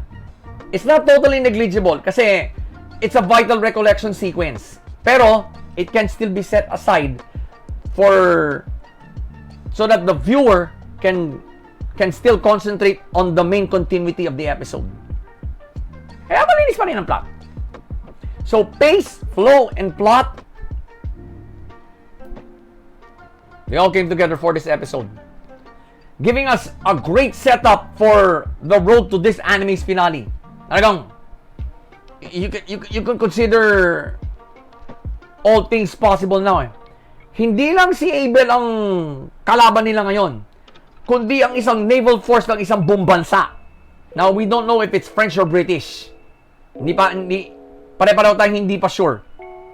But, one thing is for sure, both Fena and Yukimaru have recalled who actually attacked the Hope. So they can now bank on that to ascertain who is the real enemy here. So kumbaga, it's a war between that country's navy and the Goblin Knights that is 10 years in the making. There's now this possibility that they can now be branded as pirates. So, Fena Pirate Princess, Episode 7. Slam bang episode. 2 thumbs up. I am so quite the sucker for slam bang episodes. Don't you think, mga ka-lifestyle?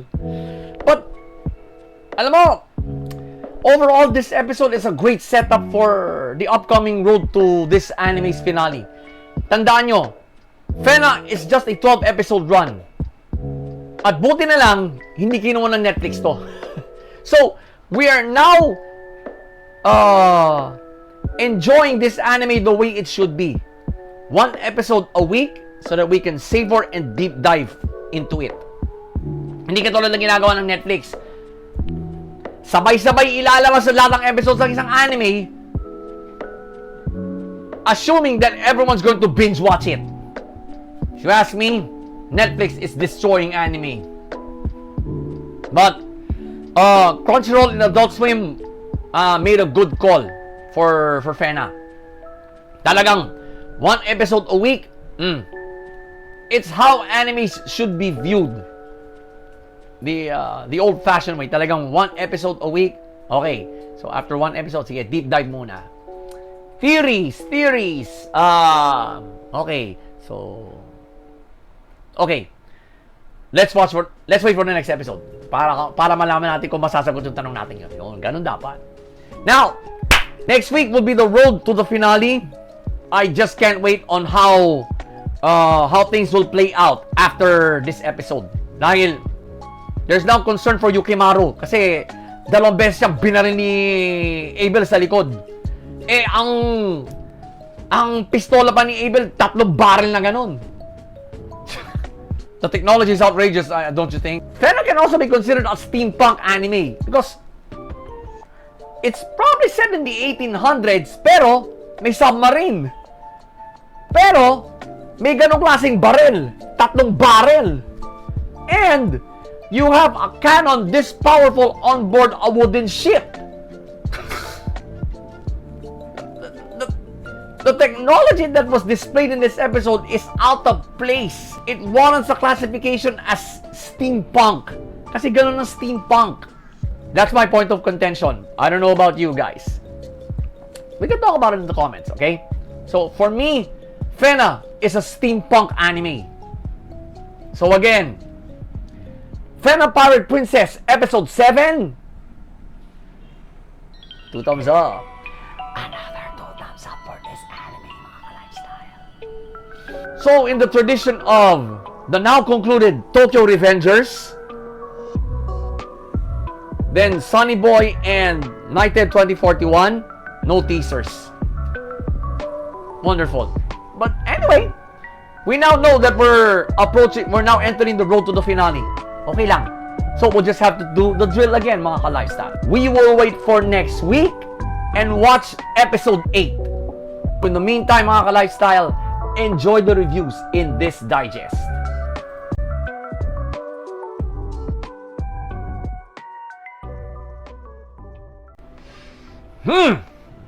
Shall I summarize the entire episode? I'll summarize it in just 2 things. Kamui has sold out to the Andromeda Acceleration and he's now using the Dinosaur Empire to accomplish it. Yan lang yun. But, I'm going to get into the details a little bit. So, ganito yan. Kaya pala na, we all saw Kamui getting sucked out of the mothership mula nung parang binuksan niya yung what you call this? Yung parang switch na gano'n para makapasok si Arc. Yung pala, it also served as a booby trap. So, siguro kung kapag binuksan yung switch na yon, may magbubukas bigla na latch to suck the invader out. Ayun, yun nga nangyari kay Kamui. So, na-detect ng Getosaurus team na, uy, si Kamui nahigop pa palabas. So, they went after, so, they rescued him, ayun. So, nakaligtas siya.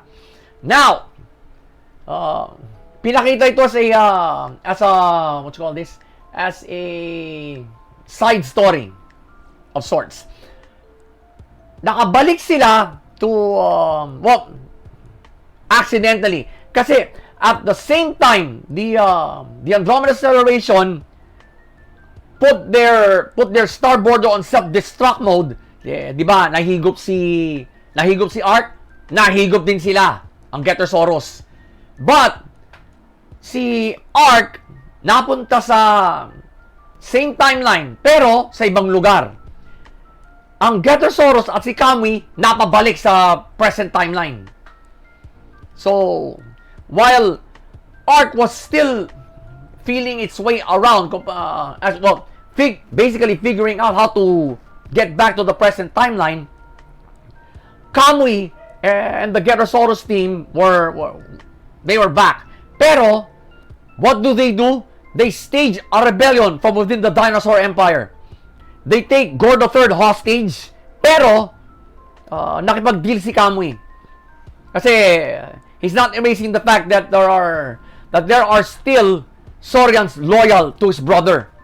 So, sinabi na niya sa kapatid niya, I'm going to kill you because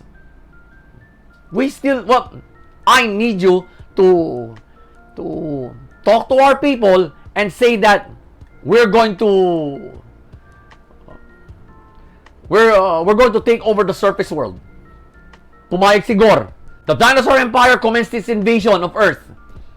Nagpakilala na si Gore III bilang, of course, sinabi niya, we are invading the surface world. I assure you, this will be the last time we're going to war with you. Because we are ensuring our victory. Basically, yun ang sinabi niya. So while his brother was giving his speech to the rest of humanity, pumunta na si Kamui at ang Getosaurus team kung saan nandun si Professor Han. Pinakita niya kay Professor Han yung binigay sa kanya ni McDonald. So, tinignan ni Han. And he only had a few words for it to Kamui. This is too dangerous. So, yun pala, meron palang natagpuan parang malaking makina si Professor Han at saka yung kanyang human counterpart doon sa ilalim ng dagat.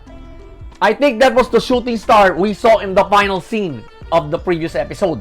Yung nakita nilang yon na yung talagang nirecover nila at yung binigay ni McDonald kay Kamui, they corroborate. Eto pala, yung ngipin, yung fang ni McDonald, that is the key to operating this machine. Ito pala yung bug na sinasabi ni McDonald in the last episode. So, yeah. Again, sinabi na ni Professor Han kila Kamui, this is too dangerous. You will rewrite the entire universe with this machine. Well, Kamui has heard enough. He apprehends both Professor Han and his human counterpart. So while this was going on, Bako at si Takuma, they were they got rescued by none other than Getter Emperor. So nakapasok sila, and right there they saw the overall consciousness of this magnanimous Getter Robo. So, eto pala ang collective thoughts ng mga nakaraang Getter pilot, living or dead.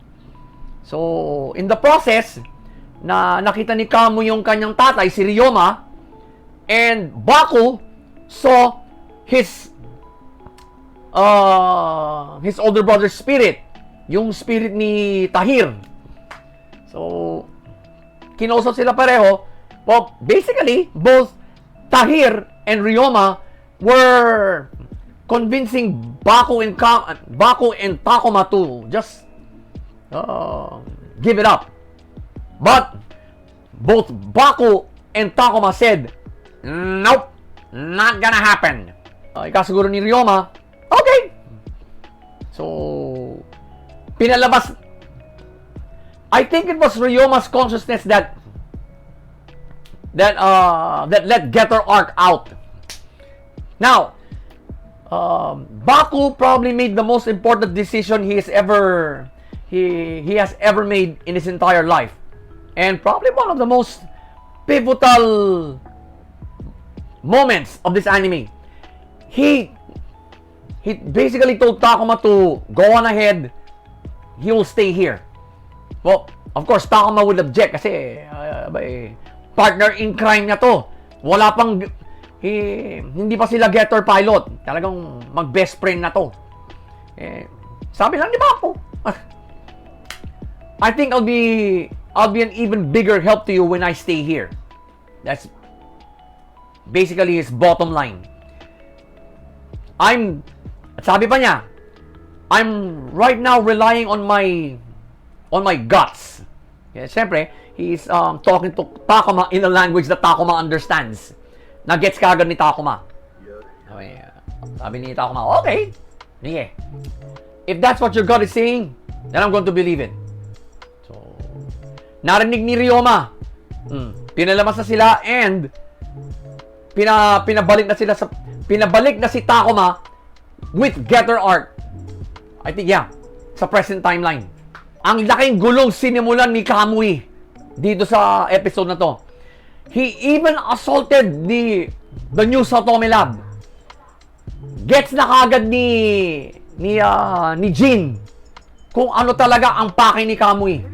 So, naganda na siya. Naganda na si Professor Shikishima for Kamui's arrival with the Dinosaur Empire. So, final scene. Pinakita ng si Jin. Combat ready, although he's in his professor suit. May baril siya rito. May dala pa siyang arma like ganun. May mga granada pa siya. He is ready for a killing. Vintage Jin Hayato. That was an awesome final scene. To actually see one of the OG Getter pilots getting ready to get down and dirty with an unexpected enemy. It felt like part 1 of a 2-part finale. Don't you think? Kung napanood yung episode. So let's break it down ARD style. Really can't wait. Pace. The opening scene was rather disturbing. Huwag yung sabihin, isa ito sa magiging eksena sa finale. The pace was already up from this scene onwards. Yun ang naramdaman ko. Because most of the episode featured events leading up to this one. Saan ako manood ng anime eh. So, it is now confirmed that Kamui has gone broken arrow. He's completely sold on what the Andromeda Stellation told him. Basically, si McDonald. Siyempre, magsasalita ang Andromeda Stellation ng ganon para, well, they're going to destroy Getter in any way they can. Even through trash talking. I don't know kung bakit naniwala agad si Kamui sa istorya ni McDonald. And he's now using that bug to completely wipe out the humans. That's what the pacing will make you realize. Kasi, ganun ka-tense ang pacing ng buong episode na to. And it was set off by the opening scene. Ang lakas ng dating ng opening scene. To think that, if you backtrack to that opening scene after watching the whole episode, isa itong magiging eksena sa finale. You can safely assume it now that Takuma's fate won't be a really nice one. Kasi magkakasagupa sila ni Kamui. And, wow! Did you see how damaged Getter Arc was in that scene? Tanggal yung isang braso niya. Half of Arc's face is gone. Talagang Kamui is doing a number on Takuma. And the pacing will make you, made me feel that way. Halatang eksena ito from the finale na ginawang opening scene ng episode na to. Now, to justify this, they have to show during the course of the entire episode the events leading to this one. Whew! And you can now safely assume that this is part 1 of, although officially or unofficially, it feels like part 1 of a 2-part finale for me. 2-part finale ito. So, the pacing will make you understand that. Halatang 2-part finale ang Getter Robo Arc because of this episode. Flow naman. First gear shift is of course the opening scene.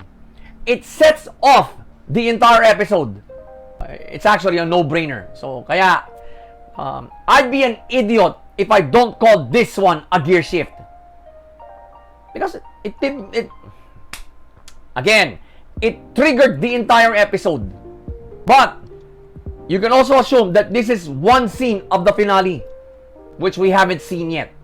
So, hindi pa confirmed hindi pa confirmed yung theory natin na the opening scene of this episode is also one of the scenes in the finale. Pero, by the way, this gear shift is telling us that the end is near for this anime. Andun eh. It reminds me a lot of Mazinger Edition Z, The Impact. Parang ano eh. Ano to, malagim na katapusan kay Takuma? Like the one that happened with Mazinger Z in that reboot. Yung talagang hindi na pinakita kung paano pinatay si Koji. Pero halata mo ano eh. Halatang tinumba siya dun eh. But anyway, we're talking about Get the Robo Arc now. But it surely felt like that one. Yung finale at yung pilot ng anime na yun. It really felt that way in this episode. So, that gear shift will make you understand that. Second gear shift was that scene when Kamui storms through his own brother's bedroom to arrest him. Kasi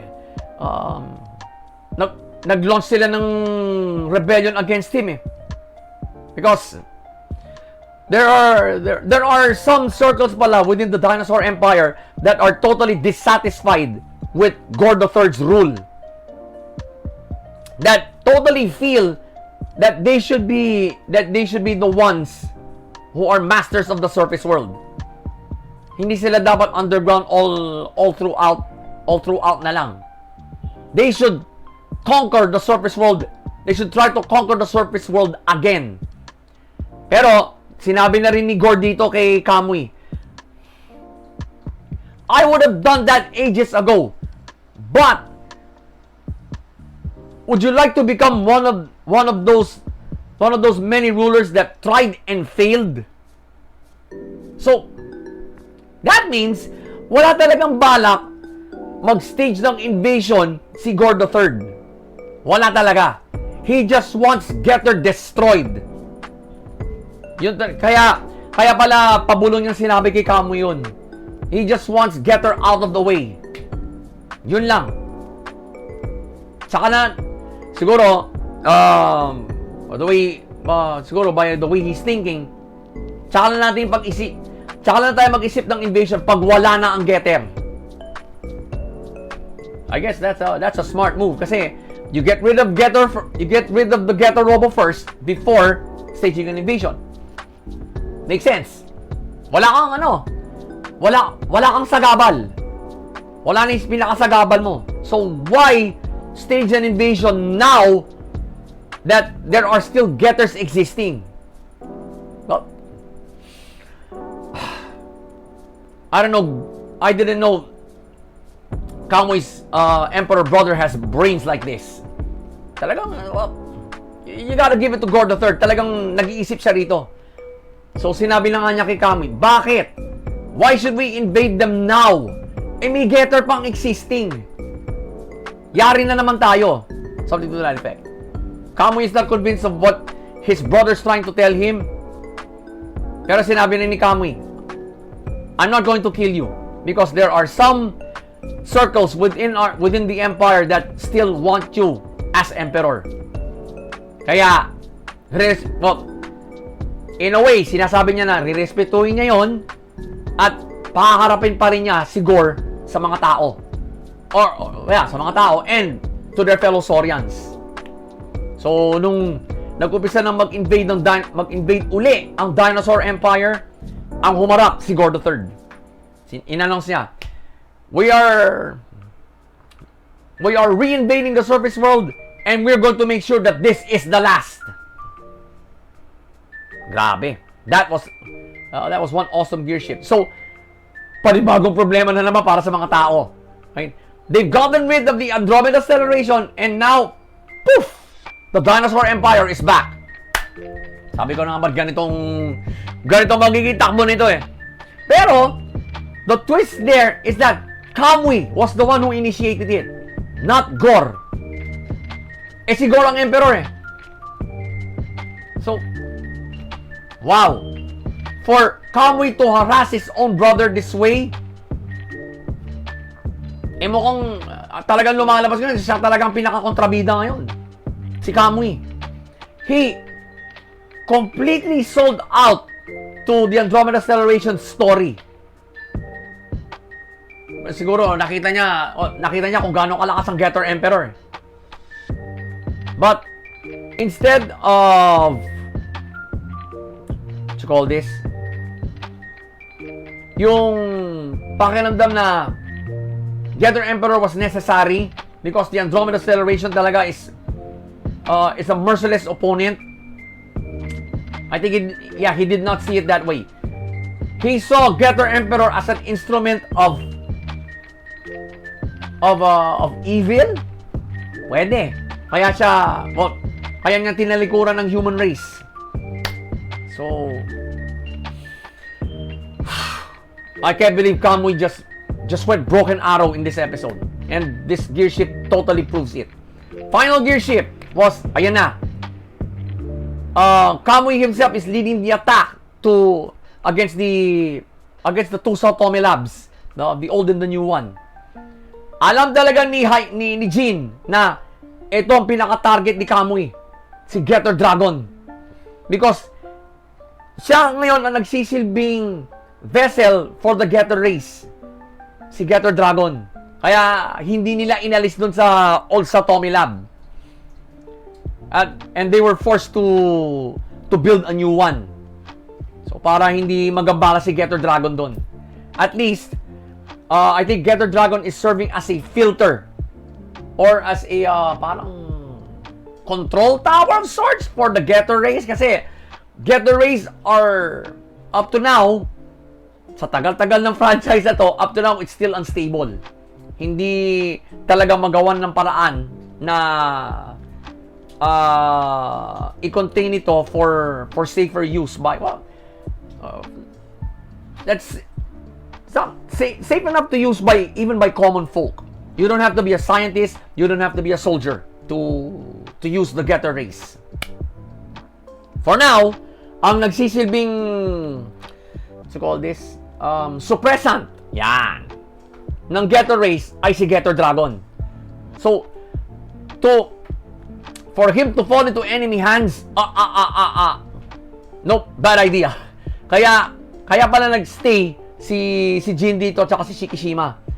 Sinasabi na nga ni Jin kay Shikishima na umalis na, but Shikishima insisted that he too shall stay because on the reason that hindi pa bumabalik ang Arc team. Hindi pa bumabalik lahat ng Getter actually. Buti na lang hindi sila umalis because they're the only ones left here to defend both laboratories. Actually nawasak na kasi Shikishima rito eh. Kamui found a way to be this own mentor. So, then ayan na. Final scene, ayun. Naganda na si Jin na salubungin si Kamui. In typical Jin Hayato fashion. Talagang siguro palalabasin niya talagang pagiging warmonger niya. Talagang naganda na eh. May pistola rito, may armalay pa rito, gano'n, tapos meron pa siya mga granada sa katawan. He's ready for war. I really want to see how Kamui is going to handle Jin, one of the an OG Getter pilot. Grabe. And that's what this gear shift will tell you. This gear shift will also tell you that pagkatapos ito, okay, finale na. So, magkakasubukan na sila Kamui at si Takuma. At this point, hindi pa nagbabalik si Getter Arc. He's still on his way back to the present timeline. So, these three gear shifts, did I say more? They will be a factor in the finale. Especially the opening, especially the first one.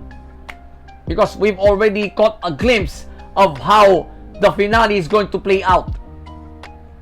Sana wag! Plot-wise, planchado. Kasi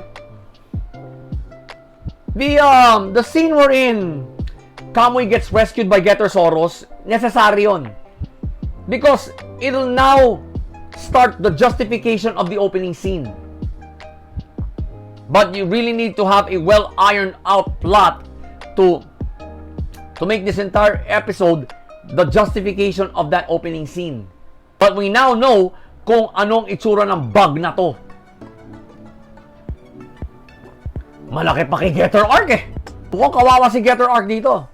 So talagang napalaban si Takuma dito kay Kamui.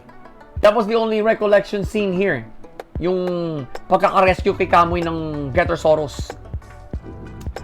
But the plot was so well ironed out. Talagang the rest of the episode after the opening scene was one big backstory. Kaya ako sinabing planchado ang plot because it completely justified what happened in the opening scene. The plot is also telling us that the opening scene will also be seen in the finale.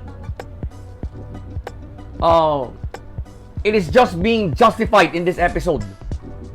Kumaga, binibigyan tayo ng rationale for the opening scene. So, we can now say that nearly all of the episode, nearly the entire episode is one big rationale for its opening scene. Because after this, finale na. Paano magtatapos ang Getter Robo Arc? But it really felt like this is part 1 of that finale kasi because of that opening scene alone. That's the way I figured based on the plot. But the plot was so well ironed out. If you're an anime newbie, you would easily pass this off as a clean plot. No, you can't. Dahil may record because the events that happen after the opening scene, it's one big backstory. Pero it's a necessary one dahil ang susunod na dito finale na. So, how did Kamui secure that big a robot and it's now kicking Getter Arc's ass? And in the first place, bakit naglalaban ang dalawang to? Si Takuma at si Kamui. If there's any indication from the plot, it's this. Kamui is now the chosen one of the Andromeda Stellation. We can safely say that now. Kasi he's completely bought in to the bullshit that the Andromeda Stellation is spreading about Getter. Like we Earthlings say, karma is a bitch. You did this to other forms of Andromeda Stellation. The human race is just fighting back. And it's driving you into extinction. Kaya the Andromeda Stellation has no right to complain. Ginawa na nila ito nun eh. So, that's what the plot will make you realize. It's that well ironed out. So, pace, flow, and plot, they all came together for this episode. And it really made us feel that the finale has just started in this episode. Kumbaga talagang pakiramdam ko 2-part finale ito eh. Because may pinakita ng scene na talagang mag-guess mo na it's from the finale. So, you can safely make this part 1 of a 2-part finale. So, Get the Robo Arc episode 12. Deserve. 2 thumbs up. Hindi ako talaga makapaniwala ngayon na that Kamui has gone broken arrow, na he's going to take it upon himself to completely eradicate the human race, and he's going to use his own race as a tool to accomplish his goal. Abay, the only reason why Gore III is now declaring that the dinosaur empire is re-invading the earth is because of Kamui. He's being harassed by he's being harassed by Kamui. So, no choice din siya. And you can see that what you call this? Mukhang hindi nagmamadali sa pag-invade sa re-invasion of Earth si Gore. Kaya pala yun lang ang gusto munang mangyari ni Gore. Yung pinapagawa niya kay Kamui no na that when the Andromeda Acceleration is gone, make sure this Getter is destroyed. I think he's already adopted that methodical approach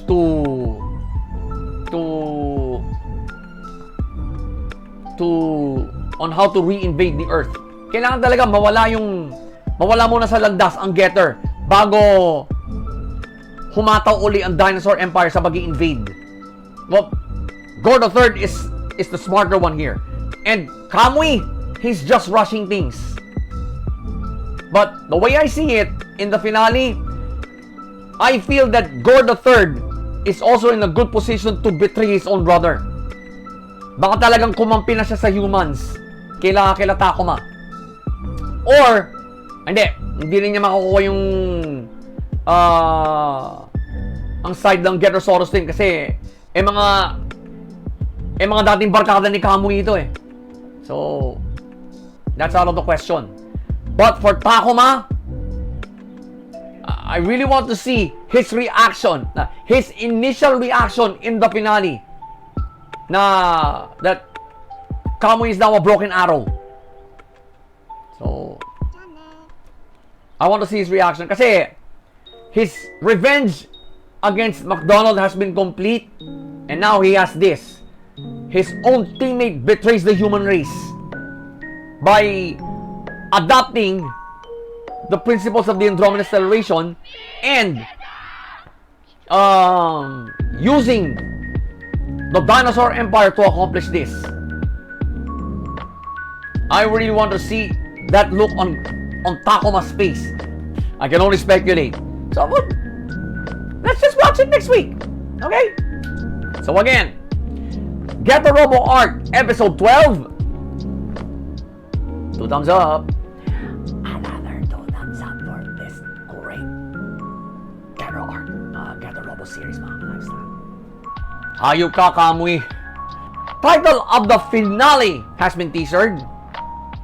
Paniwala na ba natin? Wag muna. Title lang eh. Let's just do the drill, mga ka-lifestyle. We will wait for next week and watch the finale of Get the Robo Arc.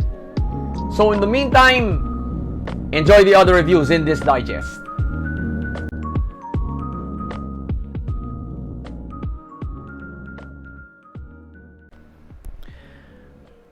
We now pick up where episode 11 left off.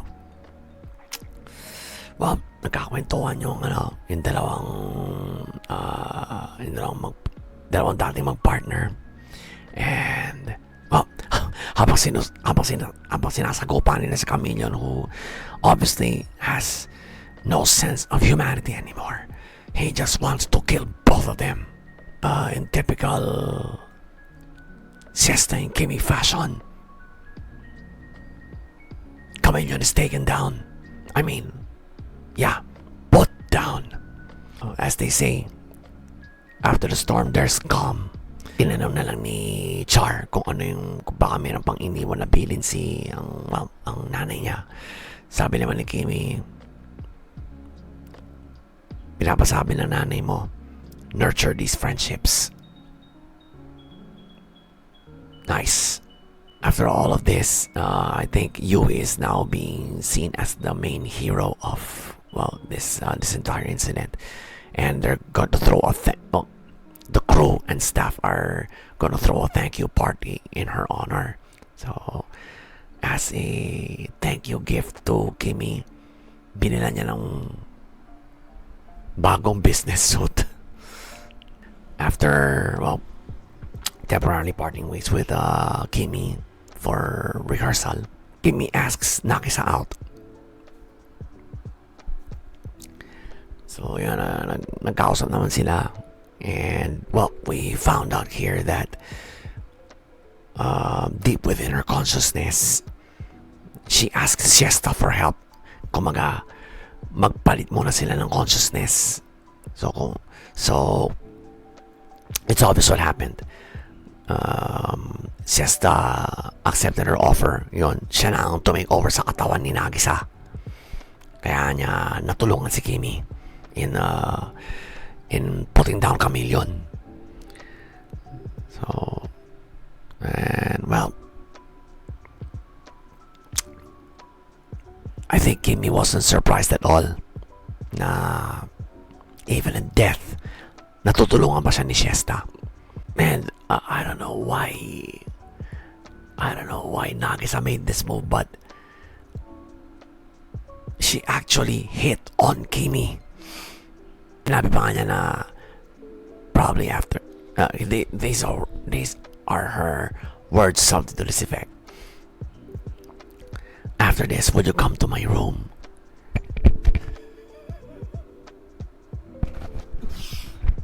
What the fuck, Nagisa? Announcement went off on the ship. Humingi ng tulong sa isang detective. Ang tatanong, if there's a detective on board, well, Nagisa simply grabbed Kimi's hand and they started racing to help, racing to offer their help. Sabi na lang ni Kimi, the detective is already dead, but her dying wish will never die. So, kumbaga,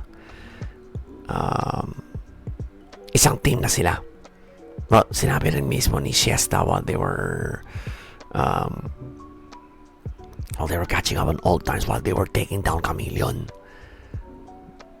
You got there's a team of 4. Well, she instantly recognized that there is a team already existing here. There's a team of 4 in your midst right now. Kaya niya sinabi na nurture these friendships. After all, well, when the announcement went off, na-alerto rin si Yui at si Char. Well, Char was taking a shower at that time. We got a detective team in our midst, and Kimi is the leader. Although the title of Legendary Detective is still with Nagisa. Final scene. It's actually a post-credit. Sinabi niya kay Kimi while Kimi was sleeping. Well, I'm talking about Siesta. Minutes before she completely passed away. The name of the person who is going to awaken you from your sleep is Nagisa, not Tsunagi. So we can now assume that Nagisa used to be hell. So let's break this down ARD style. Base. Probably the first half of the episode, talagang tense kasi they were trying to take down this notorious space agent, si Chameleon. And it's no easy job dahil the more this son of a bitch gets angry, the bigger he gets. But the bigger he gets, here, ito yung analysis ko based on the pacing. His humanity is slowly disappearing. Talagang wala na So, advantage dito sila Kimi at Siesta. Well, all they did was stand side by side. Probably brew it. Take 2. And more likely, blew his brains out. Wala nang human control So this is just another animal. And well, time to, when you know what happens when it comes to animals being out of control, they're put down. That's what the pacing will make you realize. And there's also one thing the pacing will make you realize, that Siesta's dying wish was for these 4 to take down Spes. Kasi yun din pala ang sinabi ni Siesta kay Kimi when she took over Nagisa's body. Habang sinasagupan nila si Chameleon. Yun din pala isa sa mga kumbaga parting shots. The pacing was really excellent for a finale. The aftermath due to the pacing, it's very relevant. Very, very relevant. Flow naman, first gear shift here was, well, Kimi and Shesta sort of came to an agreement that this guy needs to be put down. Hindi na sila nagkaamuyan lang, so to speak. It was an action-packed turn of events. To see both Shesta and Kimi together again, that was satisfying. Really satisfying. Talagang Shesta couldn't leave Kimi like this. Mukhang hindi pa, yeah, obviously hindi pa kaya ni Kimi ang mga ganitong sitwasyon. So kaya siguro pumayag na rin siya sa offer ni Nagisa. And wow, that turned out well. Second gear shift was when Nagisa and Kimi had that heart-to-heart talk yung sa bar. And why did I call it a gear shift? Simple lang. They reaffirmed their stance with each other. I don't know, pero I think Nagisa wanted more. She probably couldn't resist Kimi's good looks. Hindi kasi pang sidekick yung kagwapuan ni Kimi. Talagang pag-detective. And, well, I think she's now more than willing to pass off as the legendary detective. Pero in reality, right now, it's Kimi. Due to the training and experience and the adventures he's had with her heart's original owner, si Shesta. So yeah, that's why I call it a gear shift. Dahil napakita rin na motibo rito si Nagisa. Well, I think this was the very first time Nagisa started hitting on Kimi. Grabe. Final gear shift was during the post-credit scene. Matagal na palang alam ni Shesta na si Nagisa ang gigising sa pagkakatulog ni Kimi na to. But if you look at in another way, Nagisa used to be Hell. Kasi tignan nyo Hell posed herself as yung malit na bata. I already forgot her name. Alicia. Yun. Kasi Hell during the backstory arc of this anime, we found out that Hell is schizophrenic and Alicia is only one of her personalities. Siguro while Shesta was sorting things out deep in their consciousness, nakita niya siguro, uy, pwede itong personality na to na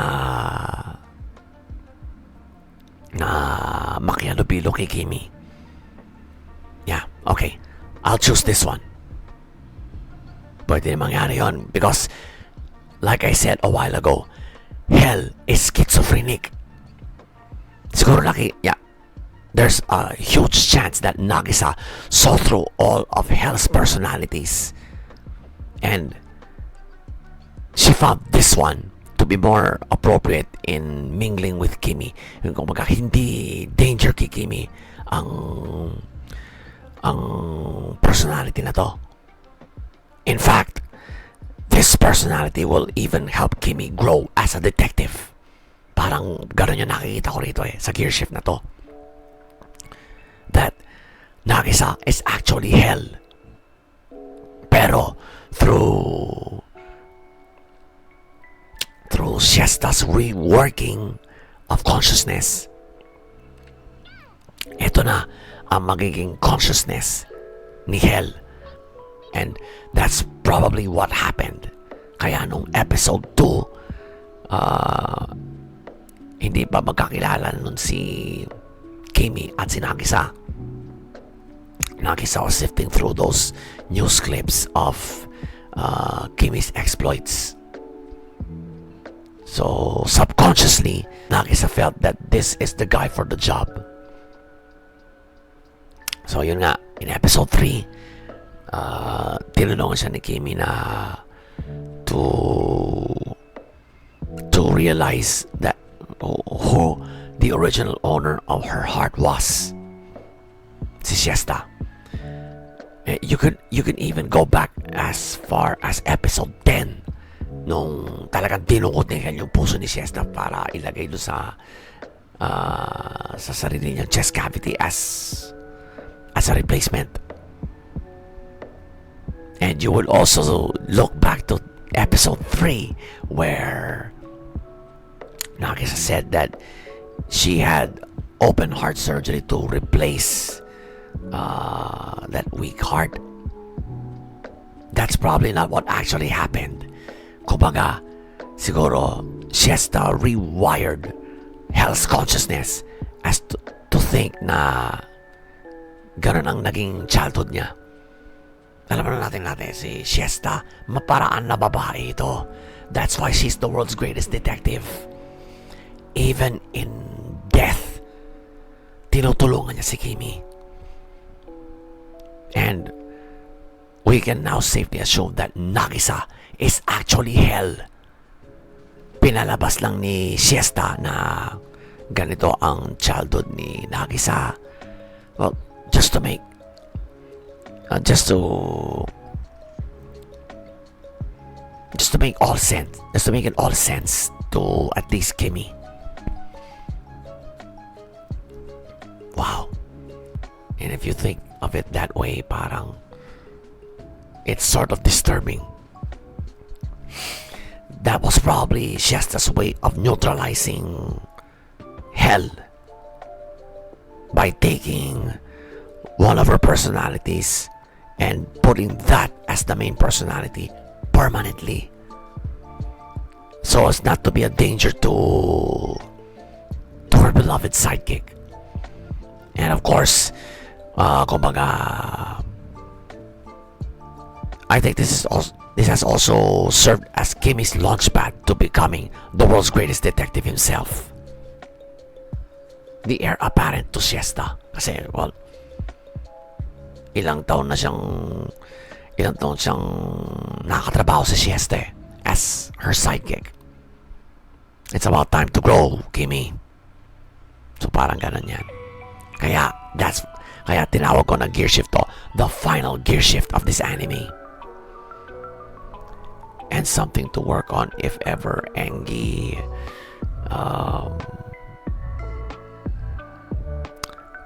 intends to bring this anime back for another season. May hint doon. Maraming hint. So, these 3 gear shifts that I saw, yep, they played a role in the finale. And the final one really makes you think, na, will this anime be back for season 2? Or for another season for that matter? Hindi na tanong kung when eh. If it will happen. Plot-wise, planchado. Hindi ko pa sabing malinis dahil maraming backstories to consider. And sa pagkakakwentuhan nila Kimi at Siesta, you couldn't say that the plot was clean, pero it was well ironed out, especially the opening and the post-credit. Maganda yung pagkaka-iron out ng plot ng finale na to, because sa post-credit scene lang sinabi ni Siesta kung ano magiging pangalan niya, kung ano magiging pangalan ni Hell after all of this is said and done. So the plot will make you realize that. It's another deep dive, folks. Deep dive for the ages. Well, close to it. Kaya, the plot was well ironed out. Talagang, focused on Siesta's dying wishes before turning it back over to Nagisa. Hindi romantic love yung namagitan sa kanilang dalawa ni Kimi. Parang motherly love. Yeah, parang ganun yan. Kumbaga, tinuring niyang pangalawang anak si Kimi. Kasi, well, she does have a daughter, si Char. Pero, para mas tinuring pa niyang anak si Kimi. She passed down all her knowledge, her skills, and, what she knows as a legendary detective. Pinasa niya lahat yun kay Kimi. And, well, Char accepts that now. Ngayon lang tinanggap ni Char yan. Besides, Kimi is more capable of being this smart detective. And to run a team like this, he's the proverbial team leader right now of this group of budding detectives. Kumbaga, you can also say that Kimi has now taken Nagisa and Yui under his wing, with, of course, Char probably giving the occasional assist, pero she's also part of that team. And the plot will make you realize that. Ito yung tipo ng planchadong plot na pwedeng mapagkama ng malinis. It's that good. So pace, flow, and plot. Oh, hell yeah. They came together for a great finale. And it's the type of finale that will keep your hopes up for another season of this anime. May daming hint eh. The final third of the finale, maraming hint that this anime will be back for another season. So, the detective is already dead. Finale.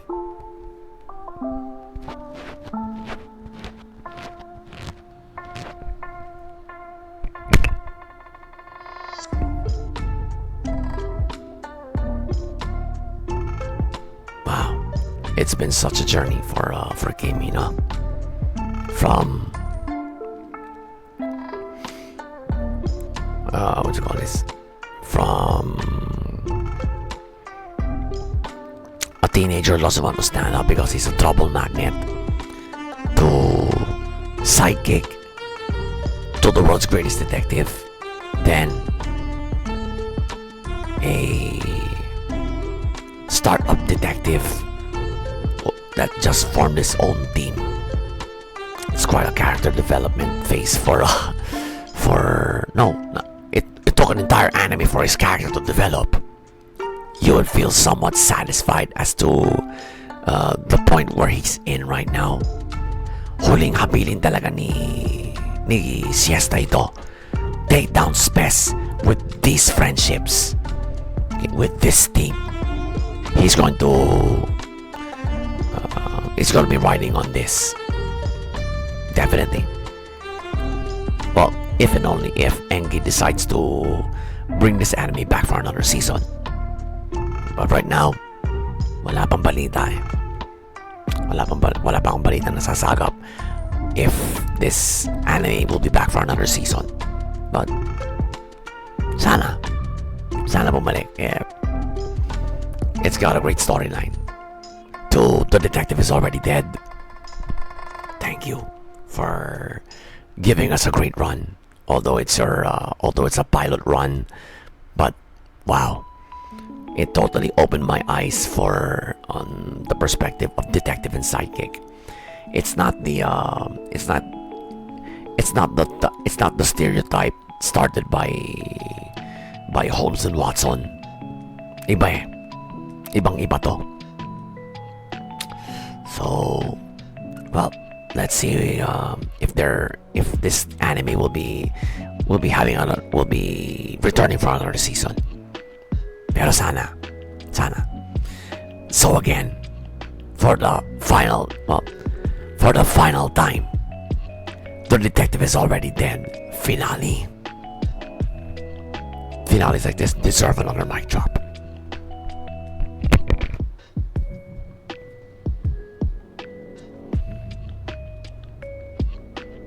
For the final time, thank you. The detective is already dead.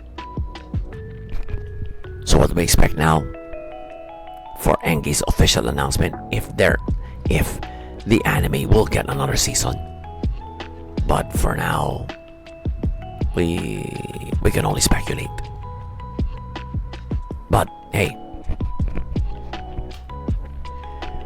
while we're still hoping for this anime to get another season, enjoy the other reviews in this digest, mga ka-lifestyle.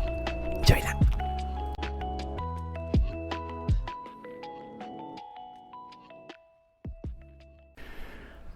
Nakarating na sa... nakabalik na sa mansion si Duke. And of course, along with Alice. And he was trying to get the heads up from Viola. Pero wala siyang binigay na details. Ang sinabi lang niya, Mother wants to see you. So he comes into the house. And he's greeted by the servants. Siyempre, panganay na anak ng Duke eh. Yung talagang Duke. Alice got to reacquaint herself with the servants of the main house. Siyempre yun, yung mga medyo veterana na kasambahay, kilalang kilala siya. So yun, they were happy to see her, and they reminisced about Sharon, her mother. Kamukha niya, and yung kasing katulad din ng nanay niya, flawless din ang skin niya. Nakipagkita ng Duke kay so the lady of the house, ang kanyang nanay. And all she said was, we'll talk about this tomorrow. It's too late now. Bayan, kararating lang ng anak mo hindi mo man lang sinalubong ng maigi. Wow. Ang klaseng nanay ito. So while everyone was asleep, so dinalo muna ni Duke si Alice. Sabi niya, medyo nervyos ako. At and here's Alice again with her sexual harassment moves.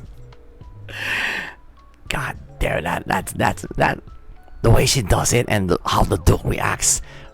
It's always a funny scene. Okay, it's always a funny scene, guaranteed. So the following day, sinamahan ni Viola ang kanyang kuya, the Duke, to the supposed place where the Duke was actually cursed. It's a grave site. Hindi naman, both of them didn't delve into the details as to who is buried there. Pero natandaan na ni Duke kung paano siya kinurse. He was looking for a four-leaf clover on that grave site. So wala lang. Siyempre, batang naglalaro. Then, all of a sudden, someone hugged him from behind and whispered these words: "You are not to love no one, and everything you touch dies." Wow. Ganun lang. Nilagyan na siya ng sumpa. Etong sumpang ito.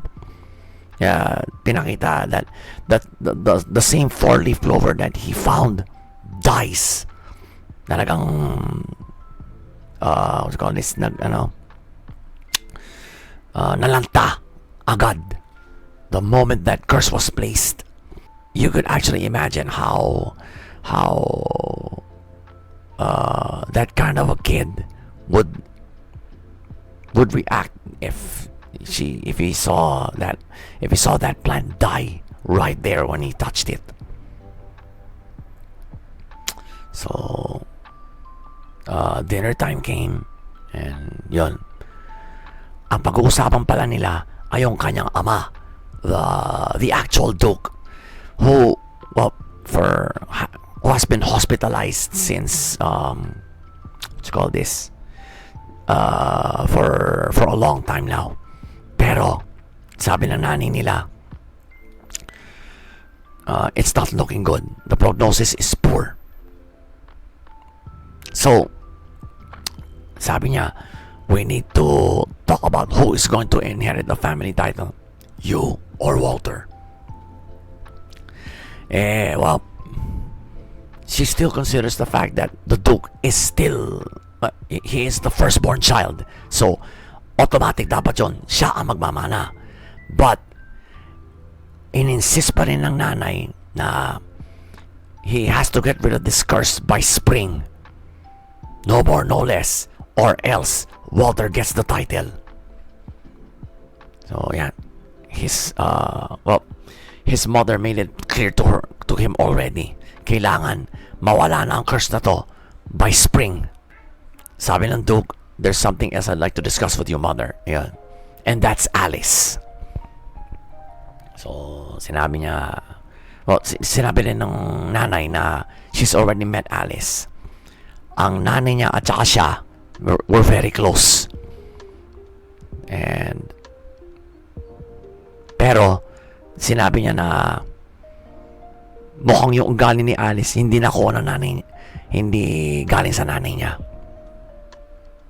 And well, sinabi lang ng Duke na mahal niya si Alice and he would like to get her approval because he wants to marry Alice. You know what the old lady's reaction was? Certainly not. And in one classic moment, the Duke mans up to his own mother. Sinabi niya, this curse is not of my own doing, but I was placed with it when I was a kid. You throw me into that villa with Alice and Rob, lived out my life there for the next 10 years, and now you tell me this, that I cannot marry the woman I love. Sinabi beforehand ng nanay niya that you were born into the aristocracy. You cannot choose whom you want to marry. Pero, wow. If this is not a man-up moment, I don't know what is. The Duke insisted that he will marry Alice. Then, storms out of the house and leaves. Sinamahan siya nila Viola at Walter. Milagro, si Walter nakisit pa siya sa kanyang kuya. But, while all her children are out, sinabi ni-request ng kanyang butler doon na baka pwede na, maybe we can get them back on the table. Sabi niya, no. Sinabi ng nanay na, this once meek kid has finally talked back to me how he has grown. Lumabas yung pagkananay niya rito. Viola and Walter gave the Duke a send-off. Nag-alala pa nga ang Duke eh. Sabi niya, I wish I had more skill in saying that. Sabi ni Viola, nah, you did fine. It was shocking, but you did fine. So, yun nga. Balik na sa mansion ang dalawa, si Duke at saka si Alice. Kinuwento na nila kay Rob kung ano nangyari. Which was the final scene. So, Walter retires for the night. Ayun. Sinabi na ng Duke ko ano ang huling sinabi niya sa nanay niya. Na mahal niya si Alice. And he said to Alice, I'm gonna do everything I can to marry you. Killing moment. Pero, well, to end the finale, Alice just said, as she was putting a coat over, basically her master and the man she loves, sabi niya, I love you, Your Grace. Sorry mga ka-lifestyle, hindi ko talaga mapigilan yung kilig na nararamdaman ko just by remembering that. Wow, grabe. So, let's just break this episode down, shall we? The romantic feels is just killing me right now. Pace. The pace was moderate. Why moderate? Kasi medyo tense pagpasok ng Duke eh. Especially when he got to meet his mother again after 10 years. Tapos ganun lang yung reaction ng nanay niya. Ano ba naman to? Aren't you happy that your firstborn child is in the main mansion again? Hindi ka ba the pace would actually tell would make you tell the Duke's mother this. Hindi ka ba natutuwa at yung panganay mong anak nasa poder mo uli? Ano ka ba? That all your children are under one roof again? You would even ask her, what kind of mother are you? Well, it made me ask that question. The pacing will make you realize that. Oh, the pacing would make you feel that way. And up to the point na well, sinabi na lang that the Duke actually manned up to his own mother. So, well, nashock sila Walter Viola sa pagkakasabi yun ni Duke. And he storms out of the dining room. Wow! The pacing will also make you realize that the Duke finally mans up to his mother. Yeah, you would feel it was a very satisfying moment actually. The pacing will also make you realize that, oh yeah, you deserve to be the Duke once your father is gone. Curse or no curse. Kumbaga, I never knew the Duke's balls were this big. Grabe. Flow naman. Well, first gear shift here was yung na after 10 years nakita ang Duke at saka nanay niya. Well, basically after his mother threw him in the villa for 10 years. Why did I call this a gear shift? Simple lang. This was a good setup for the Duke to man up. If his mother still insists on family, on classes, on the aristocracy, after all that he's been through for the past 10 years, the only good thing about it was he fell in love with Alice, and Alice was the main thing why he looks distinguished right now despite his curse. So if that ain't a gear shift to you, I don't know what is. Second gear shift was when Viola accompanied the Duke to the graveside where the Duke was cursed. It makes you want to think, why would a witch place a curse on that young a child? Wala ba namang kamuang-muang sa mundo ito? You get me, mga lifestyle.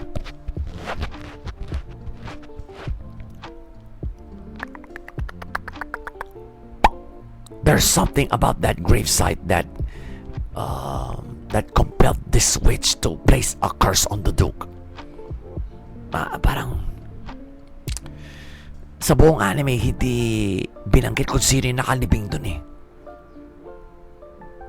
If you've seen the finale, doesn't it make you think, bakit ang Duke pa nung ganong kabata pa siya? And is it something, has the gravesite something to do with it? Deep dive. Kaya ako tinawag na gear shift ito because it practically triggered this entire anime. It's it's the backstory that on which this anime storyline began. over the previous episodes, the Duke has finally learned to not just make this curse useful to him, but capitalize on it. He used it to help Alice deal with the gardening in one room. And of course, during the Witch's Sabbath, Alice's life was threatened. He did something about it with that curse. He actually weaponized this curse in that episode.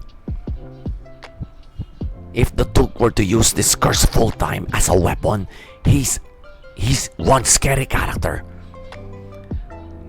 Kasi at that moment, talagang kineri niya ang bansag sa kanya na the Duke of Death right there. And still, his mother doesn't want to deal with this curse. She still wants the Duke to be rid of this curse by spring. It's winter. Hello. You couldn't ask the old lady to be sensible about this, but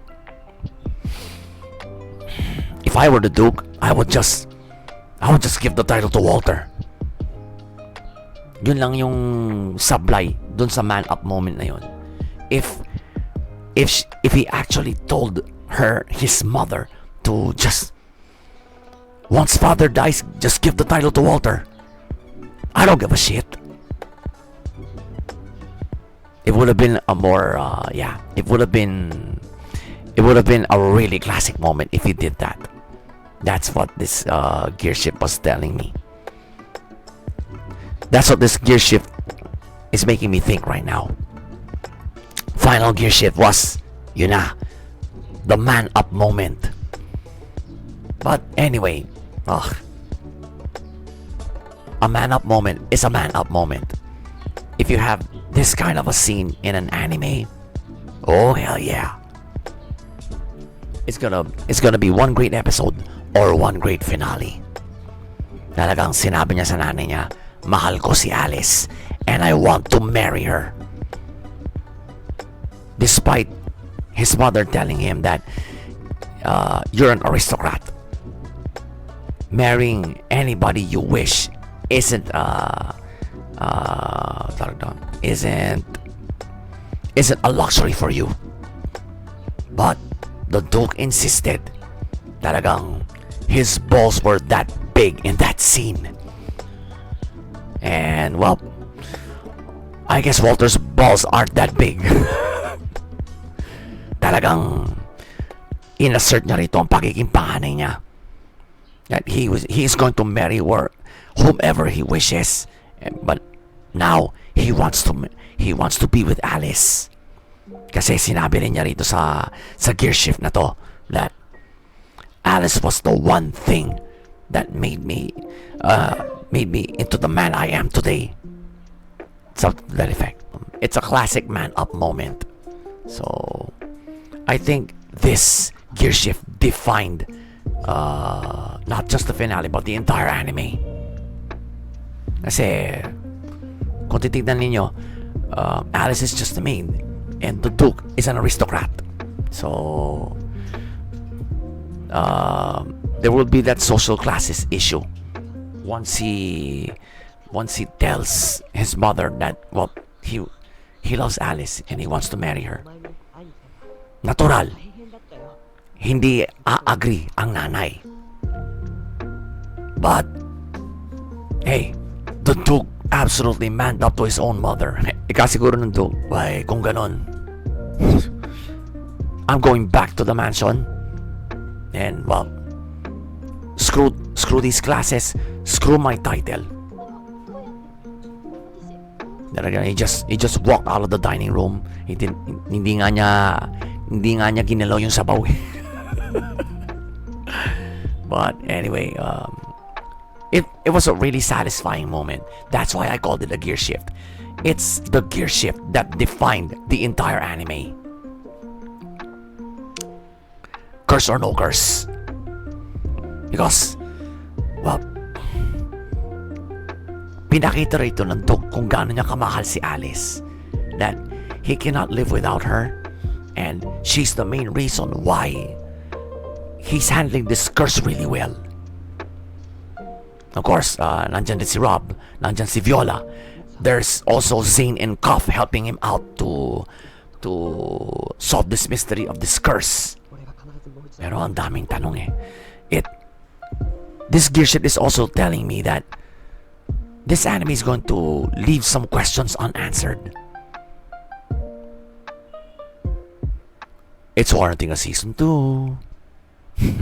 These 3 gear shifts that I saw, oh yeah, it defined the finale. But the last one, it defined the entire anime.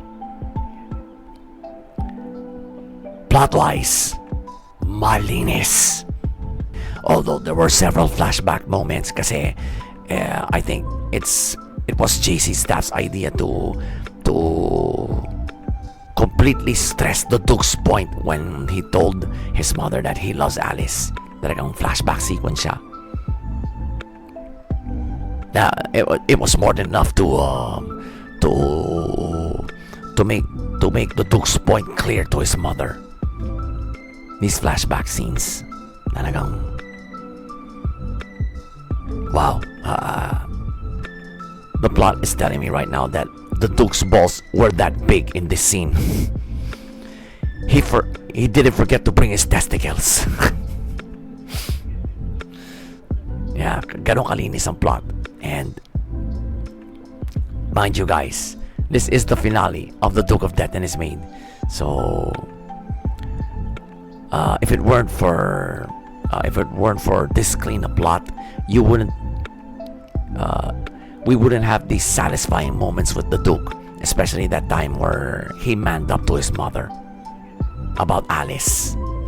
You gotta feel proud for the Duke. So pace, flow, and plot, yup,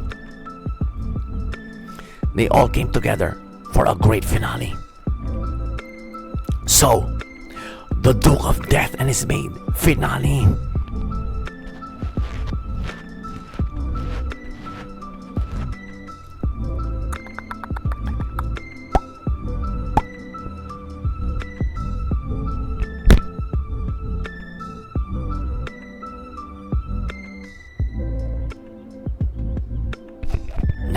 Let's talk about the future of this anime. There was another post-credit scene. And let's just say it's a teaser for the next season. Pero halata na babalik ang anime na to for another season. Because there were questions left unanswered. What's the deal with Daleth? Why does she have Sharon's body in her keep? Number 1 na yun. Number 2, halata sa flashback scene nung the moment na curse ang Duke, it's Daleth. Jawline pa lang, halata na that it was Daleth who put the curse on the Duke. Why Daleth? Why? And number 3, will the Duke still be able to break his curse by spring and claim his rightful place in the family? But knowing the Duke's mindset and his emotional ties to Alice, I think he doesn't give a shit anymore about his title. He just wants the curse to be broken para magsama na sila ni Alice habang buhay. That's all he's concerned of right now. And he made that clear to his mother. So, well, 2 questions left unanswered. The first 2. You gotta give this anime another season because of those two unanswered questions. This anime really needs another season. Kaya, well, according to the teaser, although I can't read Japanese, but it's obvious the Duke of Death and his Maid will be back for another season. Although walang sinabing date sa teaser. So we can expect great things from that one. But as far as the first one goes, excellent. we can say now that The Duke of Death and His Maid is one of 2021's funniest and most romantic animes. So, wow. Okay. I never thought a comedy and romance anime would be this dark, kasi may curse na involved. And sana ibalik ng JC staff for another season. Sana. So again, The Duke of Death and His Maid finale deserves another mic drop.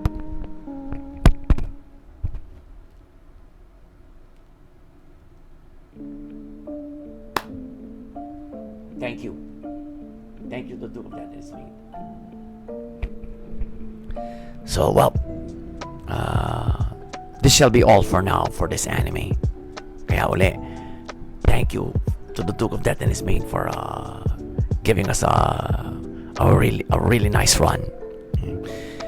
This anime just made fans of the romance genre really happy, and I hope it gets a season 2. So, while we wait for that to happen, enjoy the other reviews in this digest.